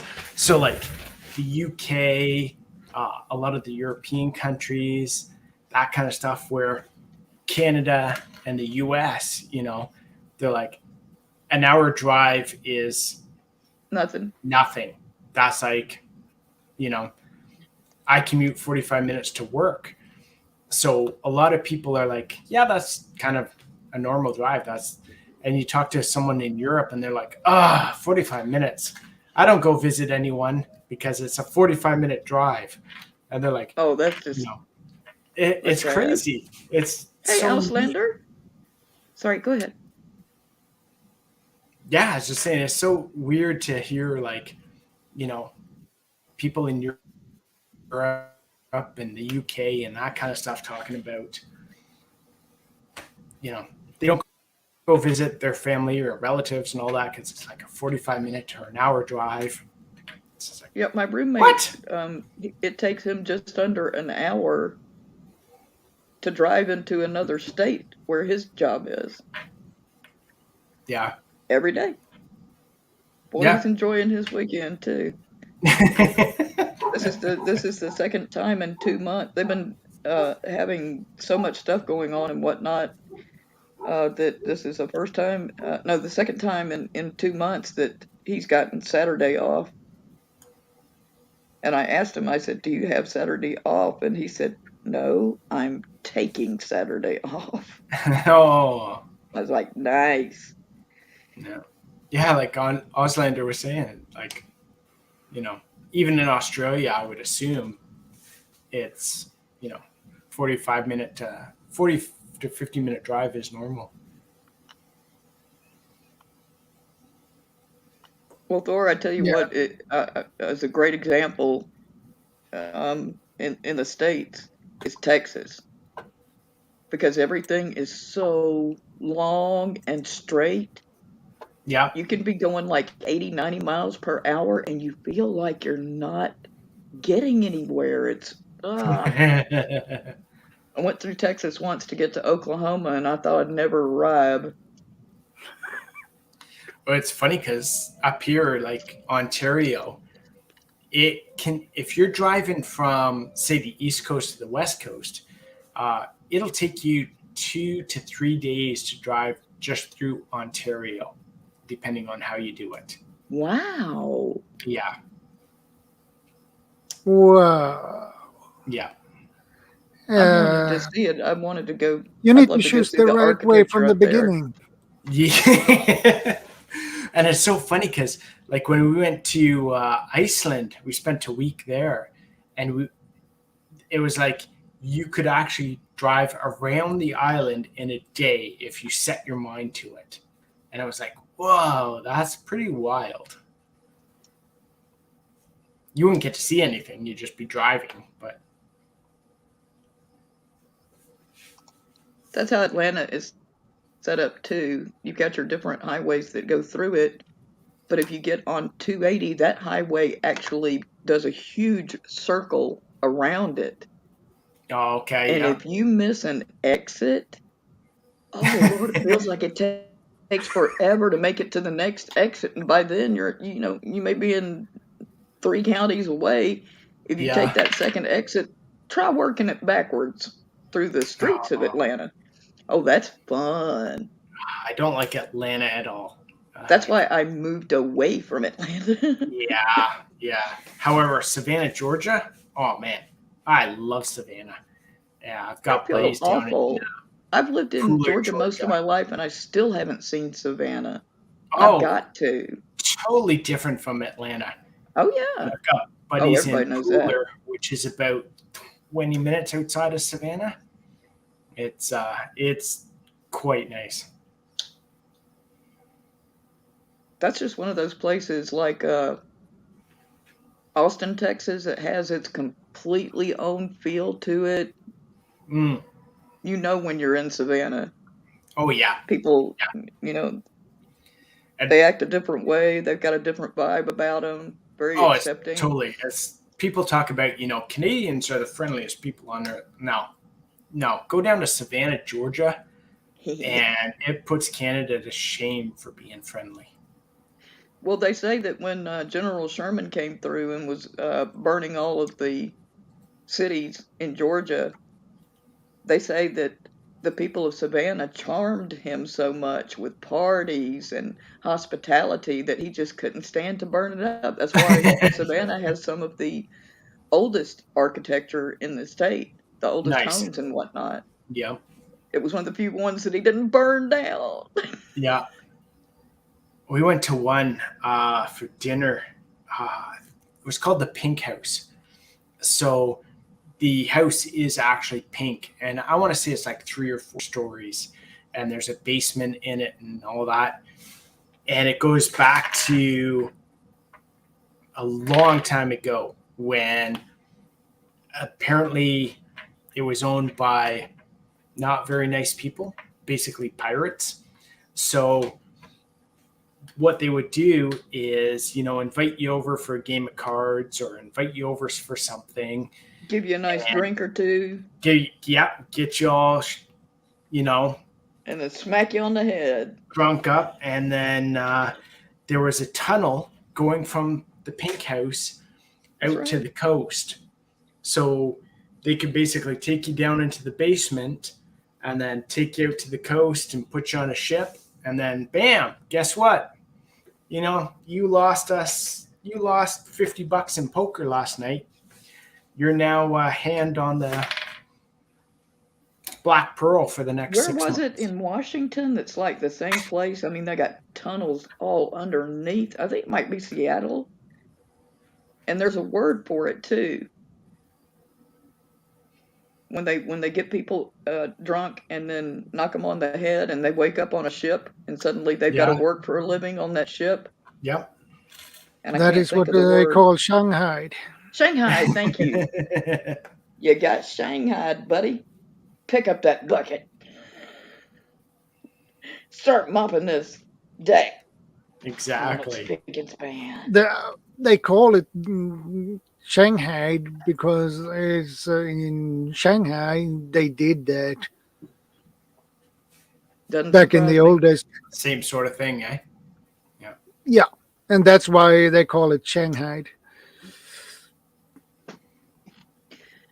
Perry, Georgia. Please excuse me, magnificent Germany. I am very sleep deprived. I know where Perry is, but at the moment I can't kind of place it in my head.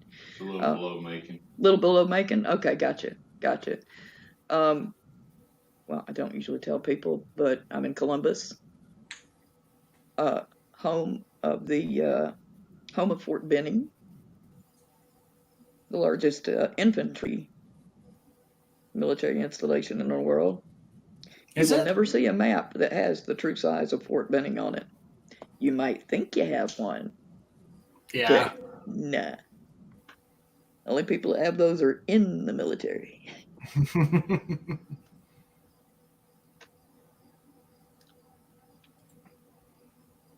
And if you're going to be a ranger or specialize or anything like that, then you know you're going to get sent to Benning so you can learn how to jump out of planes. Who wants to jump Fort out of a perfectly Benning, good Green plane? Berets, huh? Yep. Home of the Green Berets, and John Wayne filmed the movie, or at least part of the movie, on location at Fort Benning. Nice. And Mel Gibson, he's been here a few times. They filmed We Were Soldiers on location at Fort Benning. Okay, that movie. Yeah. Yeah, It's I okay, can't watch that one Auslander. I'm alone. sorry too. Sorry to what? Canadian. I'm sorry. Oh, I missed the first comment.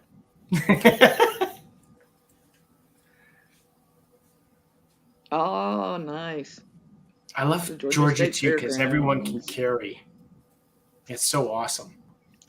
I went down visiting my friends, and we went up to Dierks Bentley concert up in Carolina.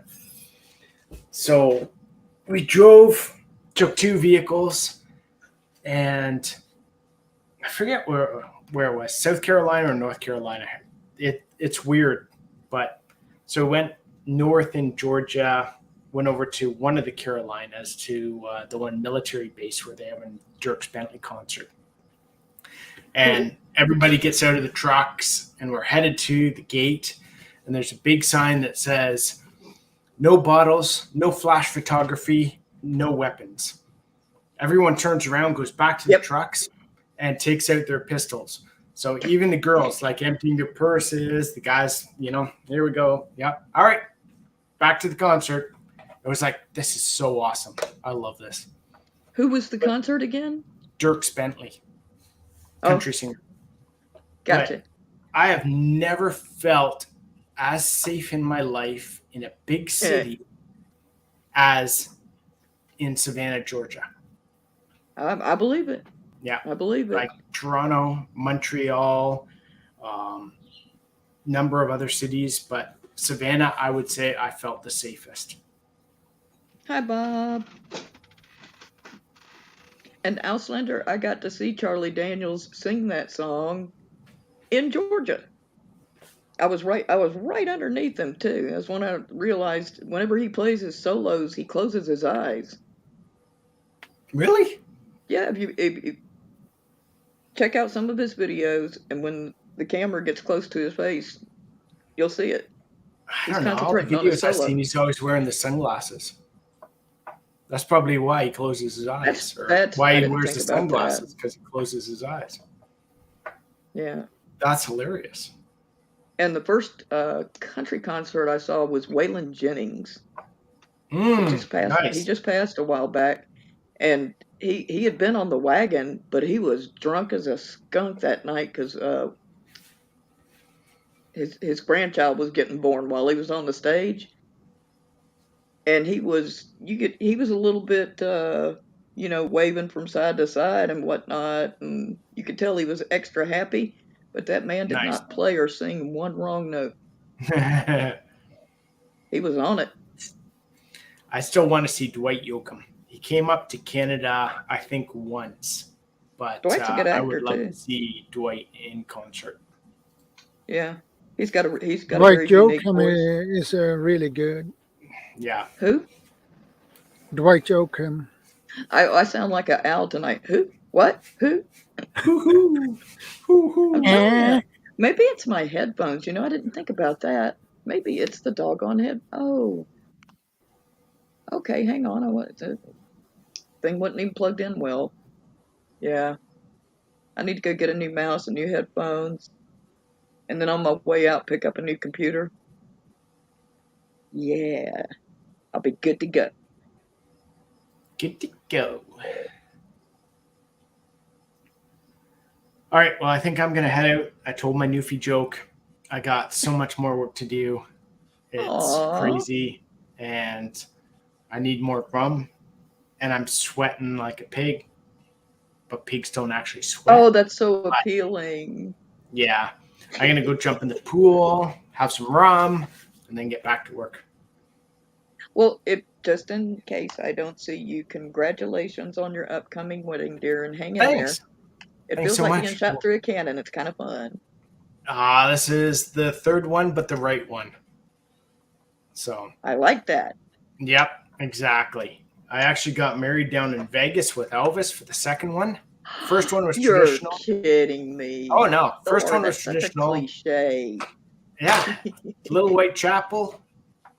Was it Little White? Yeah, Little White Chapel, I think. But that must appear in like 10,000 films, or every other I film know. about Vegas. The Little White Chapel with the Elvis impersonator.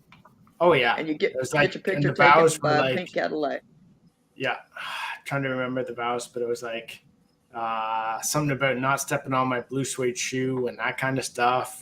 So no, it was that hokey. Really? Oh yeah, it was like but no, funny. doing it right this time. So yeah, awesome. Well, I hope that you'll both be very happy. Mm-hmm. All right, guys. Take care and have an amazing night. And everyone in the chat. Great to see you, Thor. We'll see you soon. Take care now. See you later. Love you guys. Love you too. Mega love shout outs to everybody. Yeah, Thor is funny. He's a nice guy. But I'm a little bit worried about him when he works so much. Yeah, I mean that's a lot for 3 weeks. And getting married in 3 weeks. I mean, wow. If he don't relax or something, he will get a burnout. And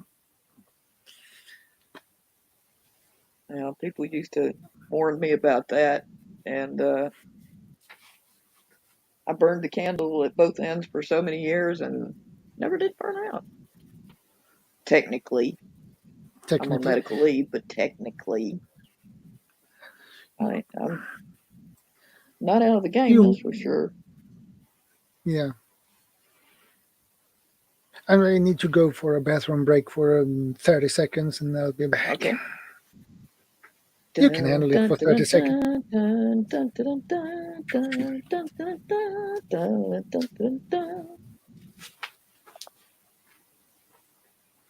Name that movie. What movie is famous for using Richard Wagner's Flight of the Valkyries? Does anybody in chat know? I'll give you a hint. It stars Marlon Brando in it somewhere. That's right, Bob. I listened to it in the past 7 days, I know. And I watched a live clip of it, and oh man, they shredded it live. It was great.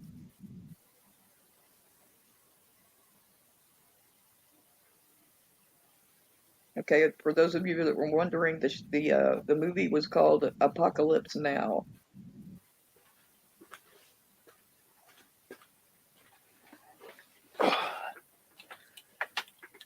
And welcome back, Shadow. Thank you. I had to wait till you get your headphones back on. Well, it's nice to have a nice little bathroom break sometimes, or otherwise it would be unbearable. Not if you're going to do a long live stream, that's for sure. Yeah. The longest I did was nearly around 11 hours. That was tough. Not if you're having fun. Okay, Having Creative. fun, yeah. It's good to see you, babe. Have fun walking off your food. Well, I didn't really get to see you, but you know what I mean. Yeah, I know what you mean. Creative is a great host. Yeah, I wish he I had is. more hours in the day, man. With a Yeah. lot of folks, I've just gotten a peek at their channel and whatnot, but he's got a lot of talent. Yes, he has. And a good voice and of, a good stage presence. Yeah.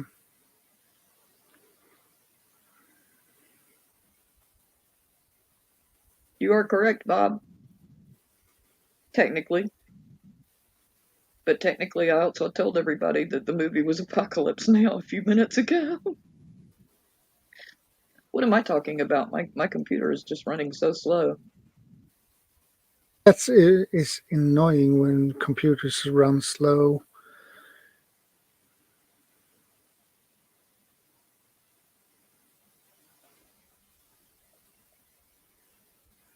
Well, you know what would probably help? I mean, it's just a theory.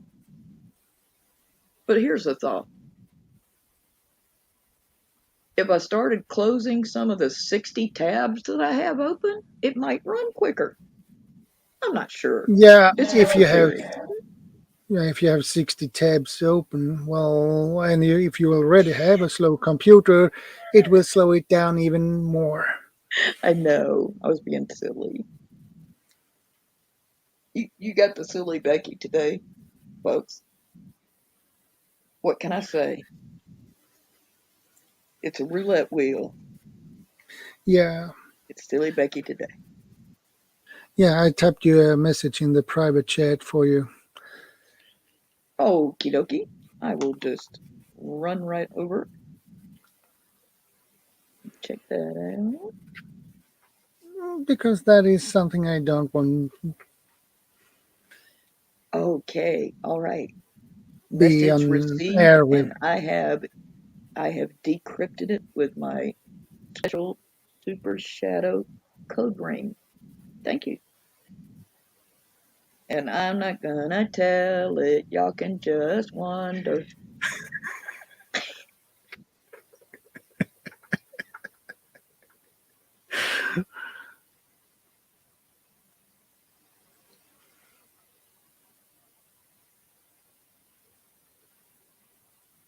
Do they have Popeye's chicken in Sweden?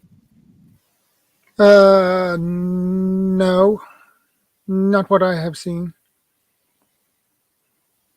It's so popular over here that late night talk show host David Letterman went to there and he got their seasoned green beans, and it blew him away how good they were. That Yeah. When he did the next show, he bought everyone in the audience a cup of seasoned green beans and handed them out to everybody. I mean, on the camera too. And they were sitting up there eating their green beans. Like, wow, this is great.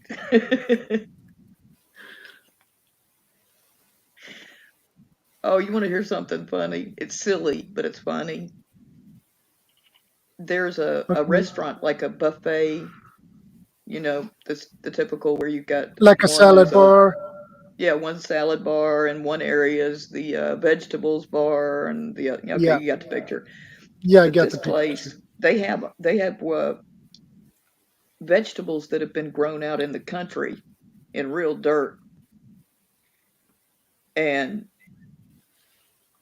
man, they have like 2 freezers as soon as you walk in, where people have just hand shelled the peas and flash frozen them, and their creamed corn is off the hook. It made me think of my grandma. I haven't had that in so long, it's not even funny. And I walked past this lady. I've only been to this place like 5 times in over a month. And I passed this lady, and she said, "By the way, thanks, you were right about the cream corn." And I looked back at her, and I was like, I did not recognize her or her voice or anything. I just remember a lady asking, does this cream corn have grits in it? And I said, "No, ma'am, that's the real thing. You want to try that cream corn. It's good." But here's the story. So I wanted to get a big tomato, what we call a sink tomato, because they're so juicy. You just got to eat them over the sink because they're going to, drip all down your arm and everything. So I go get my big tomato, and I bumped into the lady at the checkout before. At this place, they weigh your food. You're going to pay, hi, Bob. You're going to pay one price for your food, and then over that, it's how much does your food weigh? And I told her, I said, well, I wouldn't mind just taking home a dessert. But if y'all just going to charge me $5 and then weigh the dessert, nah, I'm not going to do it. And they know that I'm trying to gain weight in case the doctors decide to go with chemotherapy instead of radiation treatment. It's real important that I gain weight. So they were helping me out, eating that good food and whatnot. She knows this.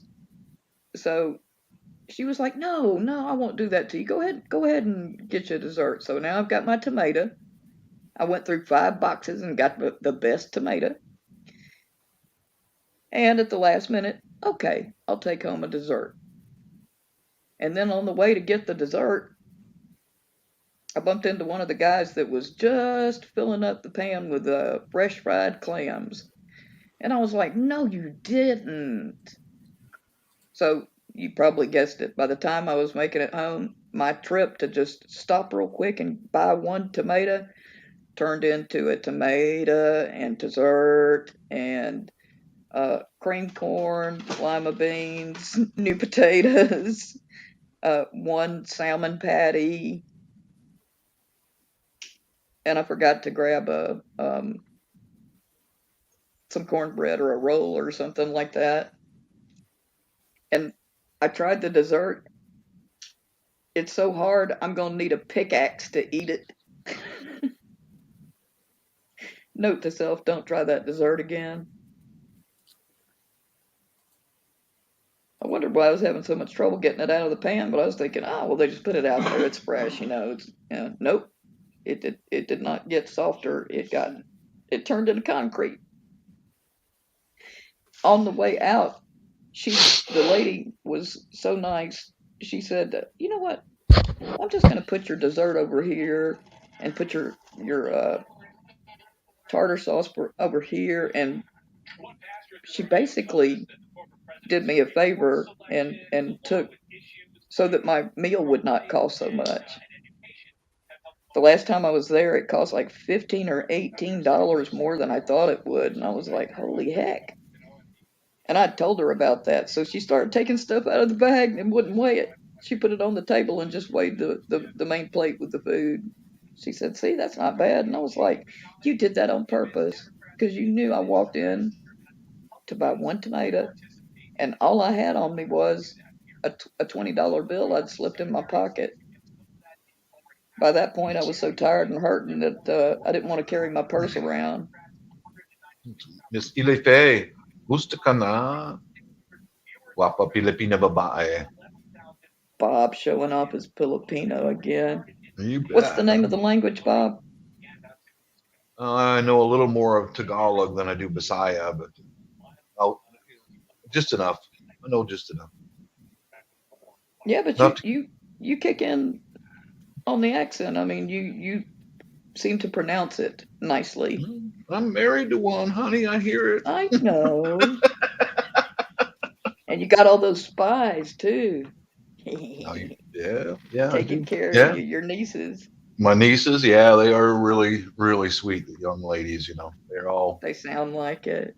And I know you love them because you're always talking about building something for them and stuff like that. Yeah, I started packing up a box to send art supplies to Jin Jin it's almost full right now, and I'm got another box, and I'm going to send another box to Ate and her family, art supplies, so they can make their own earrings and jewelry and Yeah, sell you different told me. things. Yeah. I think that's great too. Mm-hmm. Because I'll do stuff like go out and collect my own shells from the beach, and I'll try to look at things like you do sometimes, Bob. You'll look at what other purpose can I create You bet. You bet to I do. use this for that it wasn't originally intended to. You have an artistic eye like that. Mm-hmm. You Well, know a lot about the skills in the construction, but yeah, I've noticed I've the got artistic eye too. I've got the machine tools, and one thing I'm sending to Jinjin's house is they sell plants outside their house, and I got like 3 or 6 embroidery hoops for both houses, and I put them on my milling machine and drilled evenly spaced holes, and I'm providing them with all kinds of stuff so they can hang up the plants or the jewelry that they make as a display. Just recycle, repurpose the stuff. Yeah, it's That's awesome. And it's cool to look at too. I bet. Yeah. Give me a minute. Give me a minute. Okay. Yeah, we give you a minute. I love it when he says, "Give me a minute." You behave yourself, young man. You just watch it, mister. I'm still more handsome than you are. Let's just get that straight out there. Oh, throw down. Right here, live on Super ShadowScoutSwede Saturday. You are welcome. I forget which comedian used to say that. It's punchline to a joke that I've forgotten too. Yeah. It sounds familiar when you. Oh, it was Bill Inkbull, one of the blue collar comedy tour guys. I love Bill Inkbull. He's funny. He is so funny. They all are. Jeff Foxworthy, Ron White, and Larry the Cable Guy. And they were talking about the first time that they did one of their when they did their first blue collar comedy tour, and it was the first time they had a really super big audience. So they drew straws to see who would go out first, and Bill got sent out first, and he, as comedians say, he killed it. And all 3 of the other guys were mad because they're like, well, I don't want to have to go on stage next right after that. He just killed it, man. I can't do better than that. They're funny. You know what, Shadow? Those guys come to a little restaurant that's way back in the sticks, about 15, 20 miles away from here. Oh, it's lovely. Yeah, that's I remember seeing it now. They're evenly spaced so that and I provided spools of wire and tools to make these jump rings so they can make their earrings or hang plants off of these things. That'd be great you could put the earrings on it and also thread your necklaces to hang from it too. Certainly. And I gave them tools to work with the wire to make all kinds of hoops. Now that's the kind of gift you're a man after my own heart, Bob. Yeah. That's the best gift you can give me is tools. Keep those ladies busy. Keep on giving. Keep those ladies busy. I know the moms are going to be involved in it too. I know they are because they all sit together at the table, all the women, and cluck like hens. All right, now. Lady on the panel, all right.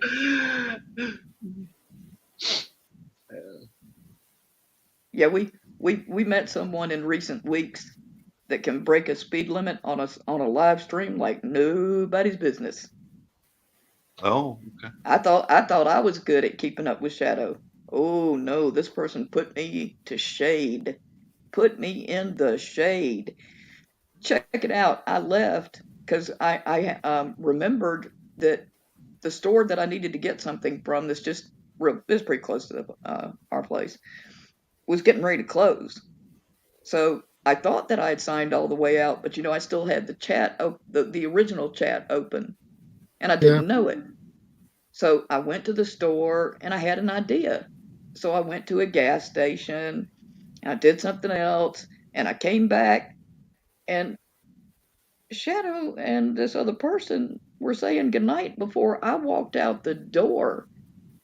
And I did all those errands, came back, and that person was still going. Oh, one of those people. Well, Yeah. she had tons of information and whatnot.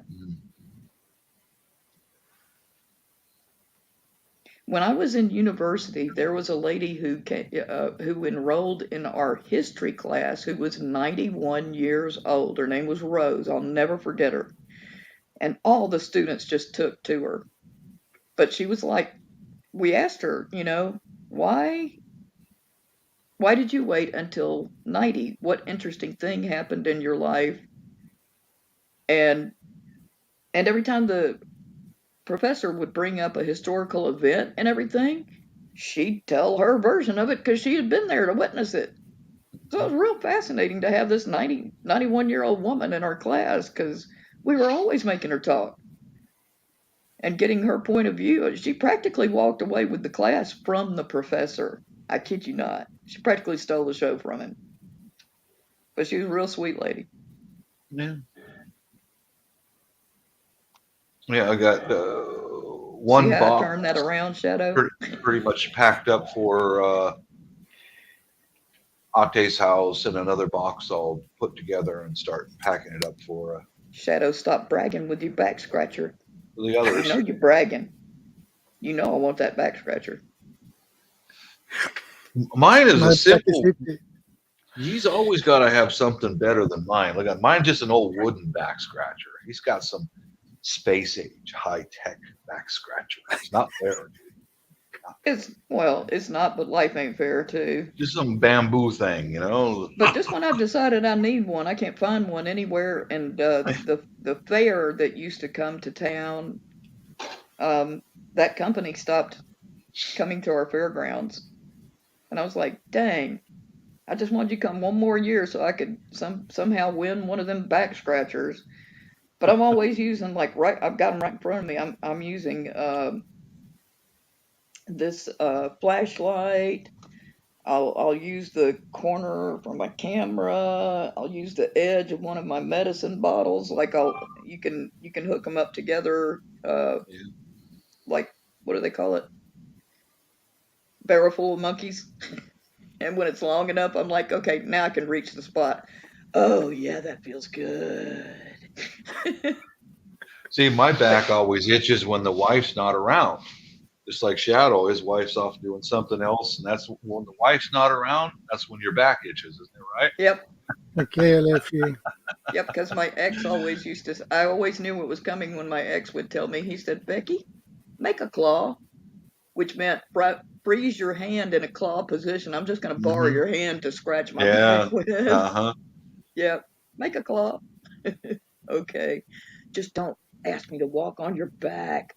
Yeah, my missus, when she comes home from work, oh, hon, my back is itchy.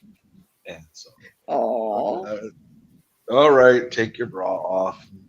I know exactly where it's on that bra line, right on the bra. To the left. Oh man, now you're making the back itch. To the right.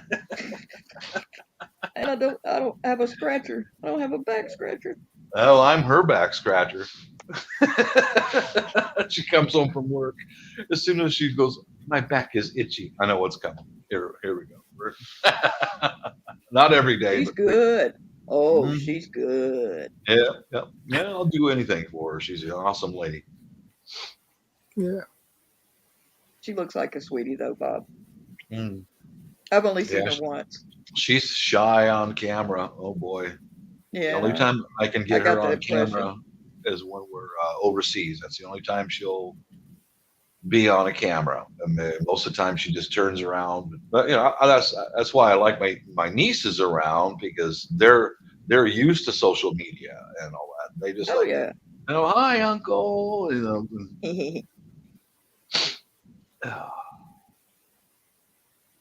Yeah, I do miss the family. We're gonna go back this winter. Gonna go back to Davao this winter. It's gonna be good. All of our relatives from England are gonna show up, and we'll have a big party. Big party. Yeah. Music and drinking and massive amounts of food.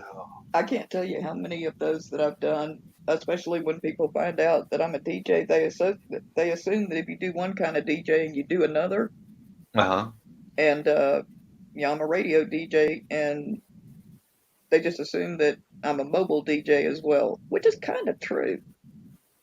And I love doing block parties and family reunions and whatnot. I just slip on my roller skates. I don't even need 2 turntables. If you just play good music, you don't really have to mix the songs together the way you would at a gig, a DJ gig, and everybody will have a good time as long as you bring 2 songs. The electric slide, because that's a dance everybody can do, and that other song where the guy is always telling you what to do. Okay, now step to the right, step to the left, 2 times.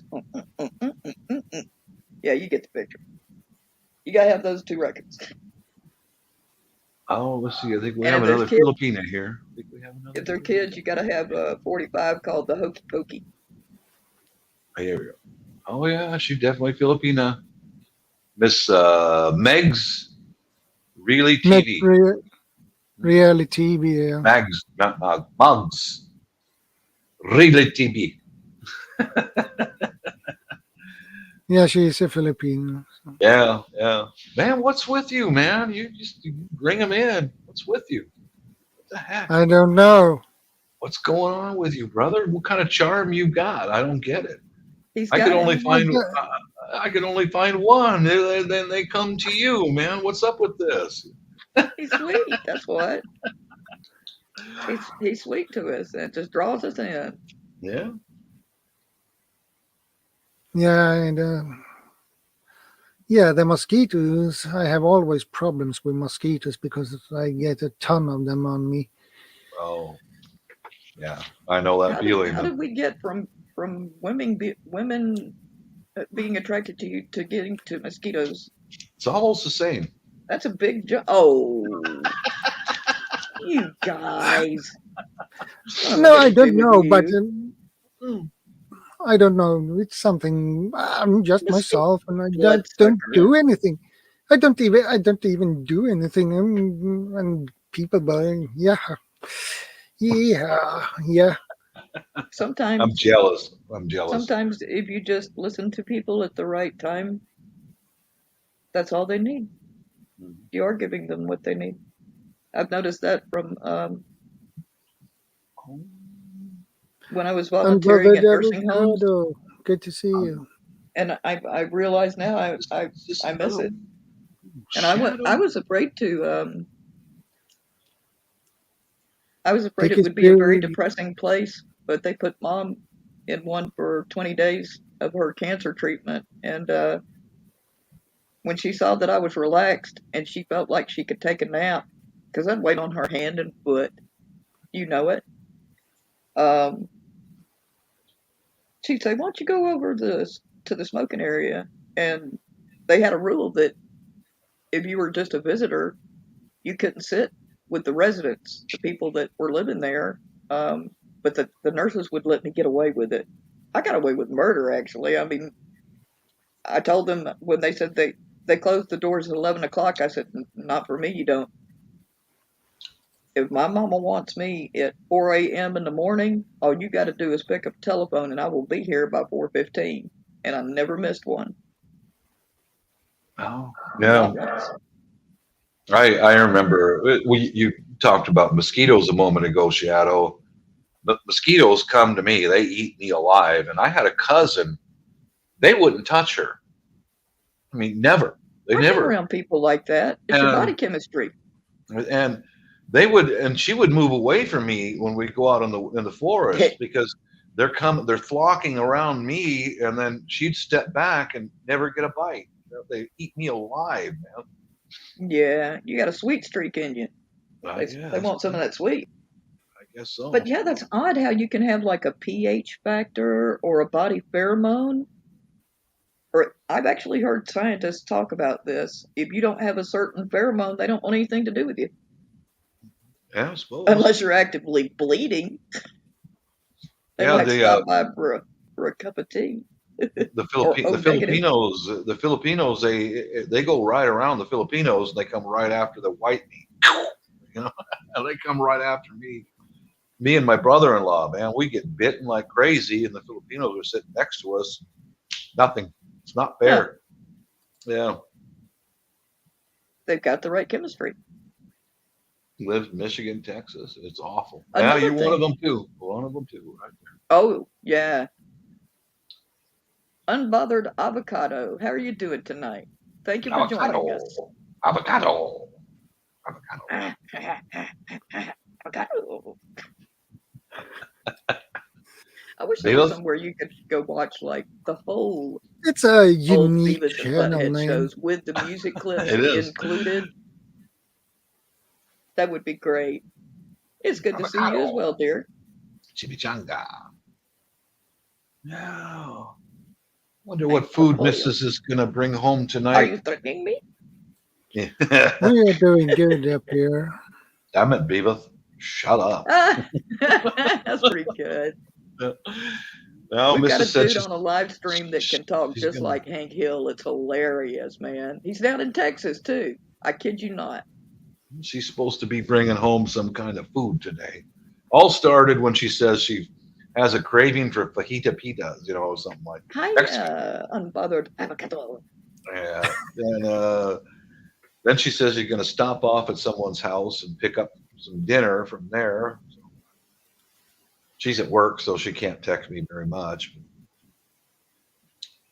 Usually with the Filipinos, one of them might need some extra cash, and she'll cater some dinners and put out the word, hey, come get some, you know. Mrs. does that fairly often. It helps out the other person who needs some money, and it helps out Mrs. because she doesn't have to cook that night.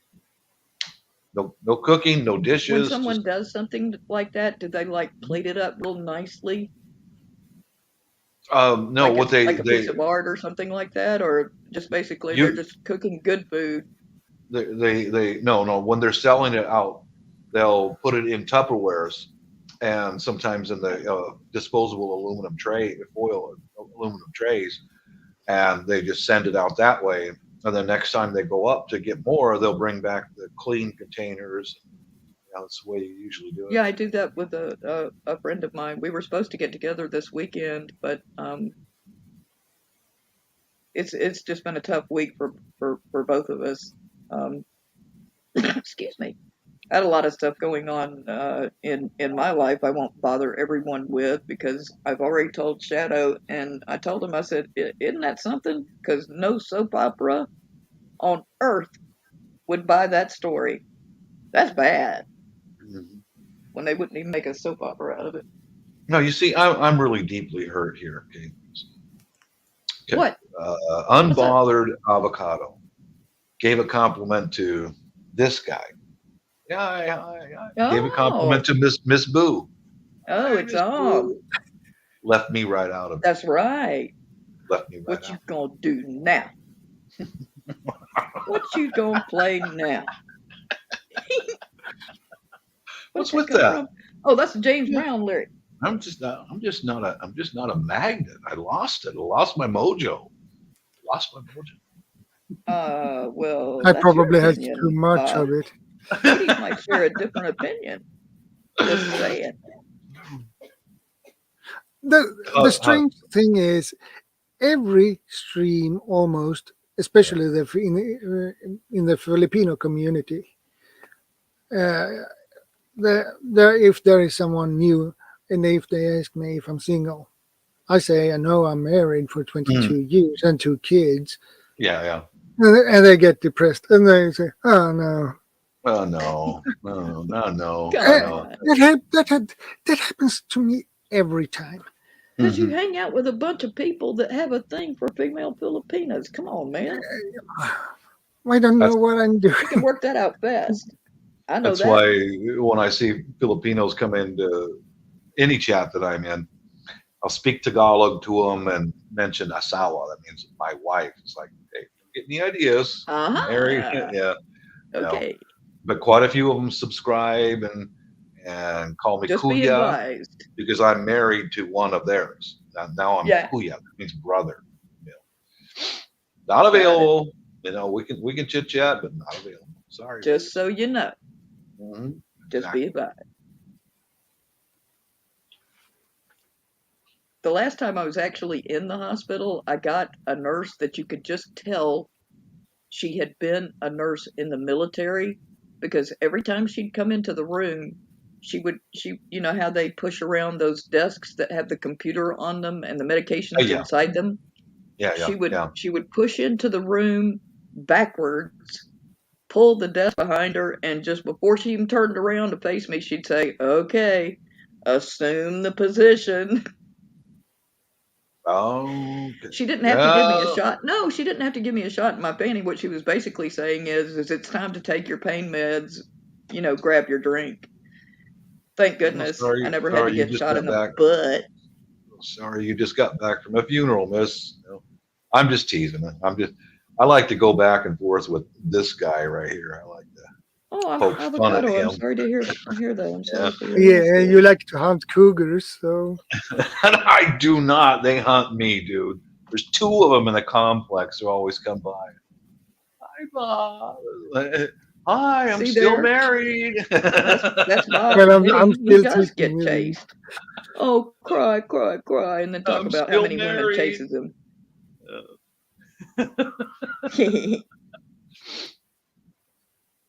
I like y'all. See, I love you, but I like you too. I think it's his Swedish accent is what does it. It drives them women over. Oh, stop it. It's got something. It's got broad shoulders. He's got a Swede accent. It just drives them women right over the edge. Yeah, there is one who are normally on Darren and Jay's Mike streams. There is a woman there. Her name is Shiriana, and she says, "I have so hot and sexy accent and charming accent." I was wondering where Shiriana was tonight. Yeah, I wonder that too.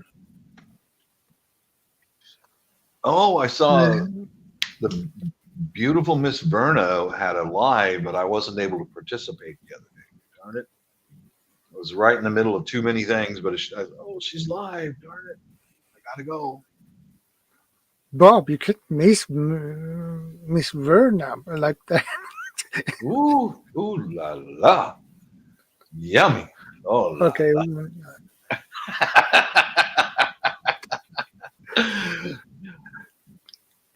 I did wish her well on a video or 2 when she was over on Palawan. So wish you well. God bless. Hope you have a great time.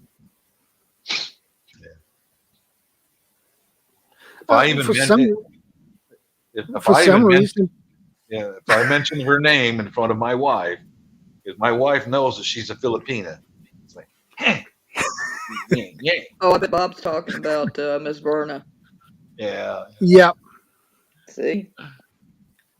I had to mute for a second because the roommate's just leaving to go get the food. Yeah. And I don't know what's so charming with my accent, and I don't get it. That machismo thing. Got that machismo. I actually do love your accent. This was my participation in reuse and repurpose things right there. Got a whole bunch of stuff in there. I'll be right back. I'm going to go drop these back in the box before I forget about them. Well, all right. All right. A few nights ago, the gentleman that I was telling you about with the YouTube channel that I used to work. Yeah. Yeah. and for the rest of you that don't know it, he kind of fired me, and he's waited for a year to go by, and he called me a few nights ago and said, "This is the worst decision I ever made." It was just terrible. I was like, "Well, you don't have to say that. Someone else caused a misunderstanding between us. I was there. We all saw it." And he said, "No, I take responsibility for my actions." And I was like, "Okay, well, you got to keep repeating it." Now, why did I bring him up? Oh, he brought up a clip from an old movie. It's a mad, mad, mad, mad world, and we were rolling. Oh man, my sides hurt. We were laughing so hard with Buddy Hackett and Jimmy Durante. Mickey. That he was a child actor. Yeah. Mickey Rooney. Jimmy Buddy Durante. Hackett and Mickey Rooney in the cockpit with Jim Backus from Gilligan's Island right behind him, getting Jonathan knocked Winters out when was he got in up there. to make a joke, make him a drink. That movie had all the stars.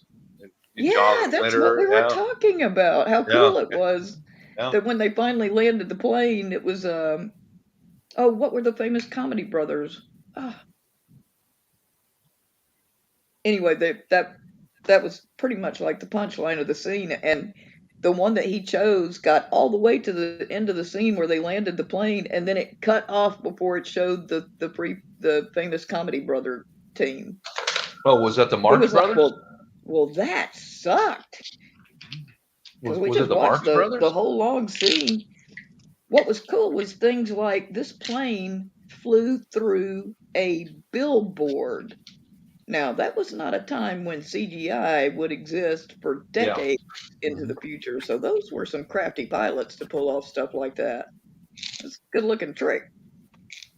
But that wasn't fake. A stunt pilot.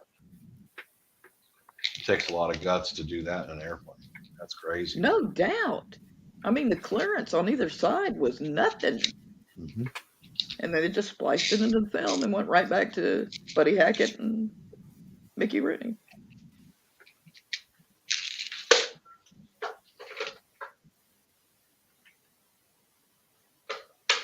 But yeah, if you look around, depending on what country you're in, you can watch. It's a map.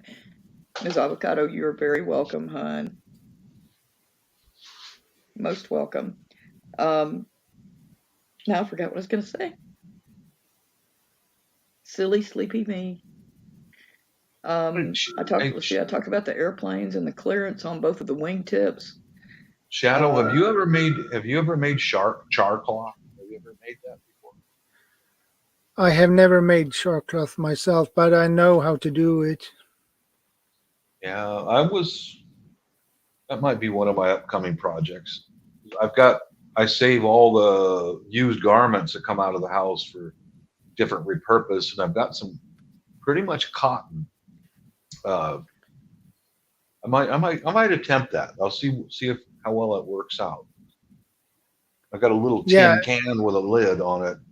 Yeah, you need a tin can with a lid and punch a hole in the top of it. Yeah. This is the part where I sit here and pretend I know what you're talking about.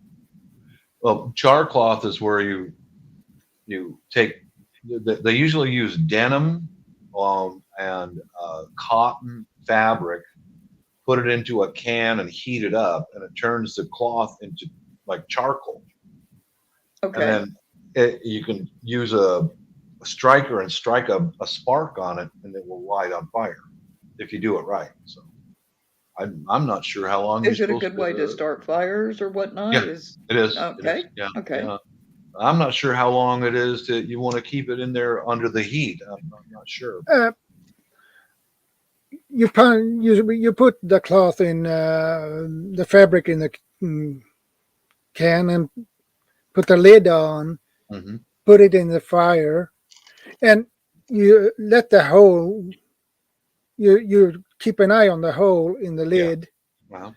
And after a while, you will see steam or it begin to smoke, right? Yeah. A small, thin, narrow Wisp. Yeah. Uh-oh. And when that is gone, you take that out of the fire, but don't open the lid, Oh, because if you do, you will have flames in your face. I'm glad you told me that. Yeah. So Just burst, huh? so you let the tin can cooling off. Okay. When you can touch the tin can without gloves and it's cool, Okay. you can open the lid. Thanks for that. I wasn't aware of it. I'd probably get my hands burned. Aren't you glad Probably, you brought it up now? yeah. Mm-hmm. Yeah, I've got some. I'll be right back. I've got some cotton fabric here. Did you catch that, Shadow? We're starting to finish each other's sentences, dear. Obviously. That's awesome. That is awesome. Come It on, you is. gotta admit, that's great. Yeah, it is. So how It's are you fun. feeling, Shadow? Yeah, I'm feeling. You feeling awake? fine. You feeling strong? Yeah, I can't complain. What do you do when you have a live stream? Do you put your cats in the closet or something? Because I almost never see them. I think I've seen your cats 2 times. Are you hiding them in your freezer or something? No, they're sleeping. They are yeah. here. I read somewhere that cats sleep something like, what is it, 22 hours a day, 23? Or were they being sarcastic? 20 hours a day, basically. I don't know. I know that I love them. I know this when they're youngsters, they wake you up in the middle of the night because they want your attention. So they down on the first floor, they knock stuff all over the house just to get you to wake up and come down and pay attention to them. I love their trickster. I love their trickster side. I think it's cool. Another thing that's hilarious is once upon a time I had 3 cats, and I had to move back in with 4 cats, and I had to move back in with my mom and dad. And my mom had just gotten a poodle. It took her years to get over mourning the first poodle, and she's just gotten the second poodle. Well, that poodle was only short months old, a little bitty thing, when he was brought into the household. And there's all these cats that act like they own the house. Bob, Shadow, I kid you not, that poodle started acting like the cats.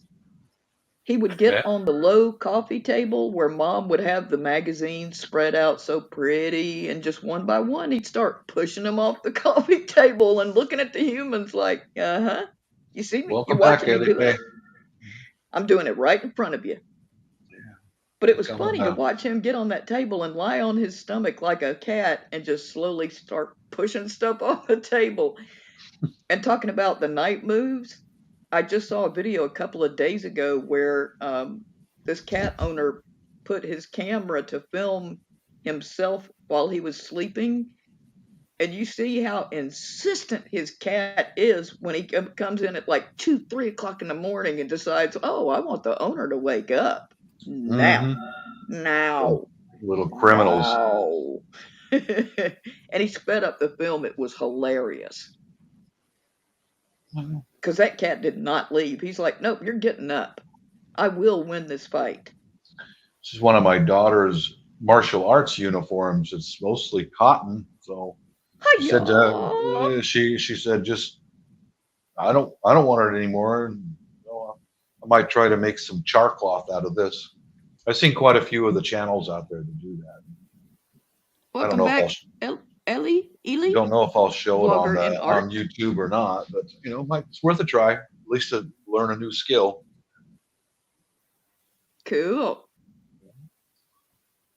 So with that cloth, isn't that a heavy enough weight to try the sharp cloth trick with? Well, what I've seen some channels do is the seams, the sewn together seams, and they use that.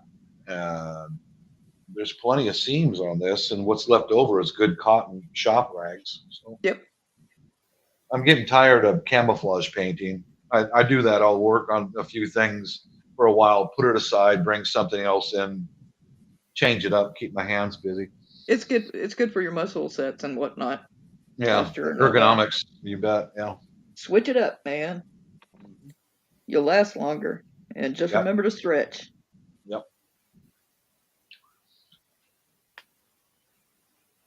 Yeah, stretch is necessary.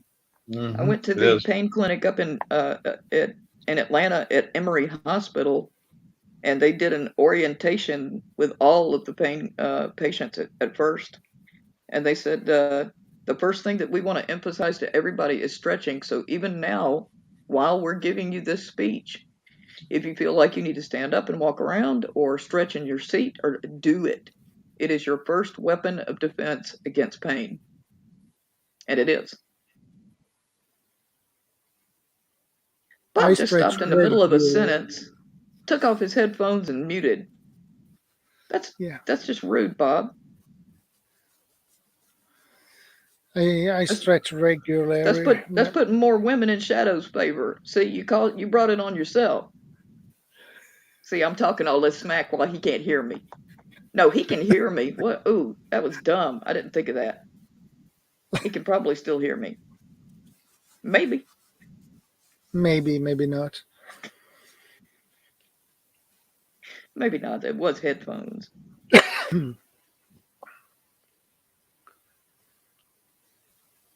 Yeah, if I take off my headphones, I don't hear sentences. I'm sorry, go ahead. If I take off my headset, I can't hear anything. The sound that comes through my headset, I can't. If I take them off, I can't hear anything. Maybe some very, very low, but otherwise, what's nothing. The chat count? 4. Oh man, that's just terrible. And there are a lot of people. You know what? In a really good chat tonight. Yeah, and we have 97 thumbs up too. Oh, I'm not on that page, so I can't see it. But since you mentioned it, I'm gonna pop over there real quick and throw a thumbs up. Wow, it's supposed to be 98. There you go. There you go. 2 more, okay, and we have 100. In the chat room, please do us a favor and hit that like button. We're gonna see if we can get 100. Ooh, got 99.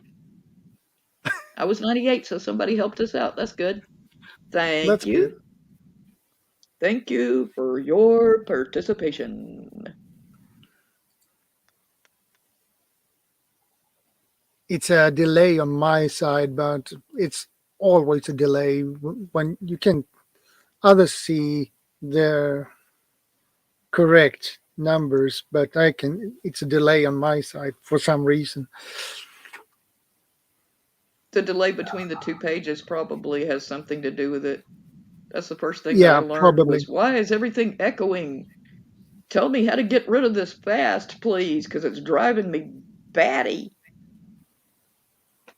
All you gotta do is go to the first page and mute it. Oh, okay. I thought it was gonna be something complimented, like turning on your mic. My first live stream, it took me like 45 minutes to turn on my mic. And they were so surprised at that. And I was like, that's because I have it cut off in like 20 different places on my computer for privacy.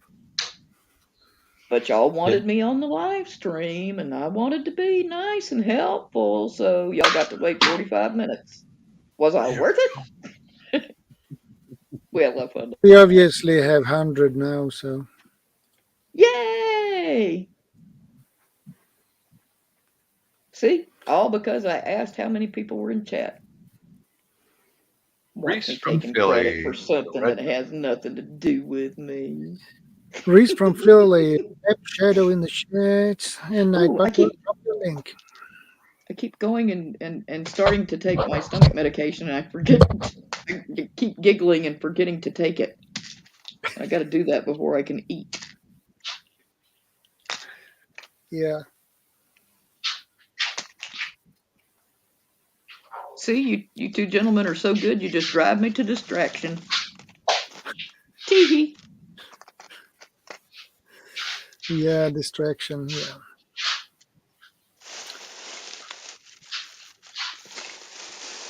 Okay, I'm gonna go ahead and mute my microphone so you can't listen to me going through 10,000 bags up here. Well, 10,000 bags. That's a lot of bags. Well, I keep 2 or 3 and I sort them and then I forget what's in the bag, so I wind up going through all 3 of them anyway, which is kind of like redundant. Yeah. So then I'll just chunk them in one of my the large bags that are made of cloth, so that when you go to the grocery, you'll reuse them and instead of using plastic bags and paper bags. I went to a new grocery store a couple of days ago, and if you want to use a shopping cart, you have to put a quarter in it. But when you leave, if you put the shopping cart up and hook it up to the next one, it gives you your quarter back. And then I looked around and I was like, she didn't put any of my groceries in a bag. She said, yes, ma'am. Well, it costs, we don't have plastic bags. Our customers usually use the cloth bags. And I said, oh man, I use that actually to carry my stuff back and forth to hospitals and tests and stuff and whatnot. You know, it would be nice if I used it for groceries. And she said, well, we have paper bags, but they're 18 cents a piece. And she looked and she lowered her voice and she looked at me. She said, but I won't charge you because it's your first time here. She was cute. She was funny. Real young too. Yeah. But they saw what I looked like when I came in, and I was already about to fall over. And Yeah. I just figured I'd get in the motorized chair because I had done it the day before, and that was my first time really. But it kind of beat me up because I'm not good at the brakes. So that was at that store. So I'm at this new store, and I asked them, you know, do you have a chair? Do you have some kind of chair that's like automated or something for people who don't get around well? Because I don't get around well, and y'all always get upset when I. Usually about the time I reach the checkup. I know. Wasn't that a great sound effect? Sound like you planned it. Yeah. Well, I'm gonna start the char cloth right away. The first thing I'm gonna do is burn the paint off this thing on my propane stove. I can have the door open. Okay. Some ventilation. Well, all right. And I'm sticking with the topic here. I'm sticking with the topic. Let's call back. Yeah. I'm doing it. I'm doing it. And then you call it back. Okay, let's see what we can get going here. Oh, but anyway, so it turned out that in this new store that you have to rent a shopping cart to actually put your groceries in it. They got really low prices, but you're gonna pay for it one way or another. I just got tickled over them. You need a whole quarter just so I can have a cart to gather my groceries and buy more things from you. Isn't that kind of self-defeating?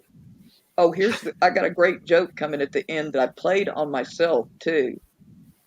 By the time I'd finished shopping, I almost couldn't walk anymore because here's what happened. It turned out it was a regular wheelchair. And you just lift the basket up, sit in the chair. And I said, well, how do you make it move? Do you move your feet back and forth? And she said, no, ma'am, it's a wheelchair. You use your hands and propel it forward. And I thought, wait a minute, you want me to put my hands on those wheels, and those wheels are rolling over your dirty floor that might have monkeypox and you know what else on it.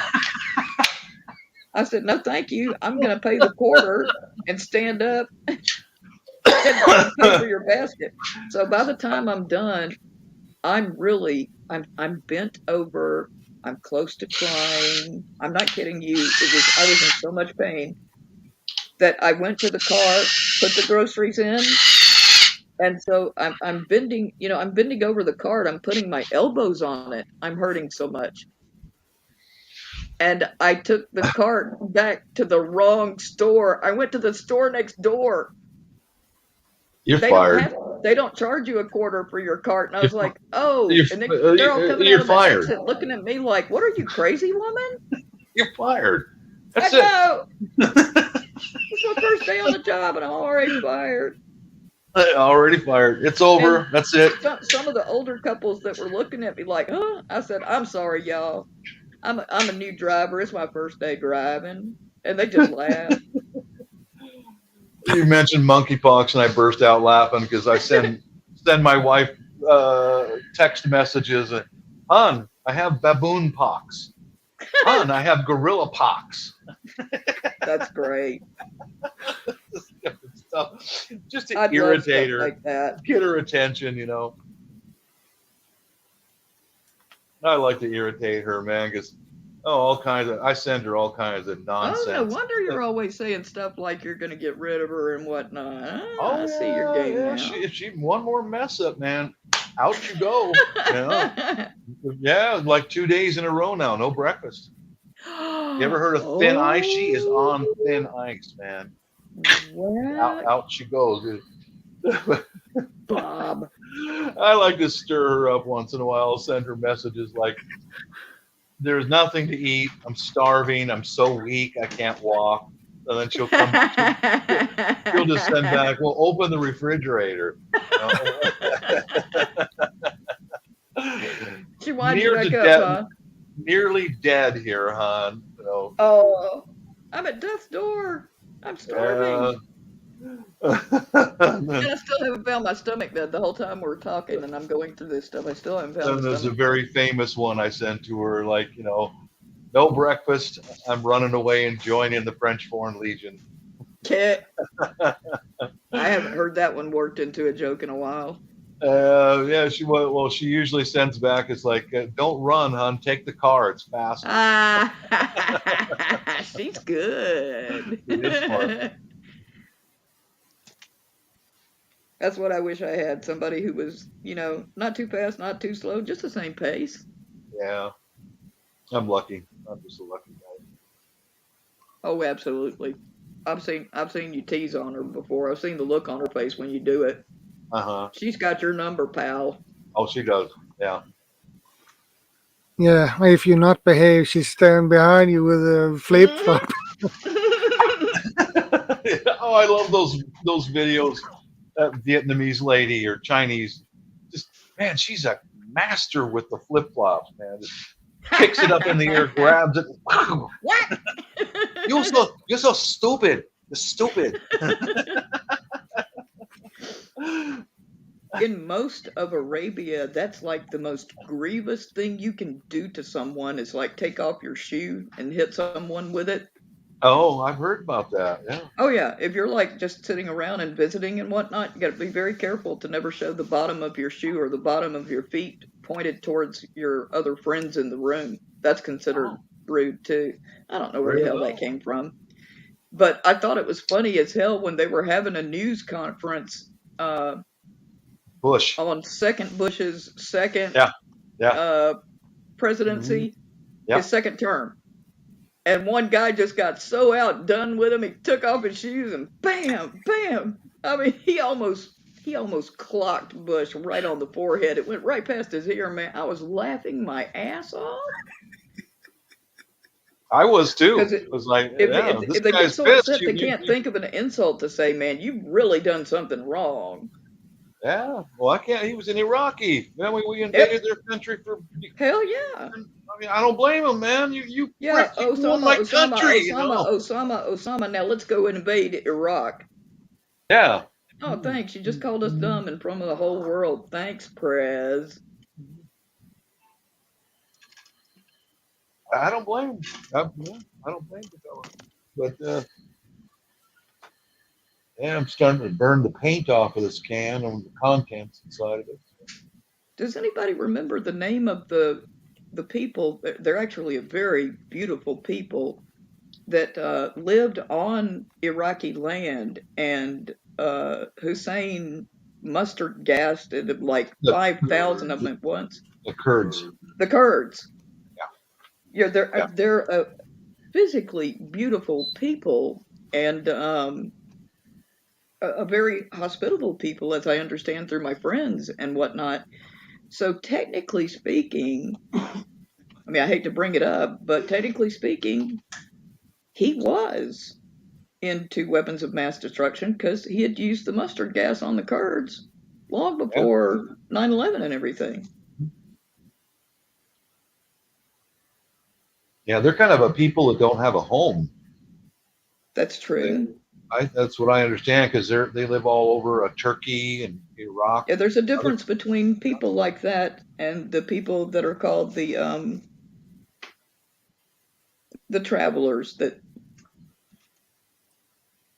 I mean, they'll expect if you belong to one of the Arab states, that's one thing, but if you're a nomad, yeah, if you're a nomad, they recognize your freedom to travel across all of these countries. You don't have to present papers and whatnot. You just have to come in on a camel. Yeah, you have to come in on a camel. And a friend of mine told me the funniest story. He said his grandfather was the second PLO leader, and the reason he didn't last long was because he insisted on no violence. So you have to like go to a rare history book to look this guy's name up. I know his name. It's Hamad Mahmoud Yaqub Hamouda. Yahya That was a long name. Larbis Mahmouda. That is too long Anyway, name to remember. Hilarious story. He had an uncle that was an engineer in Kuwait. When they fled Palestine, a lot of them went through Jordan to get a passport, but they fled to Kuwait. And they came up with this idea to make these nomadic people want to stay in Kuwait. So they build a huge community of 20,000 houses. Now they're going to give these people a free house with air conditioning. Each house has a yard. This is happening in Kuwait, Bob. This is something that a friend of mine's uncle was the one that designed it, and the whole aspect was they wanted to make these nomadic people become Kuwaitis. So there was 20,000 of them. And that's how his uncle got rich. He was the person that also just happened to sell the air conditioners. Oh, I see. Bedouin. That was the word that I was looking for. The Bedouin people. Someone came up to me once and said, "What would you say if I called you a Bedouina?" I said that I would thank you for the compliment. And it laughed at first, and then he looked at me real serious, like, "You are serious." I said, "Yeah, because they're cool people, and they still know how to do things. They don't need your modern technology. They got camels." But here's the hilarious thing. So they invited the people over, and they moved in, they separated into their houses and whatnot, and they went back to go check on them 2 weeks later. All of the people had pitched a tent in their yards, but they were keeping their animals in the air-conditioned houses. I swear to God, that's the truth. It was a huge failure. I think that's so hilarious. Well, why try to change someone if they don't want to change? Exactly. The Bedouin culture is real interesting.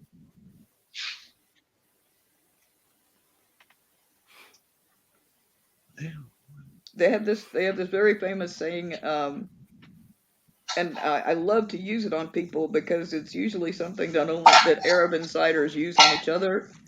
But if you're traveling in the desert and you find a spot with an oasis, and let's say your group is camping for the night at that oasis, but you see another group that's coming towards you, you say, "Ahlan wa sahlan."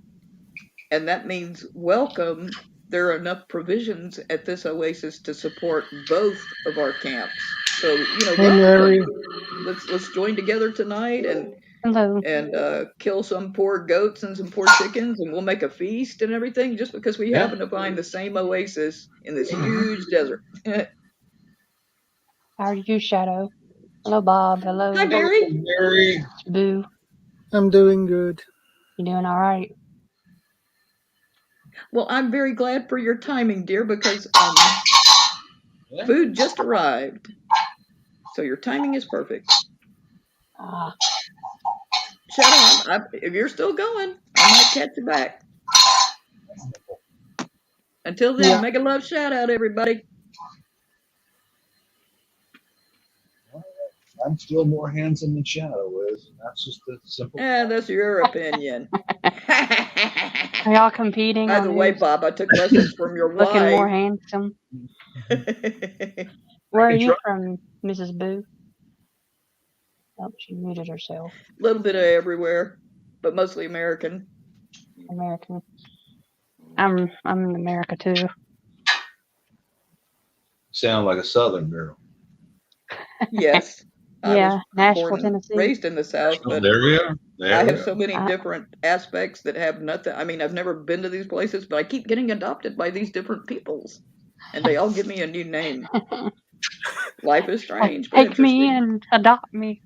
No, I'm not kidding you. The Hickory Apache did that to me because they saw how I acted in a hurricane. They thought it was fascinating that I wanted to get out and walk outside in the hurricane and look at the science aspects of it and whatnot. And yeah, I'm gonna go eat. Are you close to Nashville? Mwah. Bye, Mrs. Boo. Bye. I didn't know if you were close to Nashville. I guess not. Not me, no. I'm up in Washington State myself. Yeah.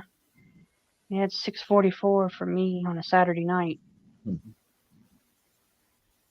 It's 4:44 for you. Yep. The Shadow has us beat. He's in Sweden. Yeah, it's 1:45 a.m. 1:45. After, yeah, it's after midnight. Soon 2 a.m. in the morning. But I just want to come on and say hello to y'all. It's nice. It's nice, Mary. Thank you, Mary. It's always nice. You're always welcome here. Thank you, thank you. Well, Shadow had a thing going on here on his channel about recycle, repurpose different things. So I'm giving him my first attempt at making char cloth. Right here, live in person, making char cloth. I never heard of a char cloth. Yeah, it's a method of fire starters. You take like denim or cotton cloth, cut it into pieces, put it inside of a tin can with a hole, and heat it up, and it starts shooting smoke out. And what Shadows knows a little bit about it, and as soon as it stops having smoke come out of it, just let it cool off before you open the lid. And I've seen people use it on YouTube when the fabric turns black into charcoal, and then you can strike it with just a few sparks, and it will light on fire. So, Is that an outside thing? Outdoor thing? Yeah, it's like that. Yeah, survivalist, bushcraft kind of thing. Exactly. Camping. I guess people do it in camping. Mm-hmm. Go camping. Yeah. I'm not a camping person. I don't do camping. I'd rather stay indoors, sleep on my own bed instead of a sleeping bag. Auslander, Yankee Doodle, yeah. Yankee Doodle went to town, riding macaroni. I don't have any feathers. And call it macaroni. I don't have any feathers today, my friend. So I'm gonna have to stick. You don't have macaroni? No, I don't have macaroni. I'm gonna have to stick something somewhere. Do you eat macaroni? Of course. I'll eat anything, as long as it don't make me sick. I'll eat it.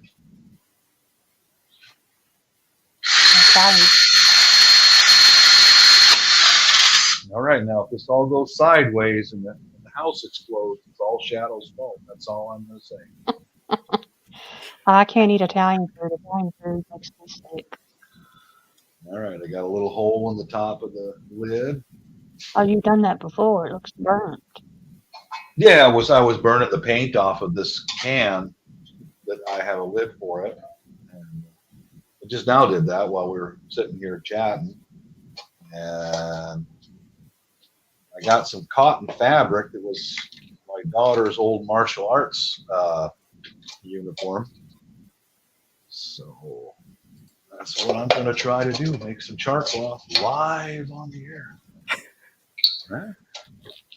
And the reason why you should not open the tin when it's hot is it's no oxygen in the tin can. So when you open and the oxygen reach the hot fabric, it will you will have a huge flame straight. Oh, wow. So that's why you need to let it Do it cool outside. down. Yeah, I saw one guy do it on his stove in the kitchen, indoors. Stove? Yeah, his kitchen stove inside. Oh, my gosh. Yeah, What was he thinking? And trust me, that's I saw that video and it was smoke all over the kitchen. That his wife was happy. And the smell were probably not that nice either. Yeah, I could guess. Well, That's why I leave it with the professionals. I let the professionals do whatever they want to blow up or something. Just like the fireworks, I let the professionals do the fireworks. They know what to do. Yeah. Well, be careful on whatever you're doing, Bob 942, please.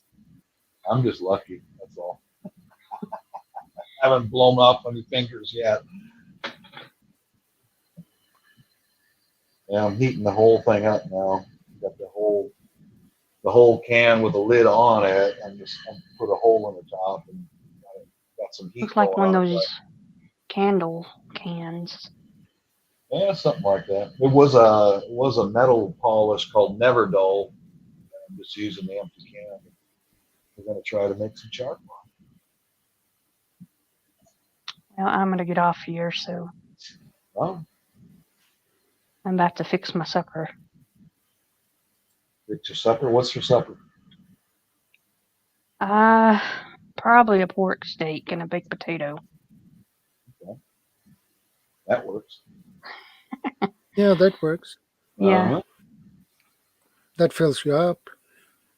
Yeah, it will. It will, definitely. Oh yeah, that'd be a good project to experiment. Yeah. Yeah, I've made candles out of Crisco shortening. You know, made a lot of them. They work really well. Let that cool off. Get a bunch of pieces of this seams. Try my luck. Pork steak. Man, that sounds good. Yeah, now you want a pork steak. Yeah, now that I'm thinking about it, yeah. Well, Mrs. did make some pork steaks the other day. And she put a white gravy sauce on them and stuffed them in the fridge. And I went back the next day and wolfed all of those down. Didn't take long. Auslander, you say your missus is going to get the jab? Okay.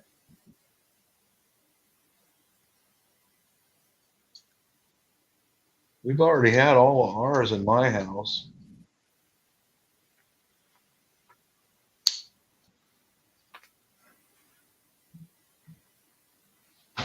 I got 3 of them. Me too. They said there might be a 4th, but Yeah, they said the fourth one would be for the elders. Oh, yeah, it's something like Yeah, those who are already elders and sick already, and yeah. Well, I caught the vid twice. The first time I was sure of it, I had it, and I got pretty sick, but I couldn't leave the bathroom. And the second time, I hardly noticed. Went into my sinuses a little bit, and then it affected my sleep. It was okay. Jack has obviously a good memory. Yeah. Mm-hmm. This is Bob. Got the jab. That's a good jab. There's good jabs and there's other jabs. Yeah.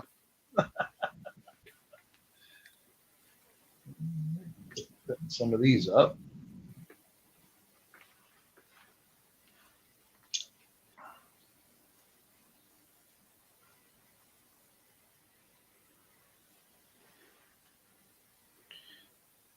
Oh yeah, I get you, Oz. Yeah. Yeah. That was the Yankee Doodle stuck a feather in his cap. Well, I haven't got a feather. I haven't got any macaroni, so I'm gonna have to stick something somewhere. Yeah. If you have a feather.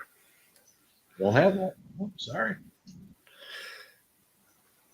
Well, you can shoot the seagull or something. Yeah, I can do that. I get my shotgun and bam, shoot a crow out of the air.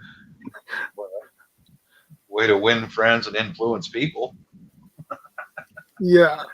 Have a crow dead crow land on somebody's car. Bam! That would get some attention. Yeah, and then the cops comes and ask you, what the heck are you doing? Well, I need a feather to stick in my hat. And here it is. Have you ever been for a psych eval? Psychological. Yeah. I would recommend that you come with us for some observation. For psychological evaluation. Don't take me away. I need macaroni. Yeah, definitely go for. Oh yeah, that would be hard to explain. Yeah. Give me back my macaroni and feathers. Yeah, that would be a mental institution immediately. Oh yeah. You'd be under 24 hours of observation, involuntary observation. Yeah. That would look good. Oh boy. Yeah. Well, let's see you discharging a firearm inside of city limits. There's one strike. You killed a crow. It's a protected species. There's another strike, and now you want to put a feather in your cap. Okay. We have a place for you. You'll like it. Maybe. Yeah.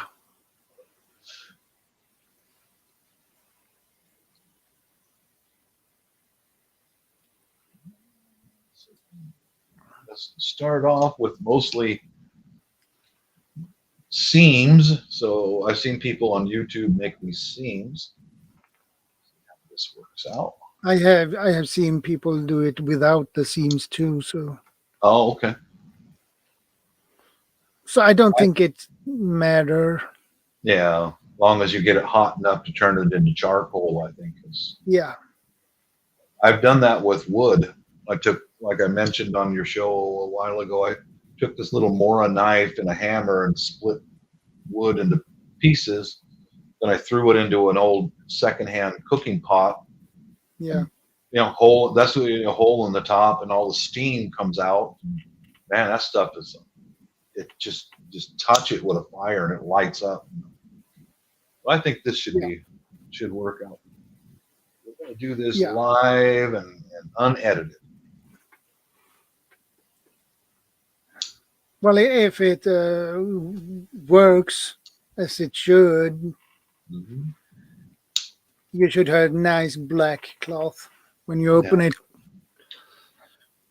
So as soon as the smoke stops, then shut the heat off and let it sit. Yeah. Okay. Notice though, I'm not doing this in my wife's kitchen. That dude who did it in his kitchen, Yeah. He had a tin can, but he didn't have any lid for it, so he took aluminum foil over it and made it tight. And smoke rolling out of there. Oh boy. I can imagine how that would smell. Terrible. Yeah. Anyone would notice as soon as they walk in the hole. What are you burning? Your eyes would watering because of the smoke. Yeah. My son's really set me. Oh boy, I had 2 pints of ale, and then came home, got a snack, went upstairs and took a nap.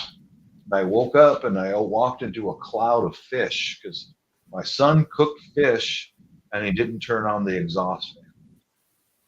Wow. Lord. Oh man. I think he did that just to irritate me. Probably. Because I've gone over to him while he's cooking fish and go right by his shoulder and go click, come on, man, turn on that fan. It's there for a reason.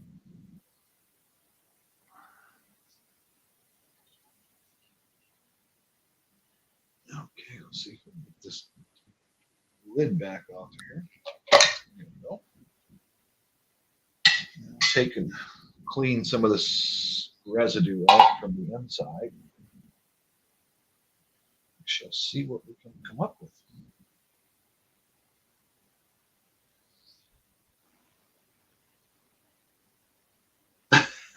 No, those are not my wife's. Those are shop scissors. I know better than that. Yeah, I buy scissors specifically for shop use. Mrs. would not be very happy if I did something like that. No, she wouldn't. What did you do with my scissor? They won't cut a piece of paper. What did you do? Well, if you just cut the paper with it, well, does it look like this? Yeah. Just go on Amazon. A lot of ships has gone out the edge, and the edge is rolled up. And oh yeah. Well, I these are basically, I've got 3 scissors that are shop scissors, these big heavy duty ones, and these are for cutting fabric and string for my fire starters. And I've got a nice small one, nice small pair. I buy them purposely because you can take the screw out of there and you can resharpen things yourself. So those darn cheap ones with the rivet, those ones that are Chinese, they're just such cheap steel. They don't resharpen.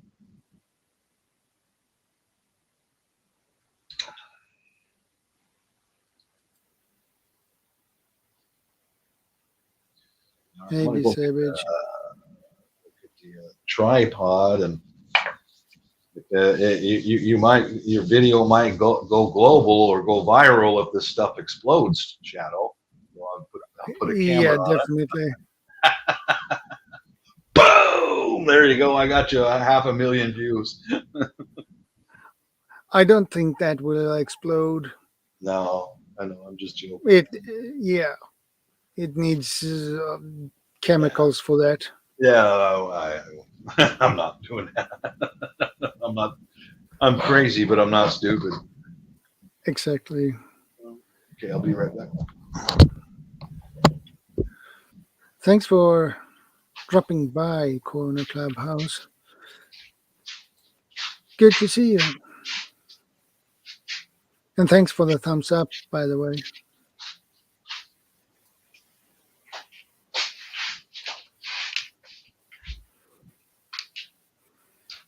Corner Clubhouse, if you don't know what we are doing at the moment, or actually Bob doing, he tried to make shark cloth for the first time.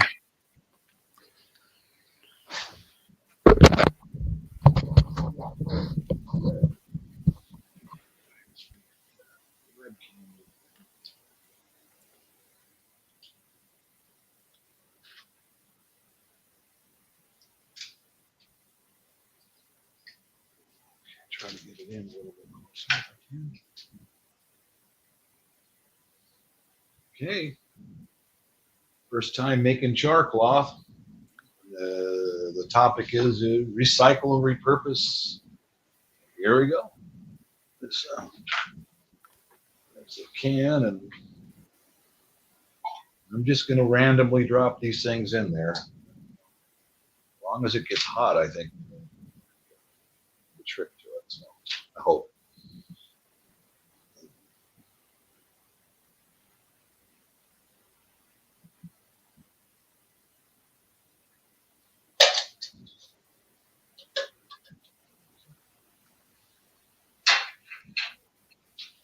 Okay, let's check on the gas. Here we go.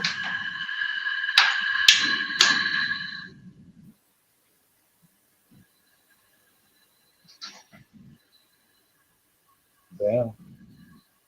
Almost like watching paint dry, isn't it? Yeah. Let's see anything. I'm waiting for the cars to rust.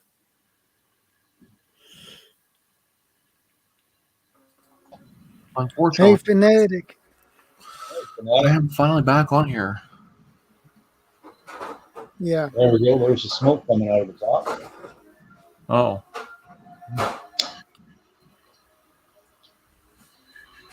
Type Shadow in the chat if you want to. Nightbot to drop your link. Okay. I see Corner Clubhouse is in the house, obviously. I meant to go on to his stream last night, but I was recording a video and editing too, plus other occasions. So I had my hands full last night.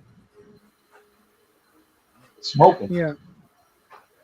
Yeah, it's smoking really good. And the fella actually did. This fella did that in the kitchen stove in his house. Oh my God, man, that's crazy. Oh, boy. I got a fan blowing stuff out. I believe that smells pretty strong. Well, I haven't got a face full of it yet, but you can imagine burning fabric. Get my fan and point it upwards a little bit.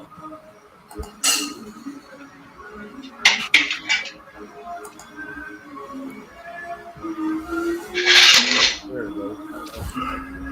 Balls in.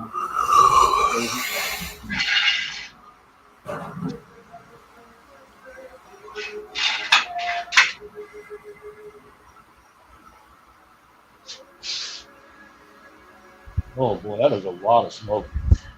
That's yeah. more than what I exactly. expected. Well, more than what I expected.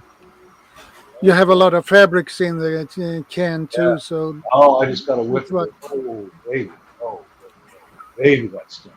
Oh, mama. Whoa. Shadow, what'd you make me do? What the heck? This guy, he's setting me up, man. I'm pulling the plug on this. This is gonna kill me here. Heat goes off. Well, that's it. Oh my God! Look at my shop, Shadow. Crying out loud. What did you do?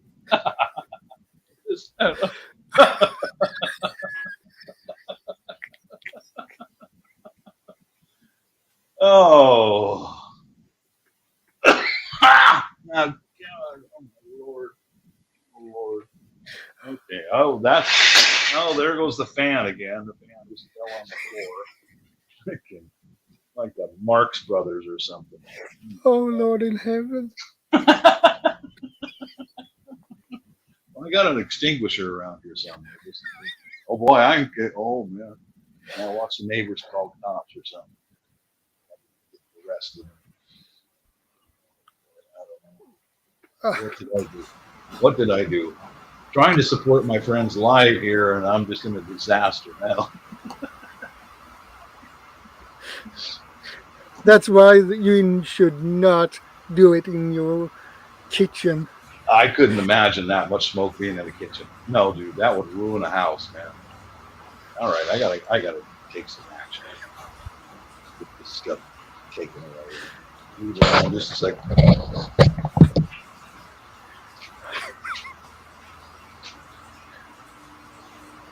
Yeah, that smells.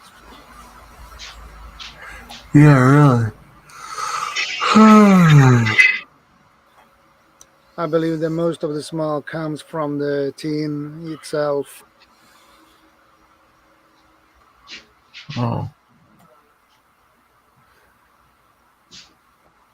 At least from the inside.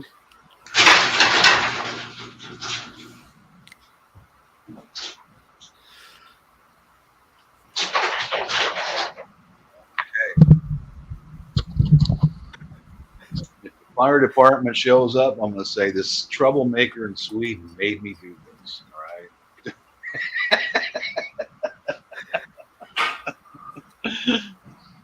Oh Lord, that's bad.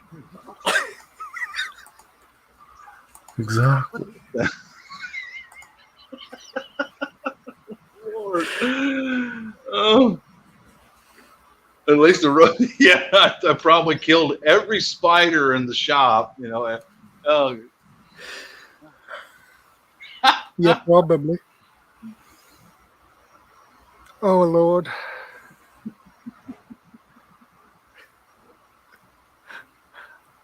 Oh. Maybe I shouldn't have used that much fabric. I had maybe little pieces or something, I suppose. Yeah. No.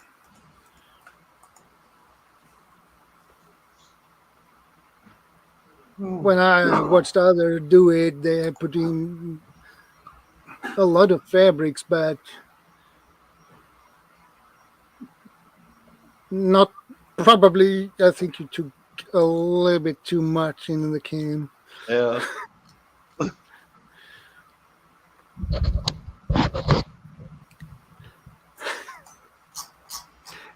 I think you need to have the garage door open for a Proper while. ventilation. Yeah, I got the garage door open. Hope I don't get the fire department called on me or something like that. Yeah, really. I'll just blame it on this dude in Sweden, so maybe I'll be able to get out of it. For a second there, I thought I saw George in the background wearing a mask. That's Jack. Oh, are you tired, fanatic? Yeah, a bit. Long day? No, not really. Unless you count making 4 videos a long day. Yeah. If you're gonna edit 4 videos, so yeah, that would be a long day. I didn't edit 4 videos today. I recorded 4 videos today. Yeah. George in the back. Who's George? George in the back. Someone, I don't know who that is. I don't know. Is it what Auslander said? Hey, Miss Everyday. Good to see you.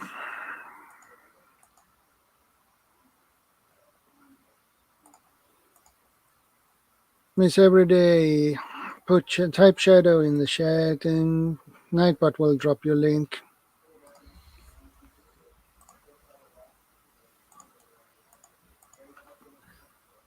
Her upcoming live stream. That's okay.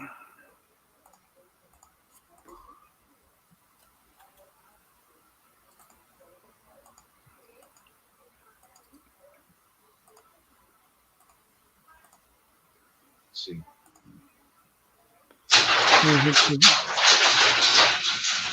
We'll hit the thumbs up for that.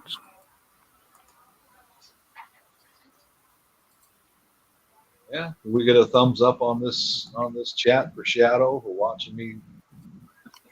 Yeah, I have 102 thumbs up. All right, very good. Man. I'm doing fine, Miss Everyday.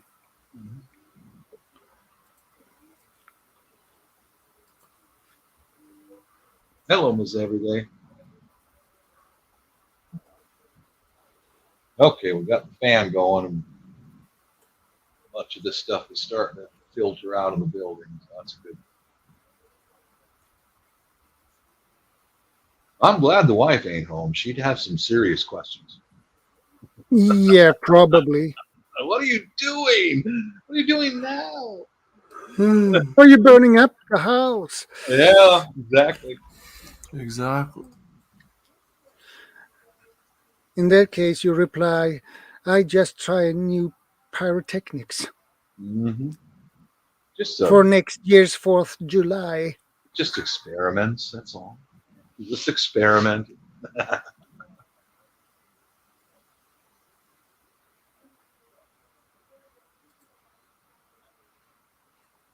If every Pepper homesteader recorded everything we do each day, we would have 3 to 7 videos a day minimum. Never a dull moment, i.e. last night put lemons and oranges in the dehydrator. Huh. I don't think all the homesteaders record everything they do. No, that is impossible. Yeah, really. White Family Farm. Hey, Courtney. Good to see you. The cookie. Okay, I think Miss Everyday. I think she's Filipino. Yeah, she is. Corky, you missed it. I was making char cloth on my stove right here. The smoke. You can rewind it a little bit.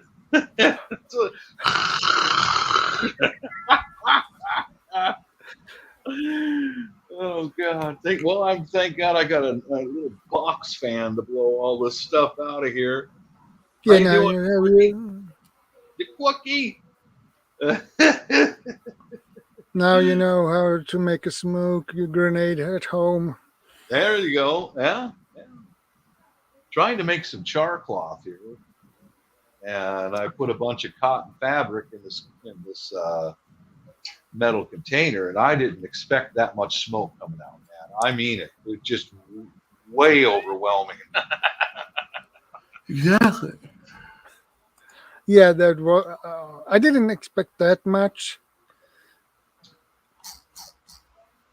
but it's like remind me of the smoke where tanks use to hide. Mm-hmm. It's just billows out. Yeah, it was doing the same thing right out of that tiny hole.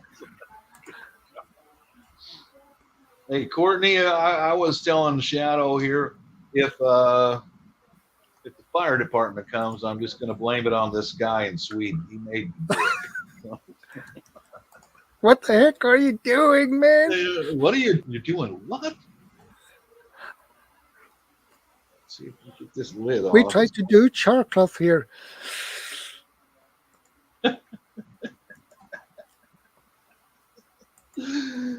Come with me, Mr. Bob. We have some physicians who would like to speak with you for a few minutes. No, you don't have a choice. You're coming with us.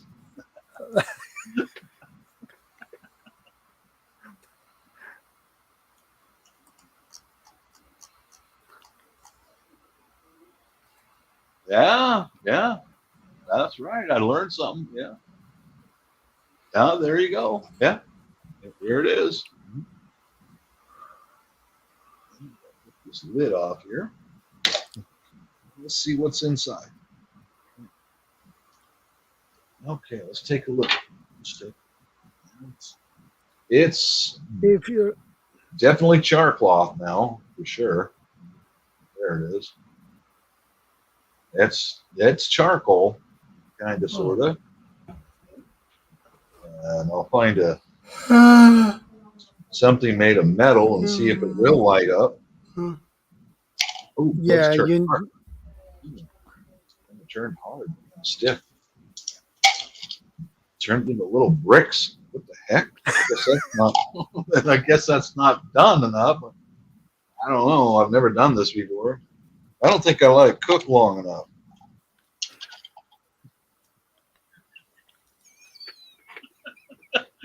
Like when I was going to school for heavy equipment maintenance, the instructor said never underestimate the abilities of an idiot.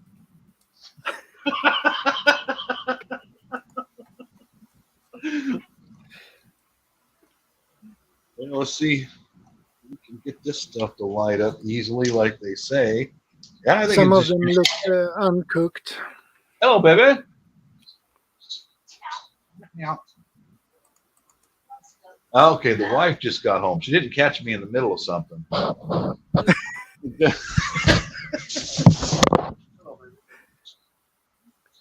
Oh, what's the matter? What?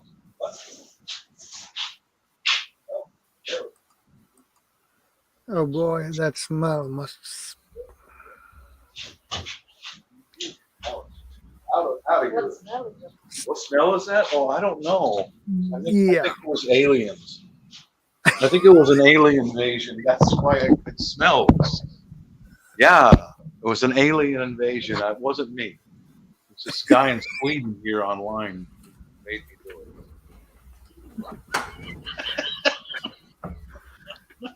What smell is that? I don't alien. smell anything. Yeah, I don't smell anything. What are you talking about? Well, let's try this charcoal stuff. It's not really thoroughly done, I don't think. Try some of that on my little coffee warmer that I welded together.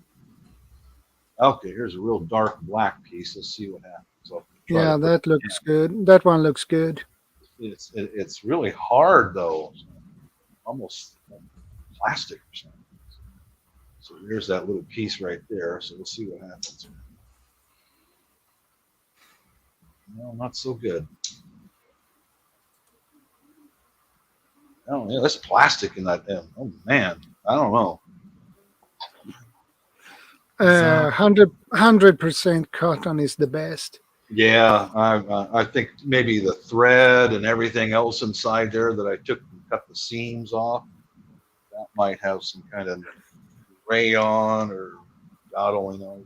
Here's a little brown piece like that. So let's take, what? Oh man, she's checking on me. What's this lunatic doing out here? Playing with fire. He's trying to burn down a damn house. All right, let's check this out. There's the piece. Let's try that. Yeah, that burns. Oh, look at all the plastic that's in there. There's some kind of nylon, rayon, alien stuff in there. Exactly. Oh boy, I don't know about this stuff. I don't know. No. Yeah. Okay, you saw it live. That's the content. Ooh, nasty. Yeah, 100% cotton if I can find it.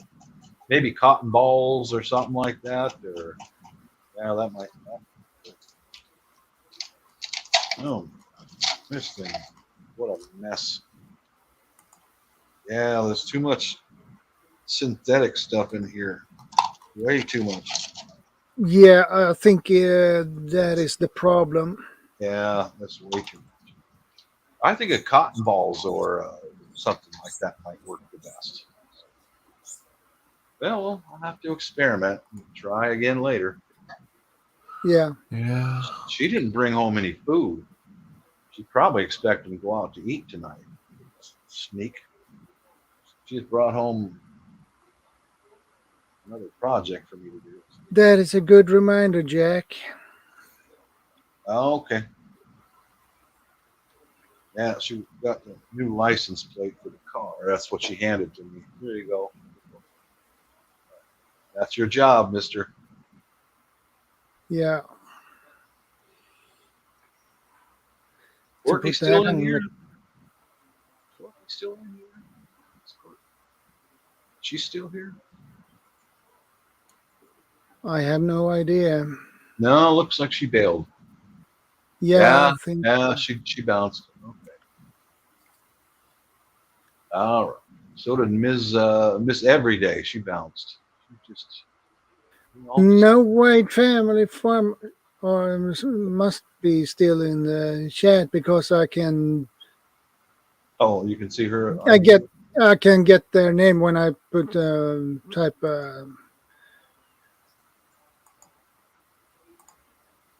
Type it in for private message. Oh, I can get them. If you don't get them up, they are not in the chat. So they are probably in the background. Oh, lurker.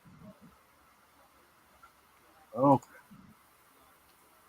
just a minute. I got to go converse with Mrs. See what she's got planned, other than putting something on the car. Be right back, guys. Yeah.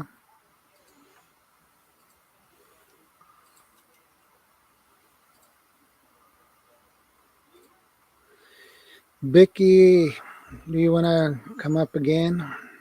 If you have finished your lunch, dinner.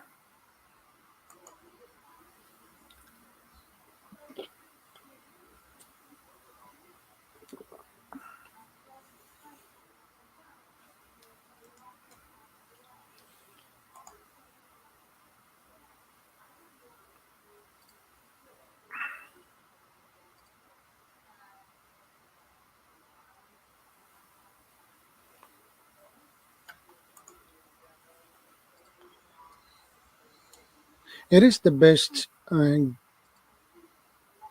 have 104 thumbs up now. Oh. And that is the best I ever got on a live stream. Interesting.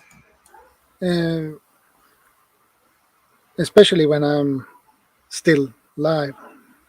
So I'm gonna have to bounce because I'm gonna put new license plates on the car, and we're gonna go out and eat. She's gonna feed me tonight. I hope so. Maybe it's Mexican. I hope. What are you doing? it's Jack. Yeah. Well done. You set him up real good. Well, I'm just here to help. I'm okay with it. I got to bounce, guys. Put on some new license plates and wash up. Go eat. Peace, everyone. I hope we got you a million views on this. 2 million views. Later, guys. Yeah, if Maybe I he's got smoking. 2 million views. Maybe he's smoking a cigarette during this time. Yeah. But I think he tries to quit smoking. Oh. Yeah. He said that a couple of weeks ago. He tried to quit smoking. Oh. But I don't remember what the reason was, but probably get healthier, I guess.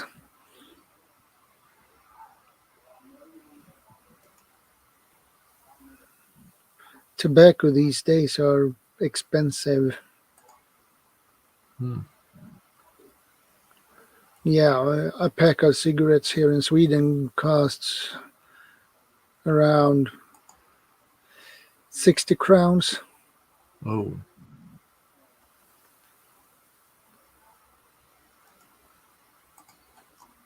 So that is expensive.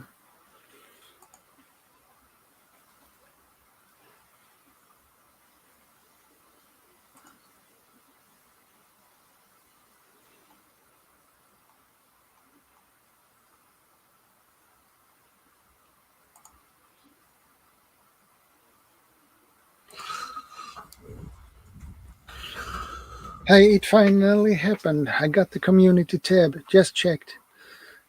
Oh, that's awesome, Jack.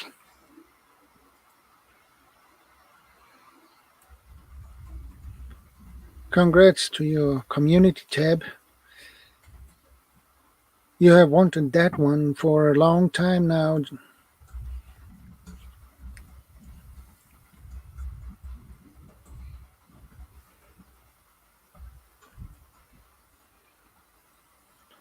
Yeah, I noticed that in community tab, it takes a while before it pops up. But Yeah.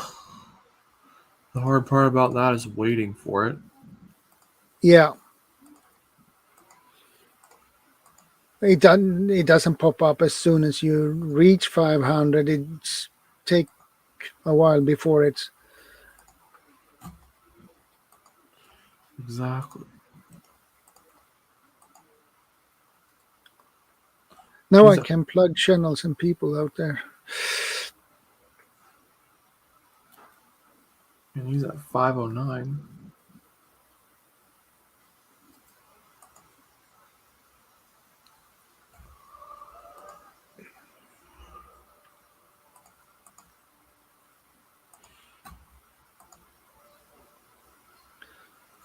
Congrats, Jack. You deserve it.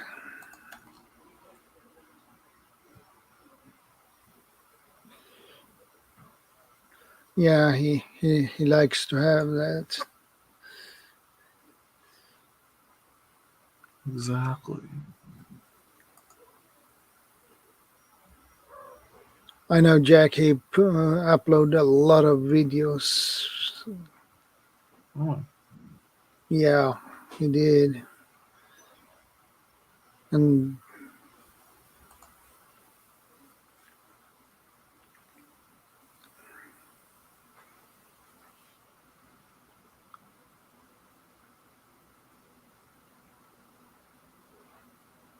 three times in 1 year. Huh. Isn't Purged for 3 times in 1 year. Yeah, Jack says that. That's a lot. Yeah, I think so. That is what I thought too. Exactly. The interesting thing is when I reached 2021 and 2019 subscribers, or 2018, the day after, it was gone. And I were down to 2004 or 2006. So I haven't had any purges like that much. The most I've had was like 7, I'd say. All the purges I've had when I've been at this level were less than 10 that they've taken away. yeah, and they have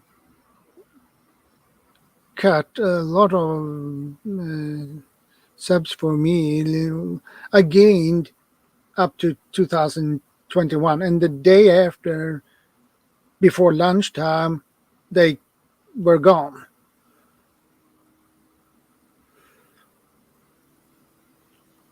It's annoying. I don't know what's happening. Exactly.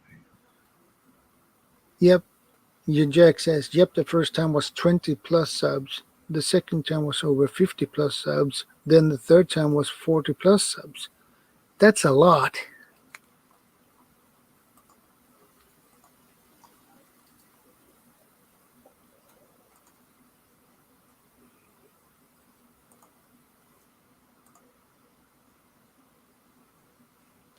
Yeah, you have to work hard sometimes. Yeah. Yeah, I have to work hard with my channel too. Exactly.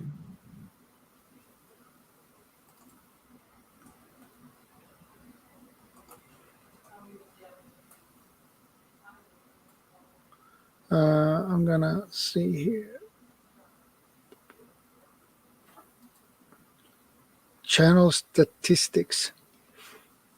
If I'm checking the what my channel has in views the last 28 days, it is 1,850 views the last 28 days. Gotten 9,598 views in the last 28 days. I'm not trying to compare and contrast, but just stating what I've gotten.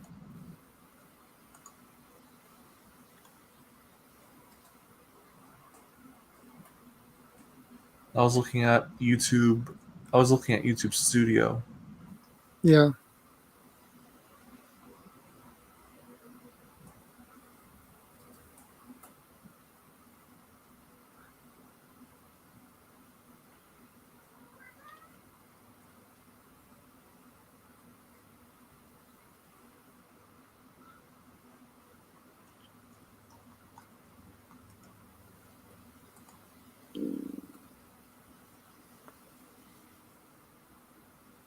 In the last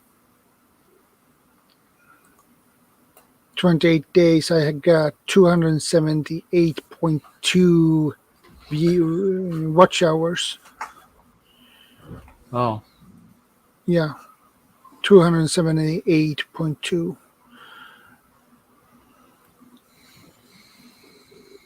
Views, I got 1.9 thousand the last 28 days. But if I'm going to check that for the last 365 days, I have views 25,800, in watch hours 5,700. Oh, wow.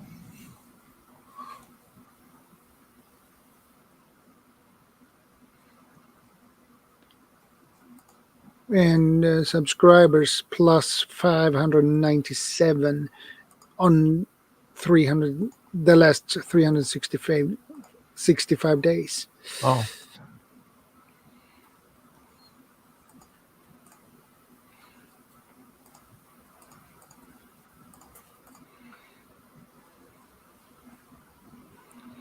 So that is pretty good anyway. I can't complain.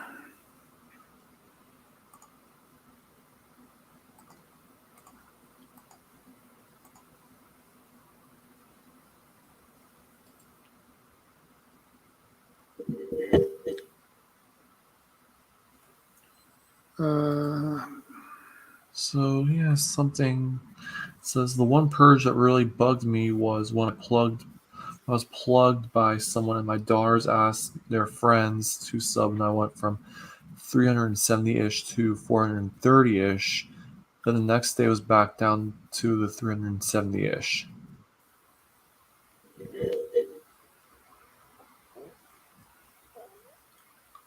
Was Auslander Info who said that? Yeah.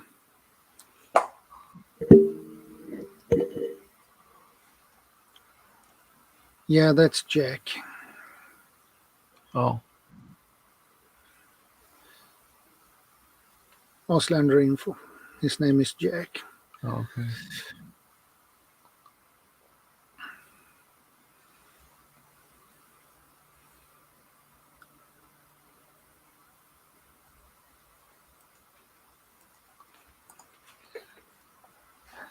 Sometimes it's YouTube is weird sometimes.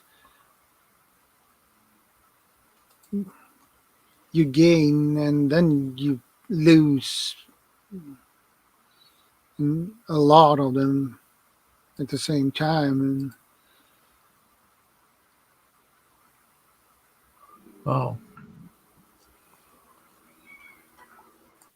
I lost. I gained and I lose those I gained, and I had to try to get them back. And when you do,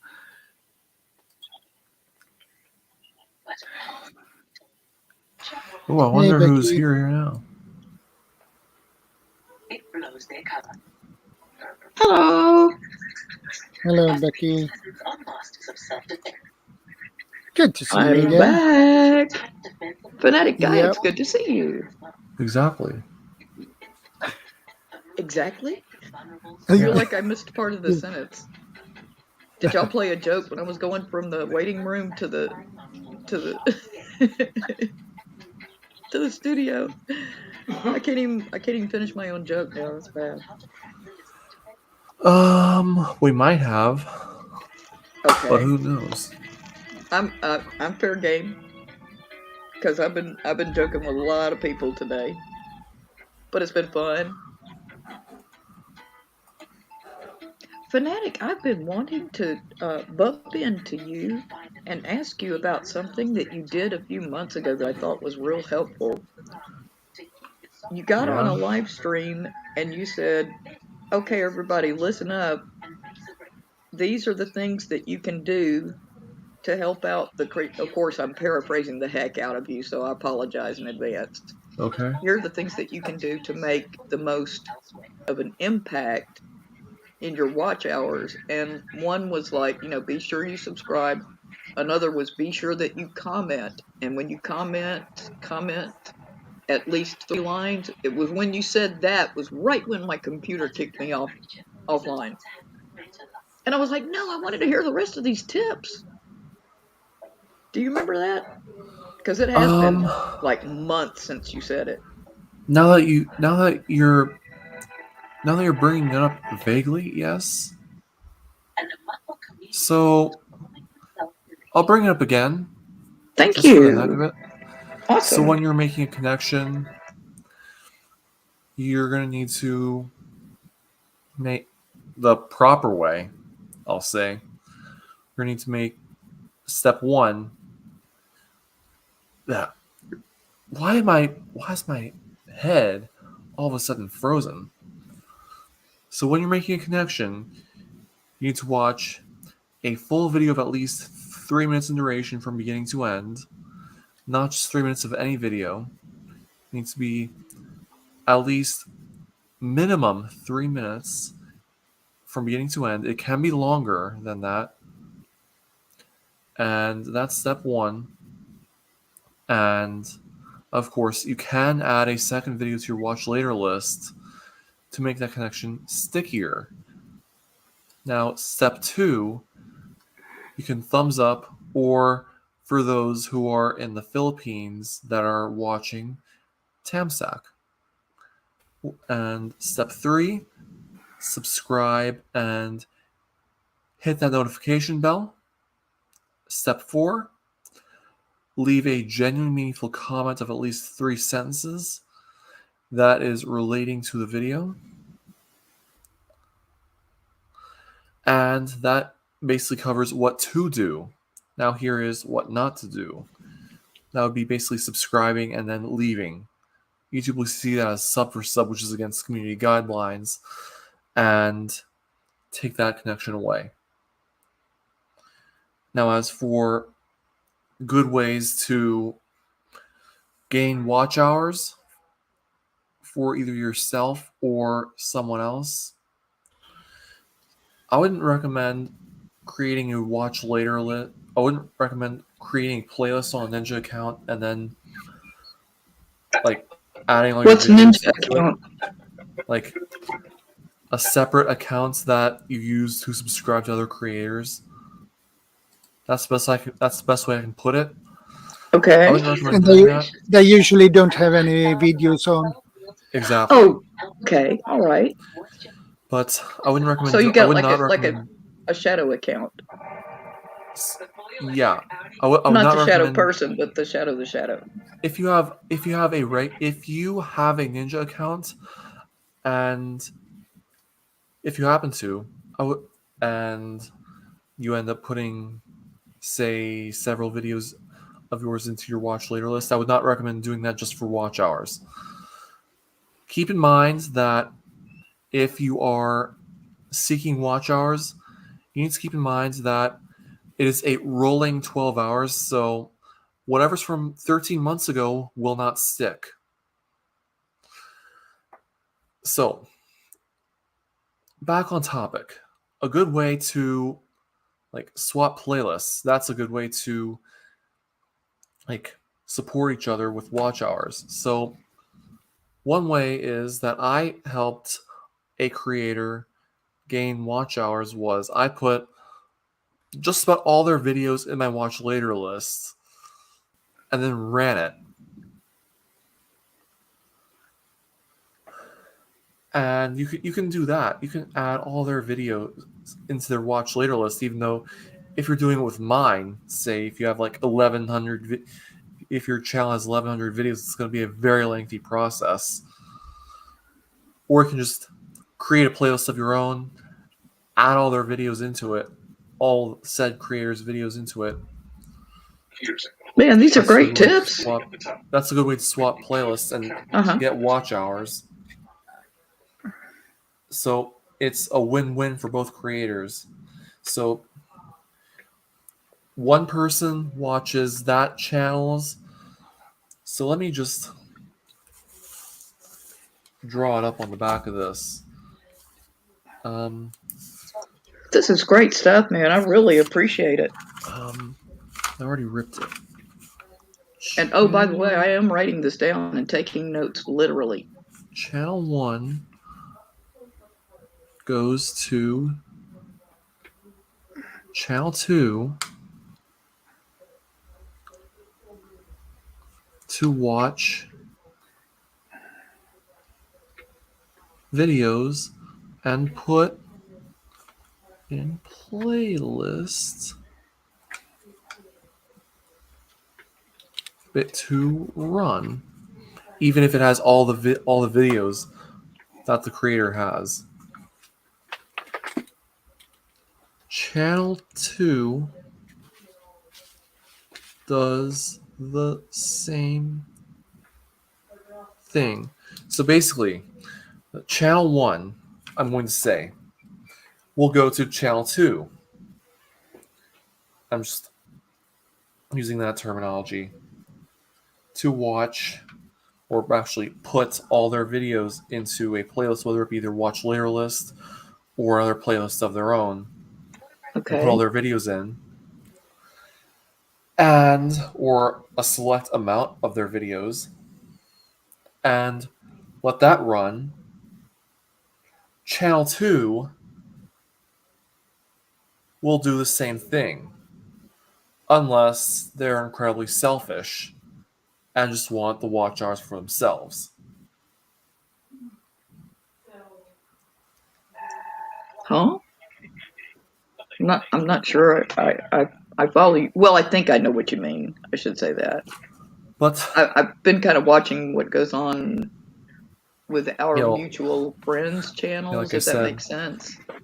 But I think them, like I said, I don't think Channel 2 or the owner of Channel 2 will be so selfish as to not return the favor to Channel 1 that they just abandon. So I'll just reiterate: Channel 1, for the owner of Channel 1,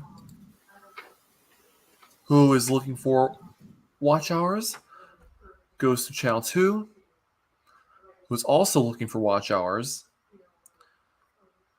and puts all other videos, or a select amount, depending on how many videos Channel 2 has, into a playlist, whether it be their watch later list or a playlist that they make themselves, and they run it for however long it takes.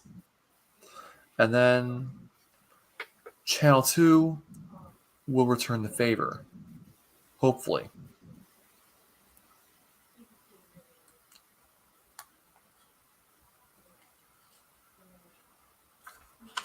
Why do I still have this?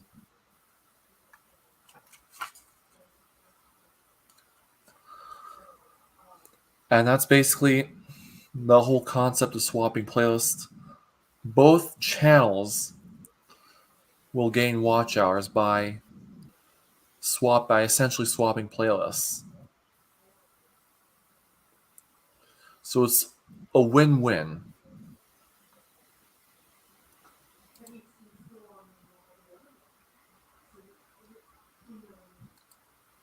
This is great stuff. I really missed a whole lot by getting kicked out at exactly that point. So thank you so much for going over all of this again. I really appreciate it. It's something that I like doing. Me too. Yeah, exactly. I've got enough years on me that I go way back to when AOL used to recruit the people that they taught to moderate, and you had to go to their schools and have 2 hosts escorting you around every step of the way. So pretty intensified teaching there. And it's professionally training people to be moderators too. There's no gray areas where they just say, hey, you can go to this page if you want. No, you're actively being monitored on how you moderate and whatnot. And it lets me down a little bit when I tell people, if you want, I can moderate for your channel, and 5 buddies pop up behind me and they all get modded too, if that makes sense. Exactly. I'm bringing real training to the table. Like they had a program that all you had to do was like type a few letters, and it would do a certain type of greeting or whatnot to people to the chat. For kicks, these 2 hosts did not tell me, so I was typing out every word. It was Arabic chat. It was called Arabic conference. So I'm typing out in transliterated Arabic is when it looks like our alphabet. You just see numbers in there. That represents the 9 extra letters that they have in their alphabet. And where was I going with this? The 2 hosts didn't clue me in that there was this very brief app I could put on there that would do the whole greeting process, and they were laughing their butts off because I was typing every single word of the greetings to everybody that came in. And they were very big chats. There would be like over 30 people actively chatting, not counting the lurkers. So it would fly by. My mom said, I showed it to her once, and she said, I don't see how you keep up with something that fast. I said, basically, when I first started, I had the same reaction that you're having right now. But your eyes get used to doing it if you start with small chats, and just let that speed start to pick up when you've got the basics down. And I hope I didn't just bore everybody to death with that. Probably not. Oh, I thought the room got frozen for a moment. I was scared. Okay. No. But yeah, I thought these were awesome recommendations, and even more so when you sit down and explain them in depth the way that you did. Thank you for going over that again, because that was some months ago when you did that. I don't even remember which channel it was for. I think it was Darren. I may be wrong. I think so. I don't think it was definitely not here. I think it was either on Darren's or J Mike's. I don't know. Because pretty sure that we're in the right neighborhood. Yeah.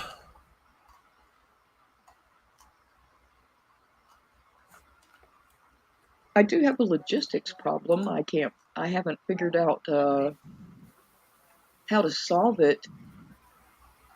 In case anybody likes puzzles, here is my problem. I don't have any videos. And a couple of nights ago, I taped about an hour and a half worth of material on my phone. So I've got 2 problems. Now, I'd already added extra storage onto my phone when I got the phone because I was expecting something like this. Number 1, I am not used to using a computer phone. I'm not used to the filters I can use and all of that stuff. So it's raw feed, and obviously is going to need a lot of editing. Here is my problem. As Shadow knows this, I have a little bit of a hacker. And they pulled off a very interesting trick. They have my computer cross-hacked with my telephone. Huh. So my challenge is I've got to figure out, how do I get this video footage off of my telephone into some kind of app where I can work on it without plugging the telephone directly into the computer. Interesting. Isn't that a poser? Yeah.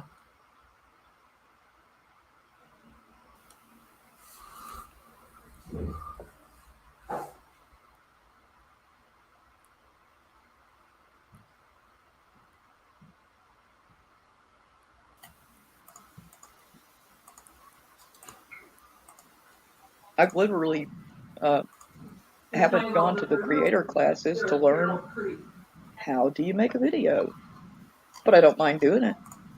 You know, it's worth it. It's just that one thing. If I could just plug it directly into the laptop, think of how many steps that saves. But I can't because I may be putting additional badware. Man, I woke up without my vocabulary. I swear. It seems that the malware on the computer is very different from what's on the telephone, and the telephone is hacked in a much more complicated way. When I wake up, I never know if I'm going to have, like, well, just 2 weeks ago, for example, out of the blue, a second Bluetooth appeared on my telephone. They're both functioning, but they're different color blue, and the symbol on the inside of the blue is a different size. I'm very used to this person's tricks by now. I know that they're very good at copying pages and hiding things. This person made a ton of purchases on my Microsoft account, and I didn't find out until after 2 years when I went to a public library.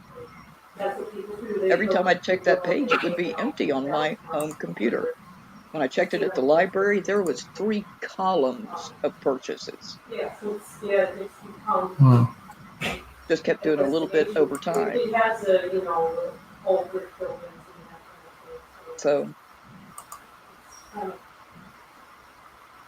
and the only way that we can cure the hacking, because I paid Microsoft for a year to fix it, and they can't. I paid HP for a year to fix it, and they can't. I paid a company online called Just Ask, or is it Only Answers? I don't remember for sure now. It's been a few years. So I finally found a company in my city, and they were able to tell me the secret. And basically, I got to replace everything at once. And if I keep the same computer, it can be done, but I have to buy a physical copy of Windows 10 to put back on it. I don't even want to mess with 11 because 10 is already so damn hackable. Yeah. We're already doing that with another computer.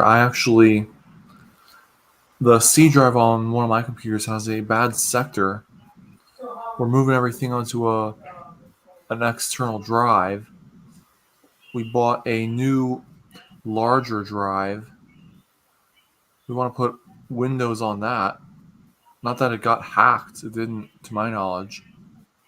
Is that the drive that's roughly the shape or size of a credit card, but it's, what am I trying to say? It's deeper than a credit card? But it's rectangular, roughly? It's rectangular. I wouldn't say it's the size of a credit card. It's larger than a credit card, from what I can tell. That sounds like what my roommate uses at work. He oversees the, not the logistics, compliance for a chain of used auto sales that,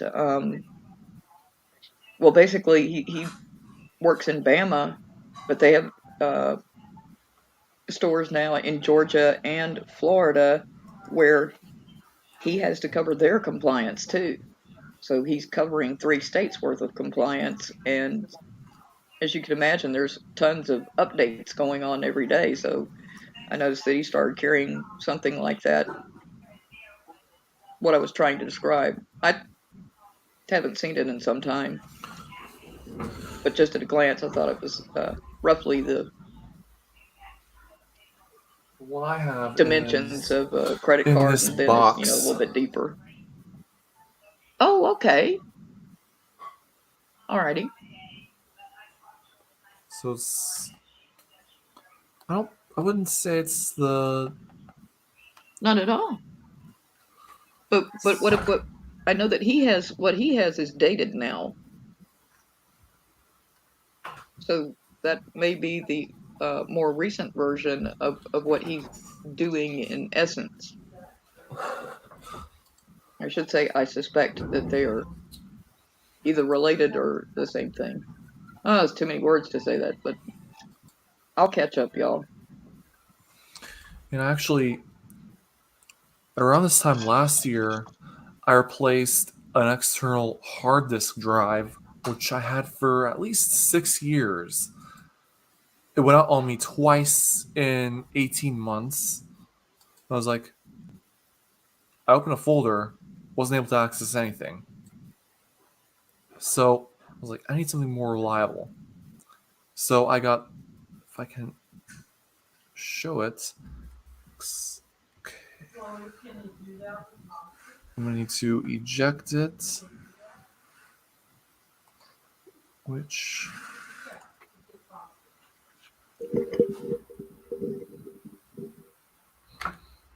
looks like this. That's the same exact capacity as the one I had. Okay. But it's a solid state drive. You just made me think of Ghost in the Shell. Solid State Society. I don't know if anybody's into anime out there. I grew up just thinking it was the worst stuff in the world, and because I watched something called Adult Swim, and I had to wait until like 4 or 5 a.m. for a certain show to come on, but the anime came before it, and I would just leave it on the channel until my show came on. And I wound up, after they ran Ghost in the Shell like 3 times, I realized, no, I'm actively watching anime now, and I'm enjoying it. And then they hit me with Death Note, and I was like, okay, all right, so it's not all just for kids. This is interesting stuff. Huh. I know that's not directly related, but Windows 7 was in great. essence, what I was saying was I think that what he's doing has something similar to what you're describing.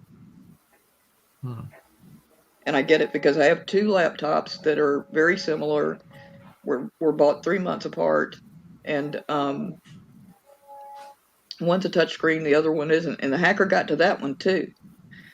With that one, the C or D drive doesn't show up at all. The drive that would be, what do you call it when it's like quartered, and somewhere in that quarter section is basically, if you wipe the system clean, it's holding the basics of the program. I don't know. So you're just really erasing all of your files and pictures and stuff like that, but whatever is the essence of the program is in that drive.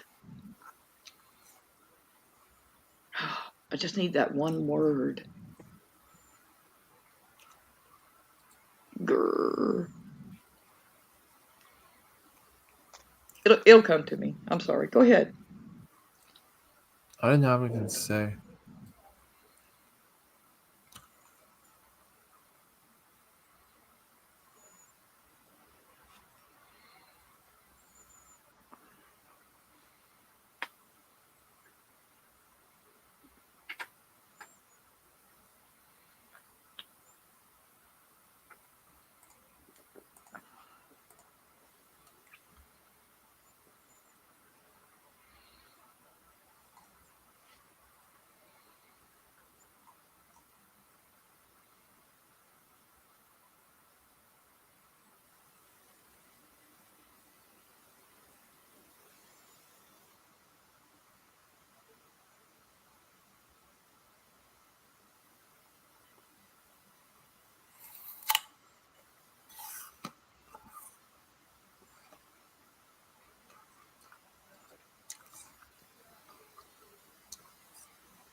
Oh my gosh, I've been sitting up here talking and I didn't know I was muted. Duh. Now I'm seeing more Well, it happens to me. downsides to the not showing my face on camera. Sorry about that, guys. And that was at length, too. It's okay. I thought y'all was just being polite and quietly listening to everything I had to say about Windows 7. I've never tried it. I went straight from Windows XP to Windows 10. I've had Windows XP, Vista 7, and 10. I've had some experience with Windows 8 and some with Windows 11 as well. But not a whole lot with Windows 11 because Windows 11's been out less than a year now.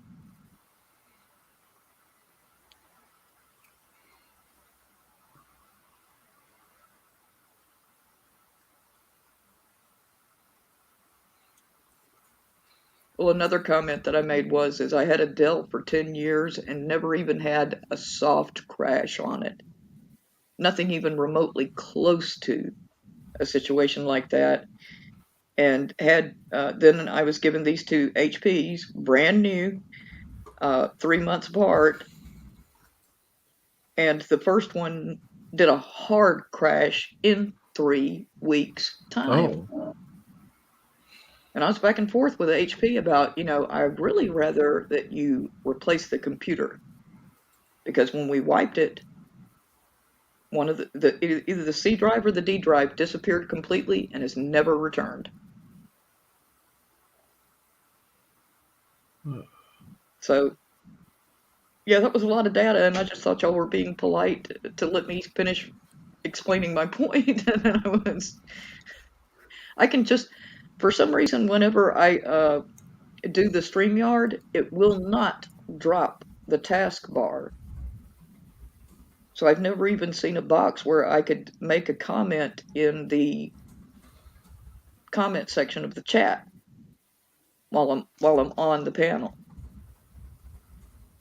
Because I can't drop that taskbar. No matter what I do and tell it to do and whatnot,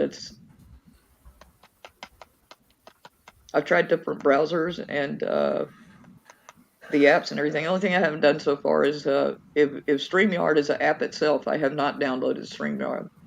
I got close to it, and then one of my friends that we know spent the better part of 2 days chatting.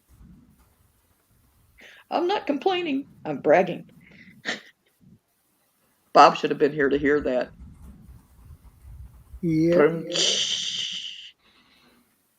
Drum roll.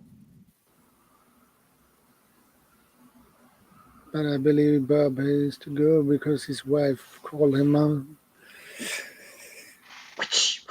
Because it's a smoky mess in the garage. Yes, I heard that part. I was listening while I was dining. It was a lovely experience. You laughing at me. Now I'm laughing at Bob.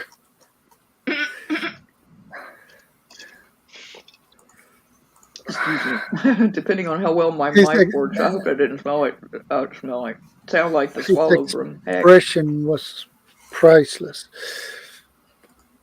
Oh, he was getting. Y'all were funny tonight. He was really trying to get it going. Yeah. Bob's great. Yeah, he is.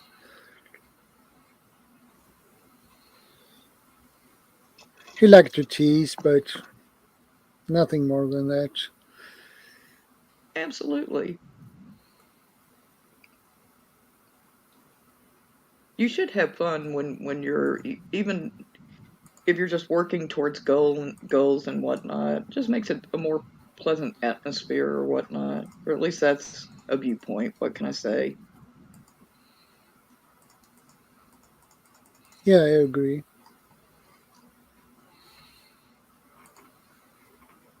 I like to have fun, so I think streams should be fun. You should laugh your butt off on streams. Oh, absolutely. and engage with the chat and whatnot. And that's why I get perturbed whenever I like leave my glasses or something like that. And I can get so involved that I'm actually not following the chat, and shame on me. But I love that little thing that you can do where you can highlight a comment and it comes up onto the screen with us. Yeah. Is that hard to do? No. Basically, You just a one-click thing. You just put the mouse over the message, and you get a plus sign inside the circle, and on the right side of that circle with the plus, it says show. Just click the plus, and just click it, and when you click it, it turns blue, and you have a circle with a minus, and hide. It's easy.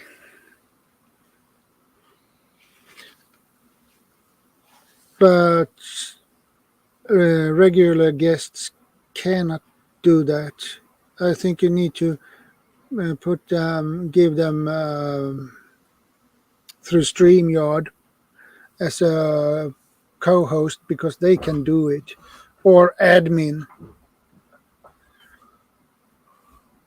Yes, I've been watching a channel.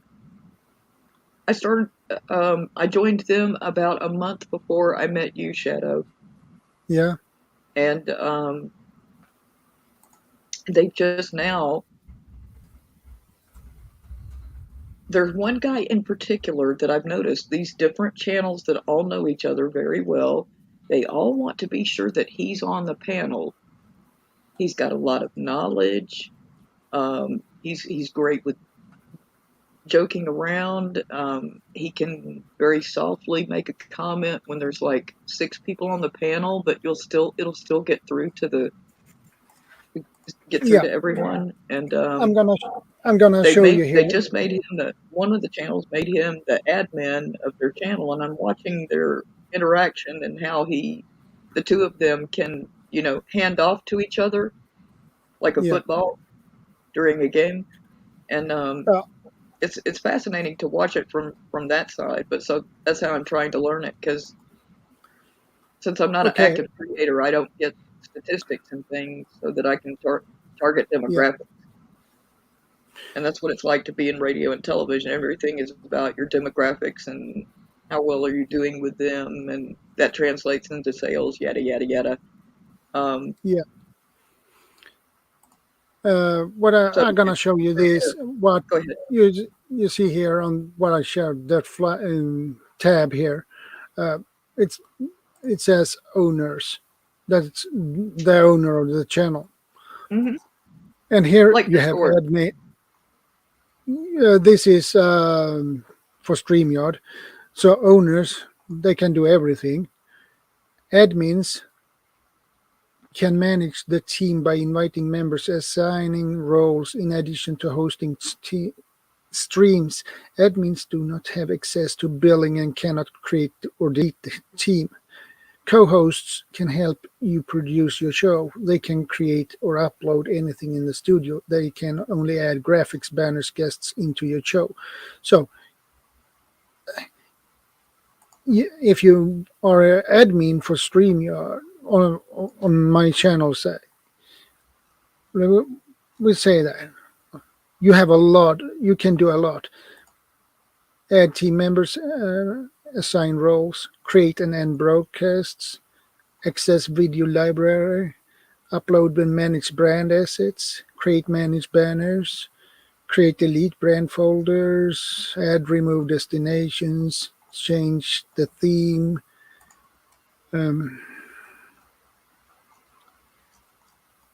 You can send comments to destinations. I'm just now at the point where I want to make my first video. Yay! That must sound so dumb to the people that have experience. Yeah. So this is what an admin can do. Wait, did you just call me dumb? No. Gotcha. This is what you can do. Okay. Okay. For admin, Okay. this is all the thing you can do. And this is what only a co-host can do. These few things. Oh, okay. I've got it on full page now. I can see it a lot better. That is a lot. Yeah. So an admin can do a lot rather than a co-host can. So I just wanted to show you this Thank because you. it might would interest you.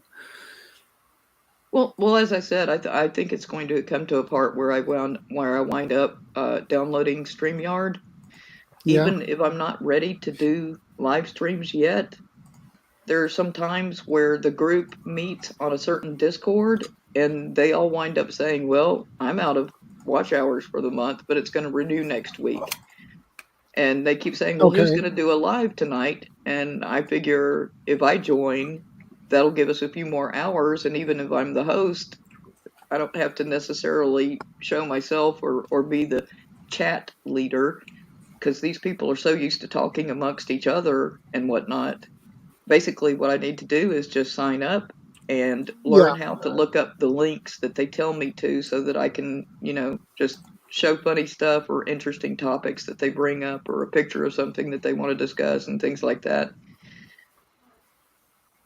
So basically just adding venue time for them. Heck, I could leave the room, and as long as Yeah. my avatar kind of looks a little bit vampire-ish, doesn't it? I didn't notice that when it was A little bit, but it's cute. I want to drink your blood. Yeah, that's the Major Motoko from Ghost in the Shell. Or one of her looks, anyway.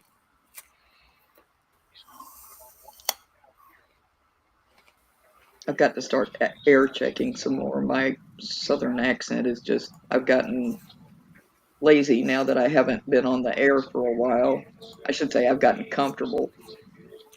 But ideally, you want to speak with such an accent that they can't peg you to any particular area of the United States. You want to have a neutral accent, is how we put it. Yeah, neutral. But it's hard if you have an accent and you can't get rid of it. Second language, that's different. But at least you speak the second language well. I mean, there are people from different backgrounds that I understand why they say that English is so hard for them to learn, because basically English is stolen from how many different languages? A bunch of them. And a bunch of dead ones. Yeah. And if you compare English between Swedish, English are a much richer language than Swedish are.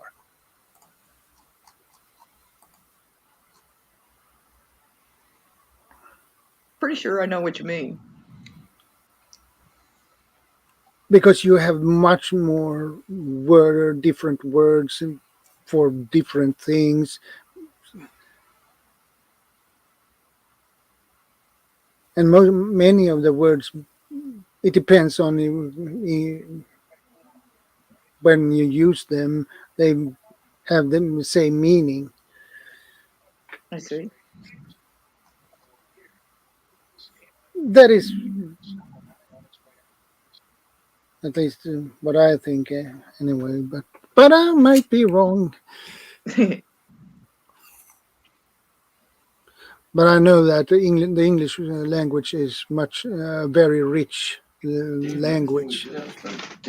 As far as the backgrounds, oh yeah. Yeah. But I was not lucky because I was born an English speaker, but I had the kind of parents where they would let's say if you were in trouble and did something like got a ding in the car, if I wanted to get my parents' attention focused in another place, that yes, this really did happen. I dinged it in the parking lot of a grocery store, running errands for them in their car. So when I came home, I was really actually upset about it and hiding it because I just wanted to break down and cry. I had such perfect driving record. Well, my mom would carry around, when you go to the library, you ever notice that the dictionary is so thick? They usually have, it's either a red dictionary or a blue dictionary. Well, my mom bought the actual blue dictionary and my dad bought the blue one, and they would sit there and argue for hours over how to pronounce the word forte. And if you look it up, there is a trick to it. They both had it right. It was just differing opinions between two different companies.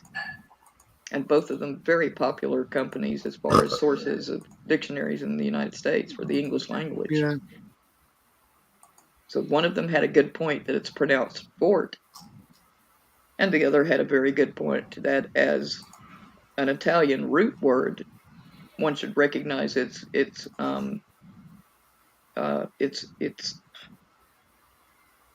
golly Moses. I'm starting to get mad at myself with this word thing, with its ancestry and the root of the word. Yeah.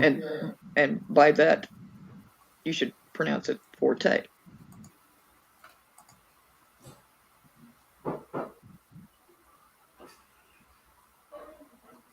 Jack says English is actually two sets of Yeah, I language. was just reading that.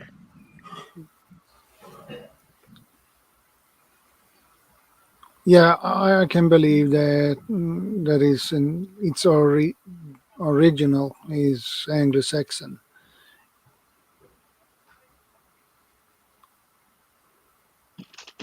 But I believe the Normans. I believe it's more complicated than that. That's what I'll say. Yeah, I think so. And the Normans probably put in some word in the English language too.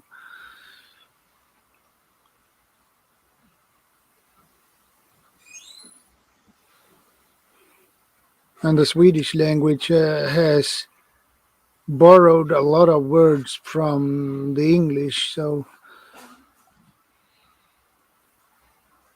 I did wonder about that. I looked up some texts just to get a basic idea.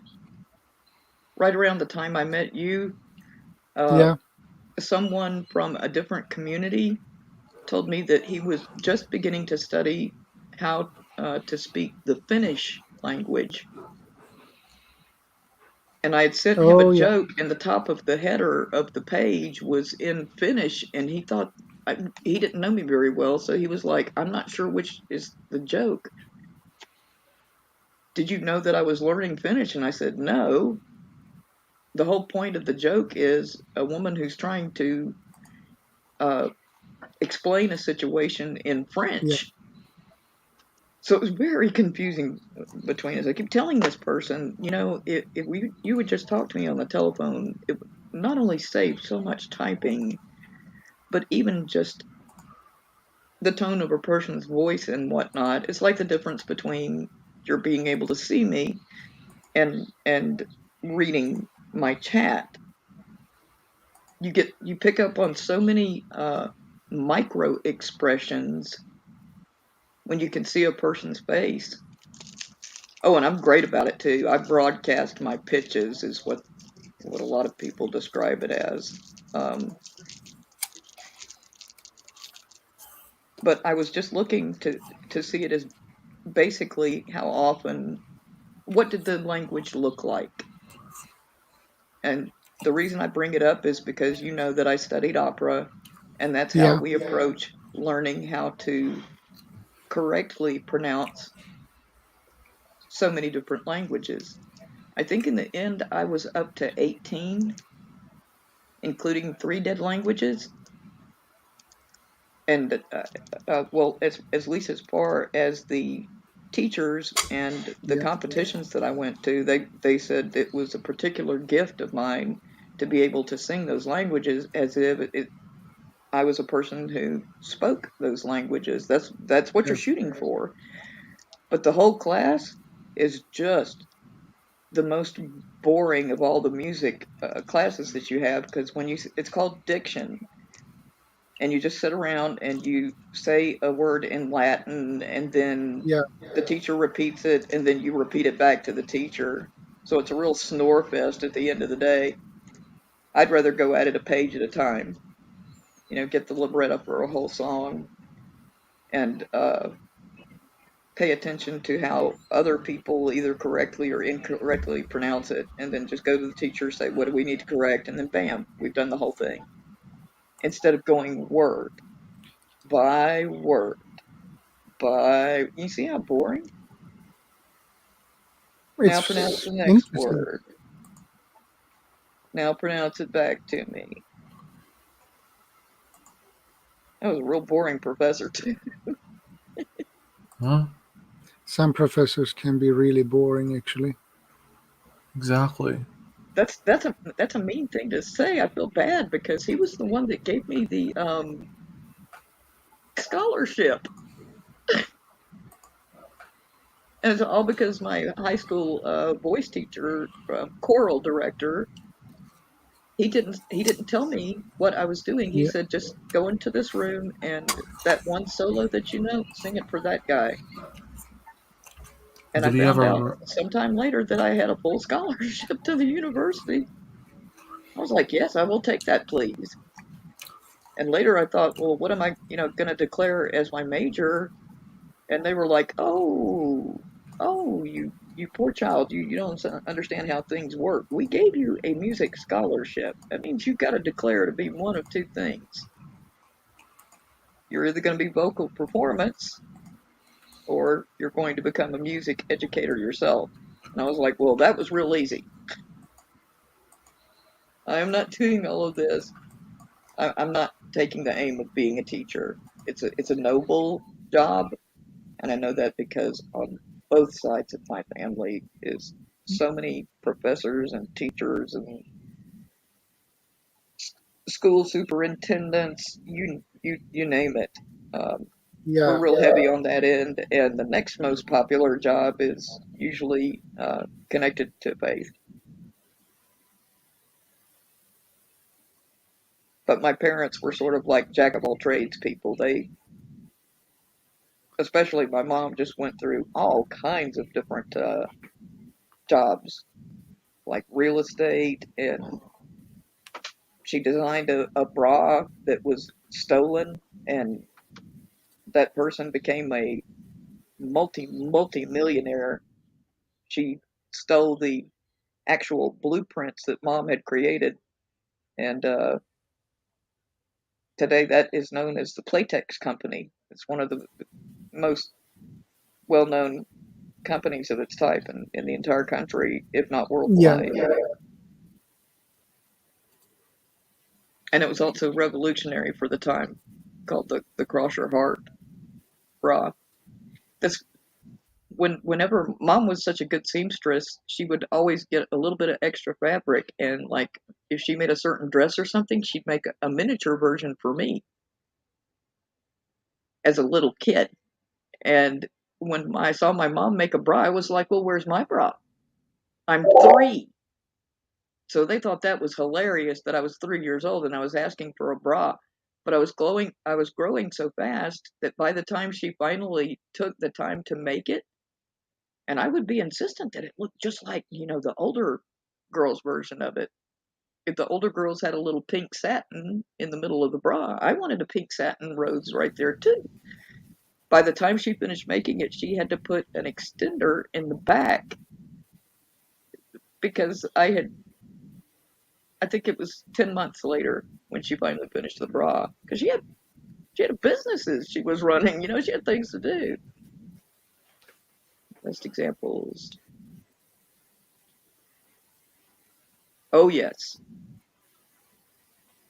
Also, during competition, they are very particular about their separations of different phases of what constitutes modern day English and modern English and English. It gets a little nutty.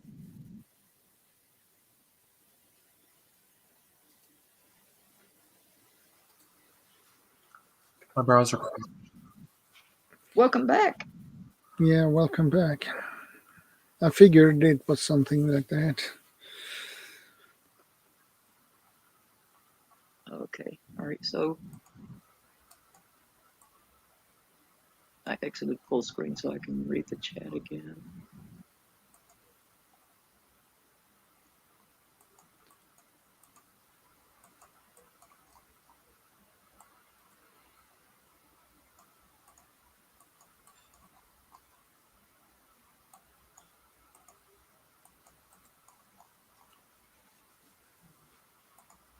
Just catching up. Okay.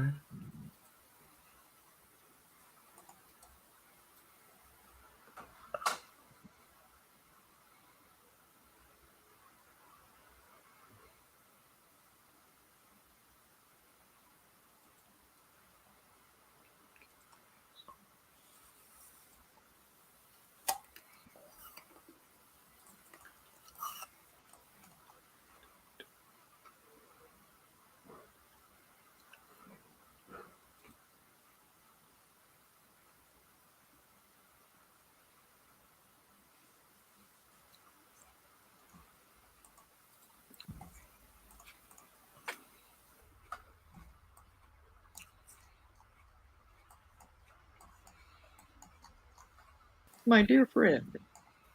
Yeah. Just out of curiosity, how many people are in the room now? A lot. How many people 5. have we got? Hang it. 5. We still have 5. Okay. Yeah, we still have 5. I suspect that in the past 30 minutes or so, at least one of those have left and a new one has come aboard. Probably 2, but I'm pretty solid on 1. However, Gaelic is making a huge comeback. Yeah, I noticed that after the movie $1 Million Baby. I heard about that movie. It is a great movie. And I'll stop right there because I don't want to give any spoilers. I haven't seen it, but I heard about it. I know they both have dates, but I'm so behind on watching movies that I really don't mind if they're up to 12 years old by the time I get around to them. What I care about is, are they a good product? Are they good? Do you enjoy them? That's kind of the point. And besides $1 Million Baby, another great Clint Eastwood that he also directed was the movie Gran Torino. Hi, Yads. How you doing? Thanks for joining us.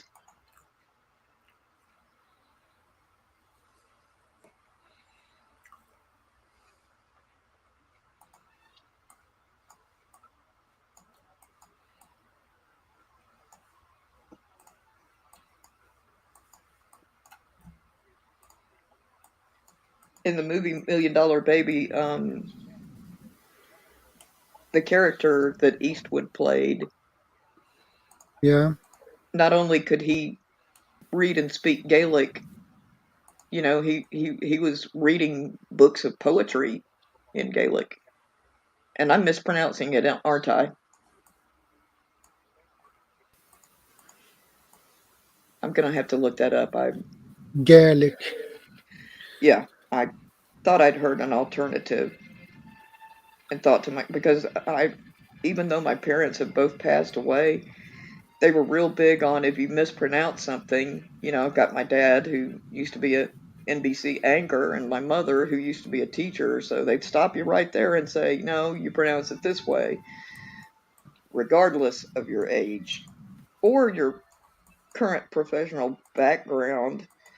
And I mentioned the other day, I said, you know, I feel, even though they're passed away now for many years, I feel like they're still in my head correcting my English.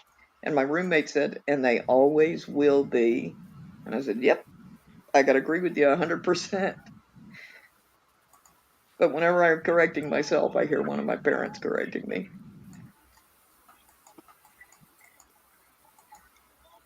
It's making a huge comeback. I love to tease Auslander. Y'all should know that. Oh. Yeah, it's from Apocalypse Now. I haven't watched that movie, but that was many years ago. I had to watch it once 5 times over a 2-day period, and it went back to when there was still a Blockbuster. Yeah. And that was, somebody came in to visit me from out of town, and that was the only rented movie that we had around. And I was like, that is a heavy-duty movie to watch 5 times in 2 days. I mean, come on. And they hadn't even done the redo at that point. I can't remember now if I've even seen that version. But it's even longer. But like many people, that's my favorite line from the movie. I love the smell of napalm in the morning. It smells like victory. That was a horrible impression, but a good line. I agree.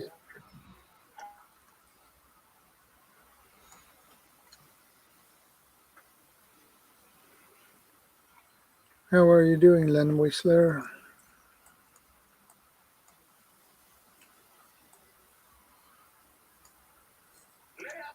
I'm sorry, was that directed at me? Len Whistler. I said, he says, hello, everyone. Hello, Lynn. Welcome aboard.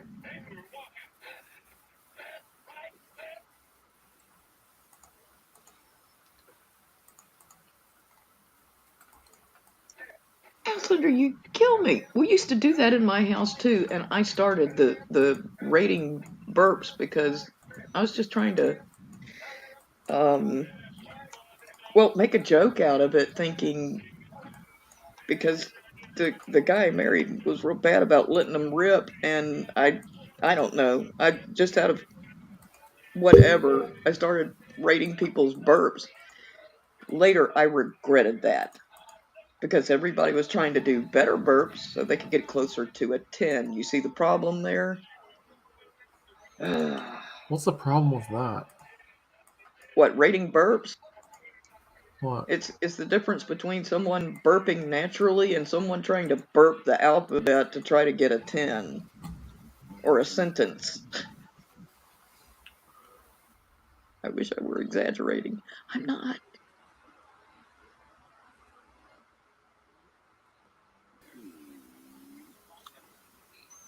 Well, there's Stellar Round Gamer who is everywhere at once. I don't know what the hell he does there. He's literally at every single growth stream. Growth stream? Yeah, it streams who are focusing on growing. I guess that's why he's at, let's see, 11,000 subscribers. 11,200. Yes. Well, then congratulations. You must be doing something right. Something right, yeah. And everywhere at the same time. That's fascinating as well.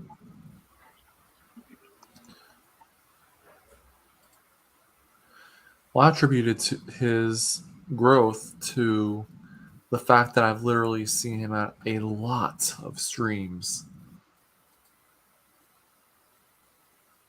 Or he is doing something right on YouTube.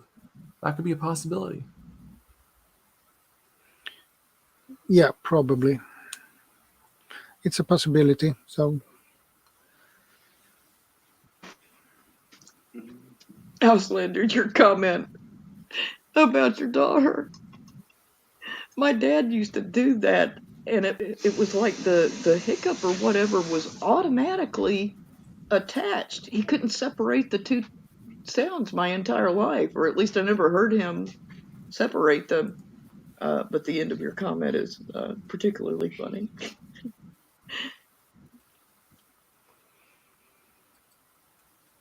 I'm just curious, why are you why have you been a little shy lately? You haven't joined any of the panels that I'll be right back. I need to go check my mouthwash or something. Yeah. Ooh, that went over like a lead balloon.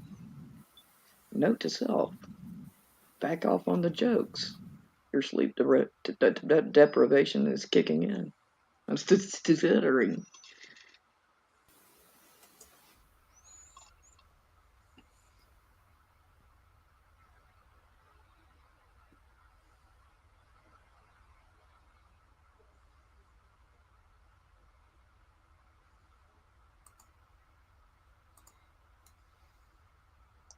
Just out of curiosity, Phonetic Guide, what are you what you watching right now?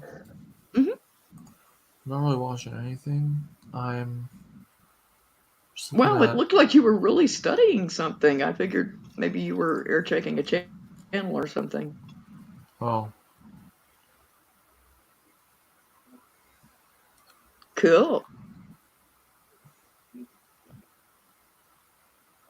I could see where that would come in handy for different jobs.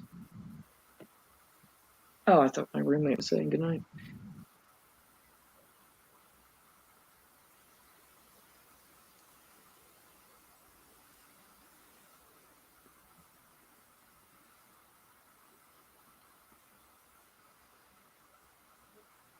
Well, that must keep you busy, Jack.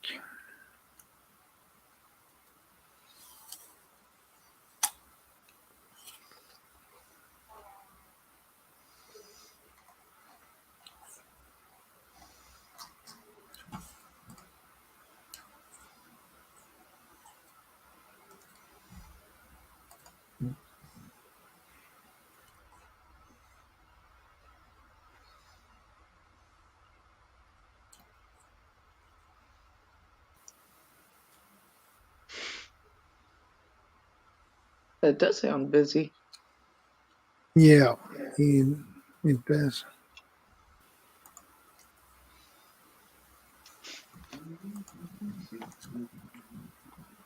What's a general ballpark of your daughter's age, if you don't mind my asking?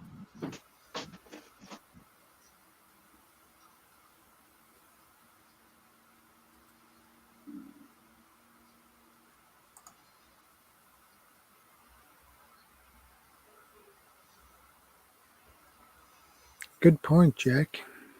Yep, that's a good one.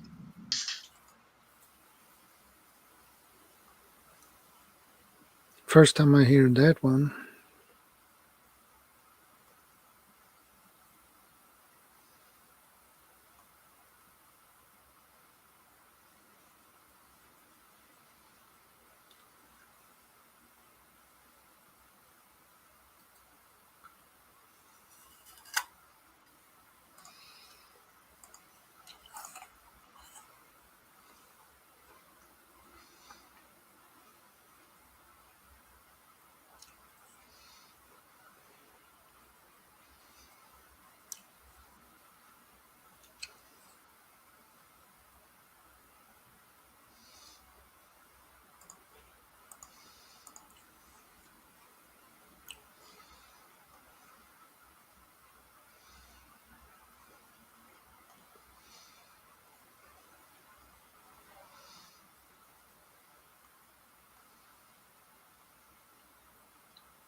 I really wish I could figure out how to make this taskbar drop so that I could see the last comment. I can see that someone has made it, and that's all I can see is the name of the person that's made it and what time the comment is made, which means I probably got to read 20 or 30 pages online of here's how you learn how to do this and do that.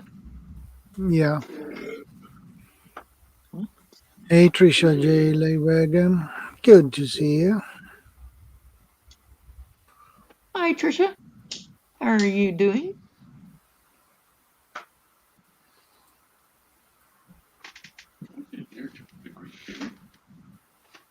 Oh, wow, that's cool. Auslander, I always watch your New Year's first. Plus, your main cities do have wonderful light shows, if I do say so. Oh, lovely. I don't know how much y'all are picking up on my mic. It usually can pick up stuff like that, but just tremendous burps out of the roommate.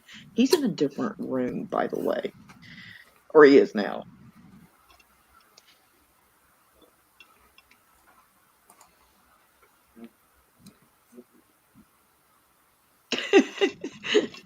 Just okay.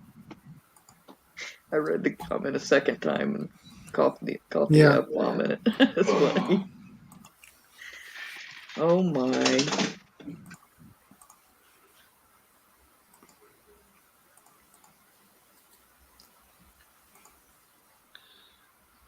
When used properly and all that. Shadow, how you feeling? Yeah, I'm feeling good. Okay.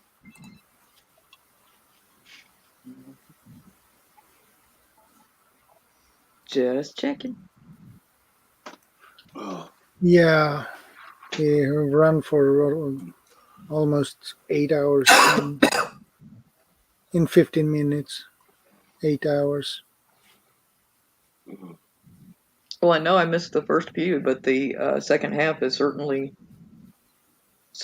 been interesting. And good folks coming through and whatnot. Have you met your goal of the title of the video? Chill and Chat Saturday, recycle old items and make new. I know Bob did one by doing the, what did you call it again? The hard, sharp cloth. Sharp draw. Char cloth. Char cloth. Well, it wasn't remotely close, was it? I'm sorry. Yeah. Oh, more lovely. Thank you.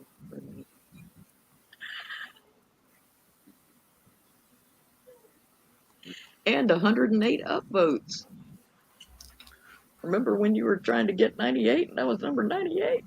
I remember. I was there. Yeah, now we have 107. 108? I'm looking at it. It'll pop up on your screen in a sec. It's got like a 6 to 10 second delay. Yeah. Okay, just checking to make sure it's still muted too. And we're back.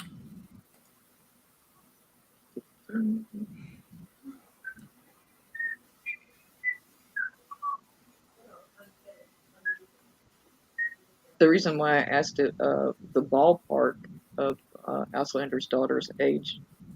Yeah. There was a point where my best friend and I lived in a skating rink. I mean, we created our own jobs because we did get an allowance, but that allowance would not cover all the skating sessions that we wanted to attend. And we were such fanatics about skating that we both created. Well, she babysat, and I tried it, and I was like, I had a bad experience with it, and it wasn't the kid's fault; it was the parents' fault.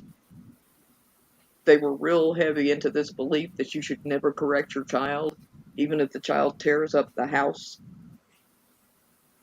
And not only was the kid a hellion, pardon my French, but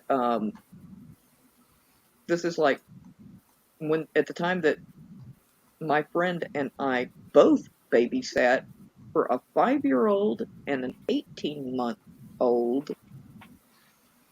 The 5-year-old was the hellion, in case you didn't guess, because he could really tear stuff up fast. But the young baby was making up time real well.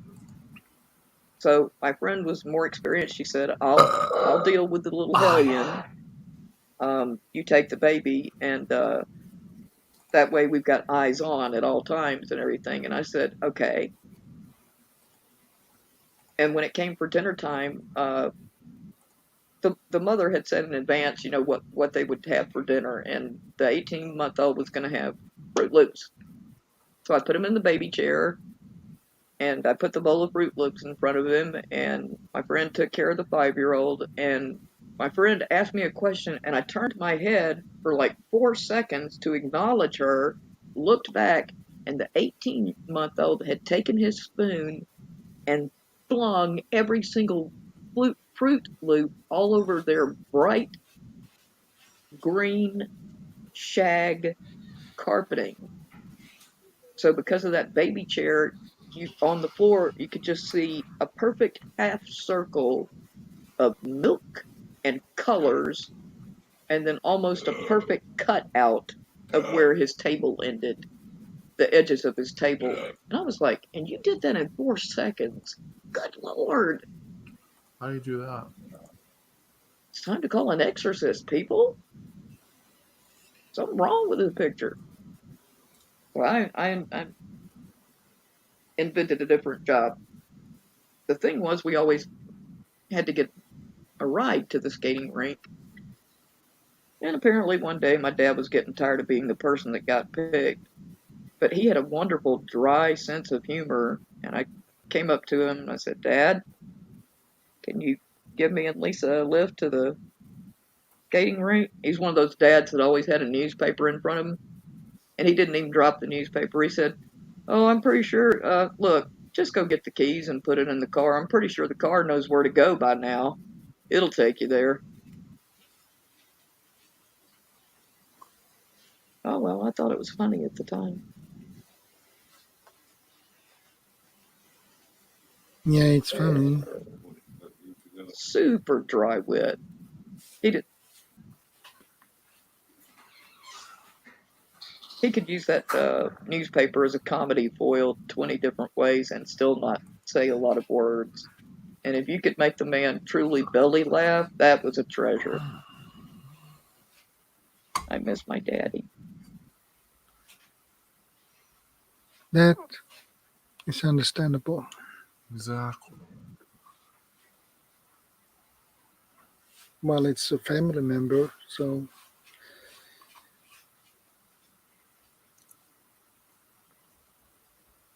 that is natural. You miss your dad.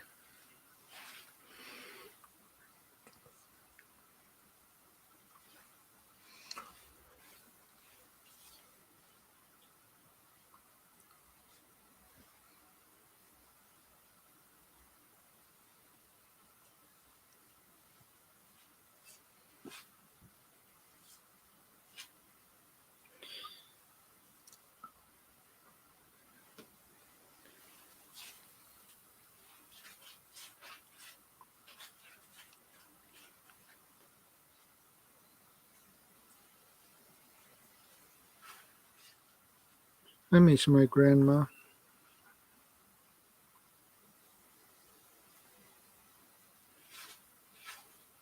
And my grandpa. Yeah, I miss mine too. My grandparents on my mother's side is dead, and my grandparents on my father's side is dead. Yeah, unfortunately, I never really met my maternal grandparents, as my maternal grandfather died before I was born, and my maternal grandmother died around my 2nd birthday. Oh. So you really didn't know them? No, not really. That's too bad, because their grandparents are such a unique.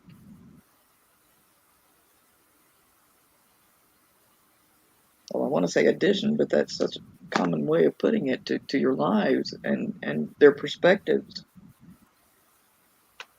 Exactly. though I my actually never. paternal Sorry, yeah go ahead. fortunately my paternal grandparents are still alive. Both of them are.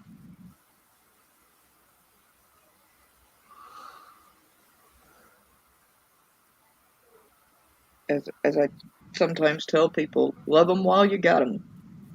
Yeah. Because I was born very late in life and the last kid, so pretty much out of family now. Exactly. A couple of cousins that I don't. Now that our families have passed on and they don't get together, really no reason for us to talk. And it says a lot about their, well, let's just say life choices and things like that and whatnot. Exactly. I always thought that as cousins we would grow closer together in our older ages, not old age, but older, and worked out exactly the opposite. Oh. I just realized I actually never met nor knew my maternal grandparents because at age 5, my mom's biological mother gave mom and her 2 sisters to an orphanage. Oh. Yep, instead of marrying her, he pulled up to the one-room shack that they had with a brand new car, a woman that obviously had some means, and said, I just married her. Oh. And my biological grandmother was also illiterate. They're living in one room, and they didn't even have enough coats for all 3 little girls. They had like 2 coats.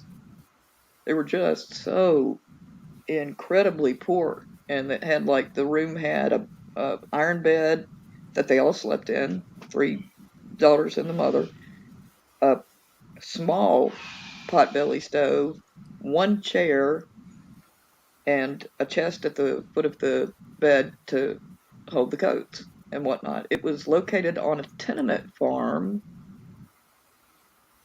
I don't remember the true definition of it, but it has something to do with like a type of either rent or barter for a section of area so that you can farm it. Long story short, all they ever ate was cabbage soup, and on Sundays their big treat was she would gather materials and figure out a way to make biscuits to go with the soup. Well, back in that time, orphanages were completely self-sufficient, so they were worked by the kids of various ages. If you were an older kid, you might work with the cows. If you were one of the middle-aged younger kids, you might work the gardens. But you had fresh meat, fresh vegetables, fresh milk, and all this kind of stuff. So the first night that they were at the orphanage, my mom and her 2 sisters looked down at the plate and they didn't recognize food, and they broke out in tears and cried. So she really made an act of love in giving up her children.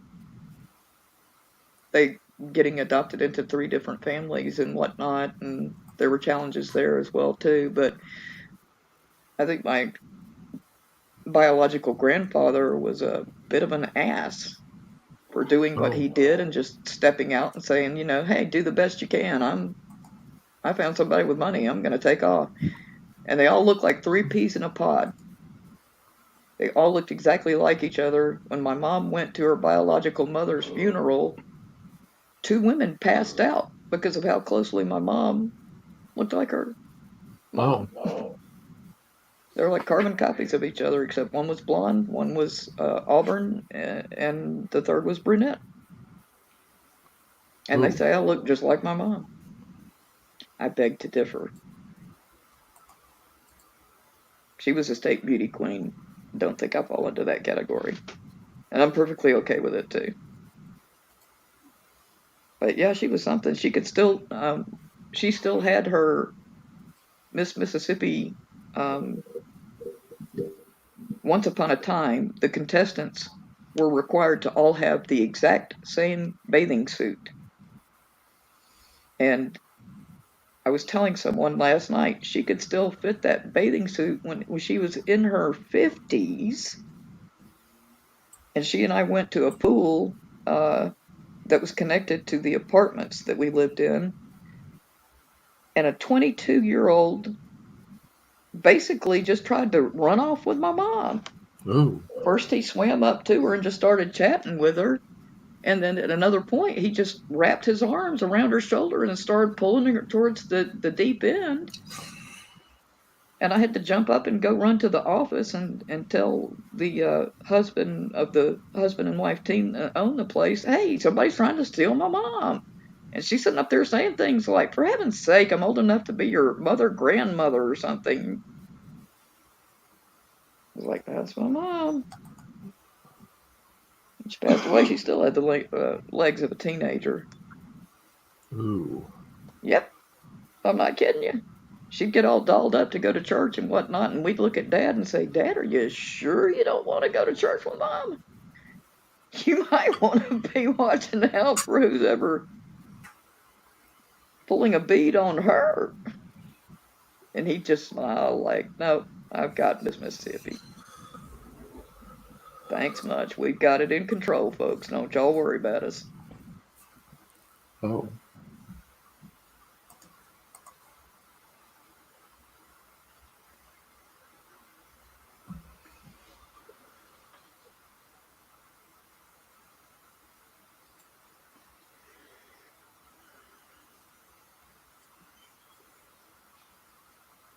I can't resist. I gotta do this. Beauty is only a matter of how many beers a guy sinks down.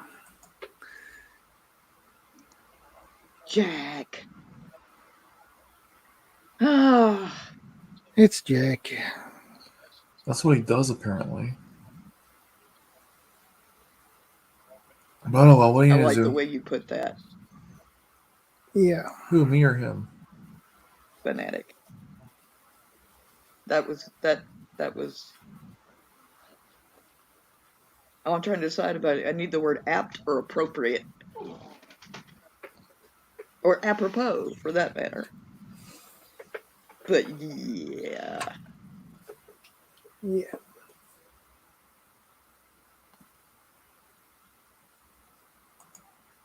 My whole philosophy is I don't really care about the looks thing because it's really the gray matter that you need to worry about. That's what you're truly marrying. The more concerned a person is about looks, that's when you may have a situation where you do need to worry. Because I found out the hard way with my first fiance that if you have a mate and the male is spending more time in the bathroom mirror than you are, there might be a problem down the road. And oh Or boy, they're can I like me be and naive at really the wrong moments. But or they're whatever. probably constipated, either that or they're just on their phone, for all I know. No. Not defending their actions, but No, I saw this person. He was grooming. oh, Yeah, he was constantly fussing with his hair and whatnot, and he just thought he was the bee's knees. like, do they have OCD or what? No, I just needed to recognize that he was a malignant narcissist. Ugh. He still is. God damn. He's worse so now. Are you referring to the same person? The first person that I was engaged to, the first person I dated, literally, actually. I wasn't allowed to date in high school. Oh. So the first time we actually got to spend time with each other was graduation night. We happened to pick the same club to go celebrate in. Like I said, my naivete kicks in at the wrong times. For all I know, to this day, he just thinks he's just so gorgeous that any minute he's gonna meet his new Miss Money. And yeah, I do mean to paint him that shallowly. And my roommate is muttering comments in my back because I don't think he agrees. But he's a used car salesman. What do you expect? Oh. Yeah, so he literally worked at the place where my roommate works as a salesman. My roommate is in compliance, so they were in completely different departments. And my roommate's a much better person, if I do say so myself. I don't want to say it too loudly and give him the big head. I didn't even get a giggle out of that, man. Who? I gotta check out. I have not managed to land a joke in at least 20 or 30 minutes, man. PC is not my creed. Auslander, I have a theory that PC is the death of comedy, and I object to that. For a sec, I thought he was referring to, like, computers, but I guess not. Oh, that's a good point. Barap, excuse me.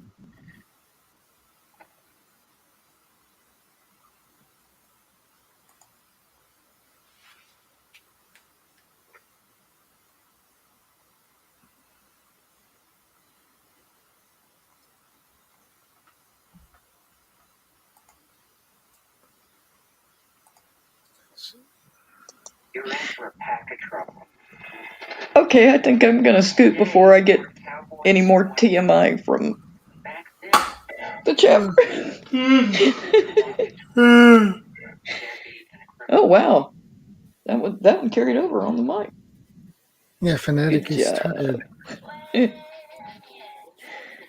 Gentlemen, I've had a lovely evening. Thank you so much for your company. Fanatic Guide, thank you so much for going over those points again. I did literally write them down. And if you ever see me repeating them in a video, please take it as a compliment. Because I do think it's, if you explain what you expect of people. Oh, that's interesting. I've never seen anyone double themselves. Literally never seen that before. My browser crashed, like, shortly after I yawned. But I think it was a coincidence. I don't think it was a result of me yawning. I think it was just a coincidence. But that's cool. That it happened that way. Yeah. Anyway, thank you for the help. I do appreciate that. Thank you for, hey, you started it. Now he sounds like my brother. I had a few of those, yeah. no sisters. And their second favorite game was, I'm not punching you, you're punching you. Well, I don't have any brothers. I just have one sister.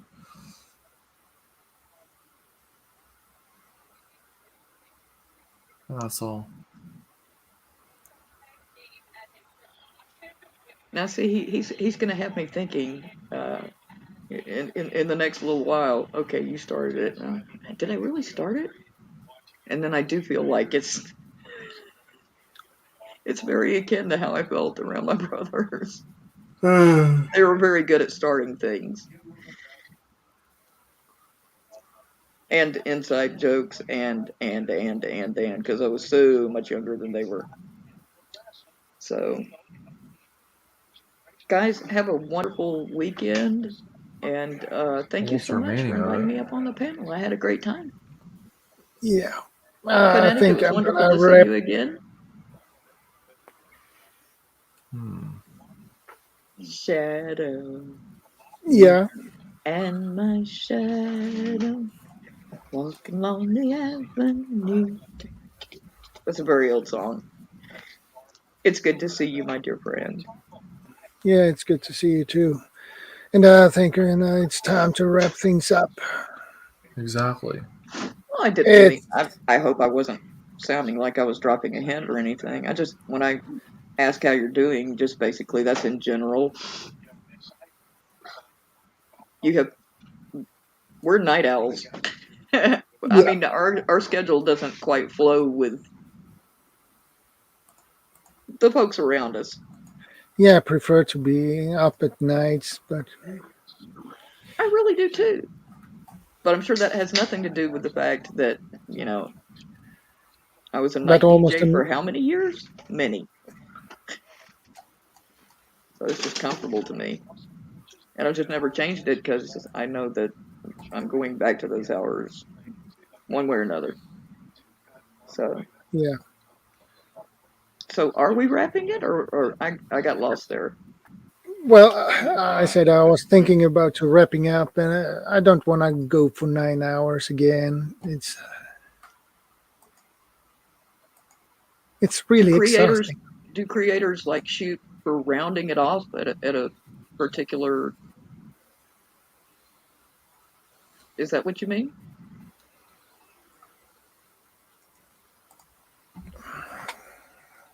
Okay, think about it, because I know we'll be chatting soon, and if not, you know, just throw up the bat signal and. I'll unless you yeah, no, unless you don't want to stay after the stream is wrapped up. So. Oh no, it's been wonderful, and not only did I have a great time, like I said, you know, so many cool people came through, and it was great to see Fanatic Guide again, and Auslander, and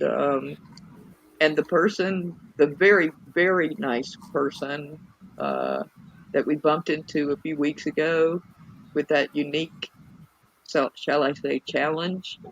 They did not show up, so that was kind of, it was fortuitous. I'll put it to you that way. Because I do know that they mean well. You know that they mean well, but I've never seen a Hoover suck up that much chat in my life. That was crazy. Yeah. Yeah. So I'm gonna tap out of here. Y'all have a good one, and thanks so much again. Take care, everybody. Yeah, take care. Mega love shout out. And it would be nice to talk. It'd be nice to what? Keep chatting.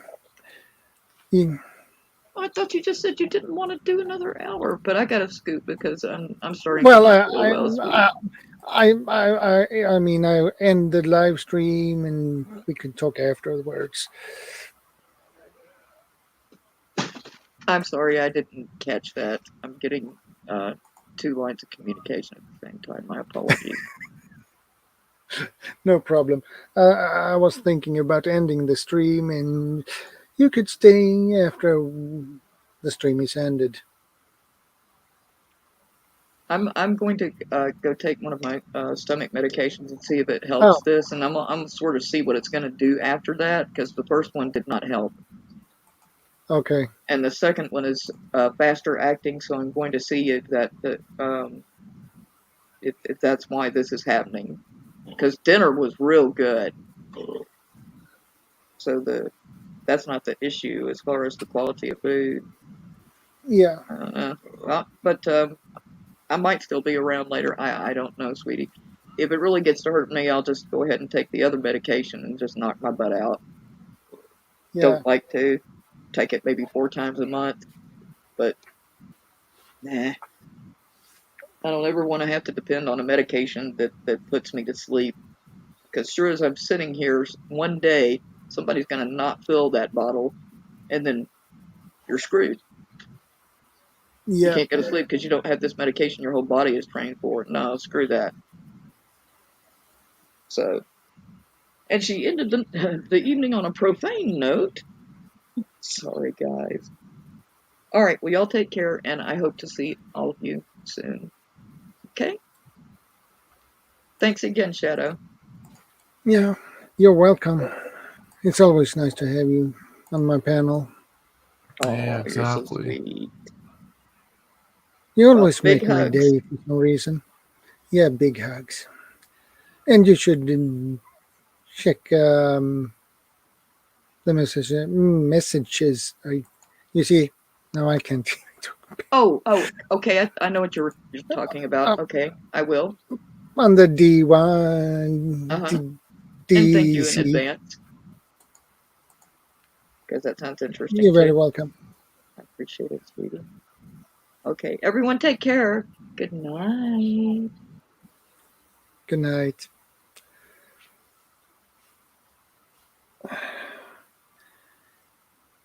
Yeah, I'm beginning to get messed up in my head. Oh, I think I'm beginning to lose my focus. So it's time to wrap things up. What do you say, Fanatic?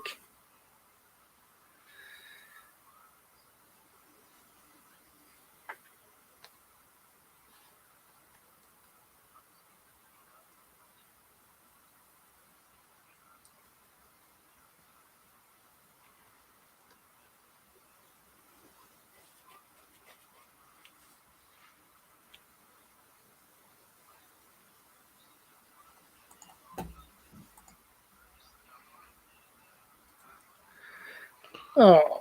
And Bob comes back.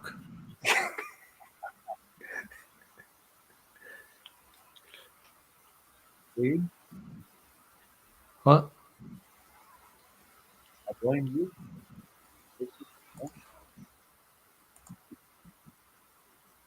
Yep, you're right. You're in the thick of it, dude. I blame you. I blame you.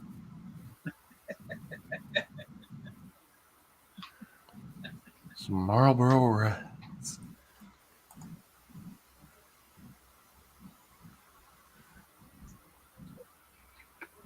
Yeah.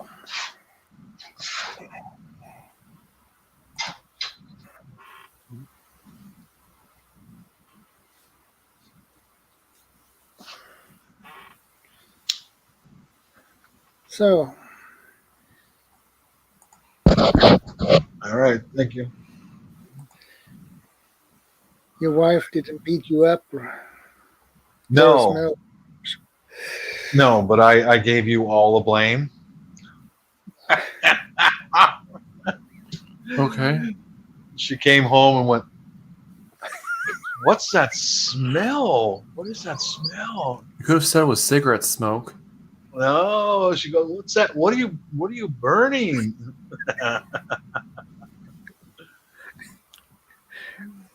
Experiments. Exactly. Yeah, I told her about it. And I said, "My God, I didn't expect that much. I had no clue that it was just going to be like a Roman candle, man. Wow. I think maybe I'll stick to like compressed cotton balls or something like that, perhaps." Yeah. Yeah. Yeah, and I think it was not pure 100% cotton either in the material. That can cause a lot of smoke too. It's got to be. Yeah. I think the thread in the seams was probably a polyester or something like that. Yeah. Oh, no, thanks for the info, Auslander. Yeah.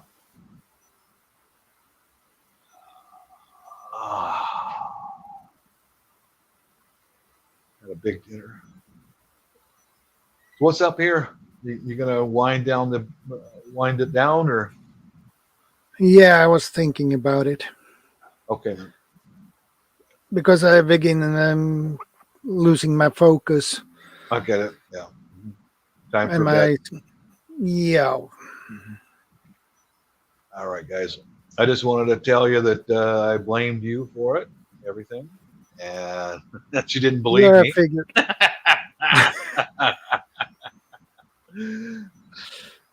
All right. Peace out, guys. Take care. Yeah.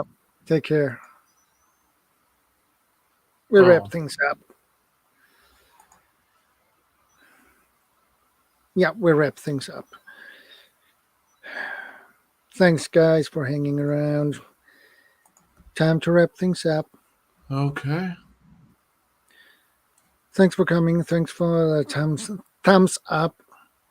You see, I'm beginning to get pretty tired when I barely can pronounce the word correctly. A bit of trivia. Marlboro Reds soft pack are made with a blend of Australian grown tobacco. Huh. So, guys, take care, stay safe. God bless. And we are now what? Oh, Hey, he's in. yeah. Hey, Jack.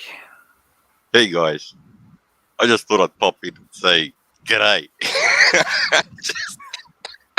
just so you don't think I'm shy or anything, you know. And I wanted to thank you and Bob and Seven Lakota and Fanatic Guy for the burp, because it was one of the most enjoyable lives you've had in a long time as far as laughs go. Appreciate it. You're welcome. God bless the King of Sweden. God save the Queen of Australia. Bugger the Queen of England. You all stay safe. God bless. Out. Yeah, God bless.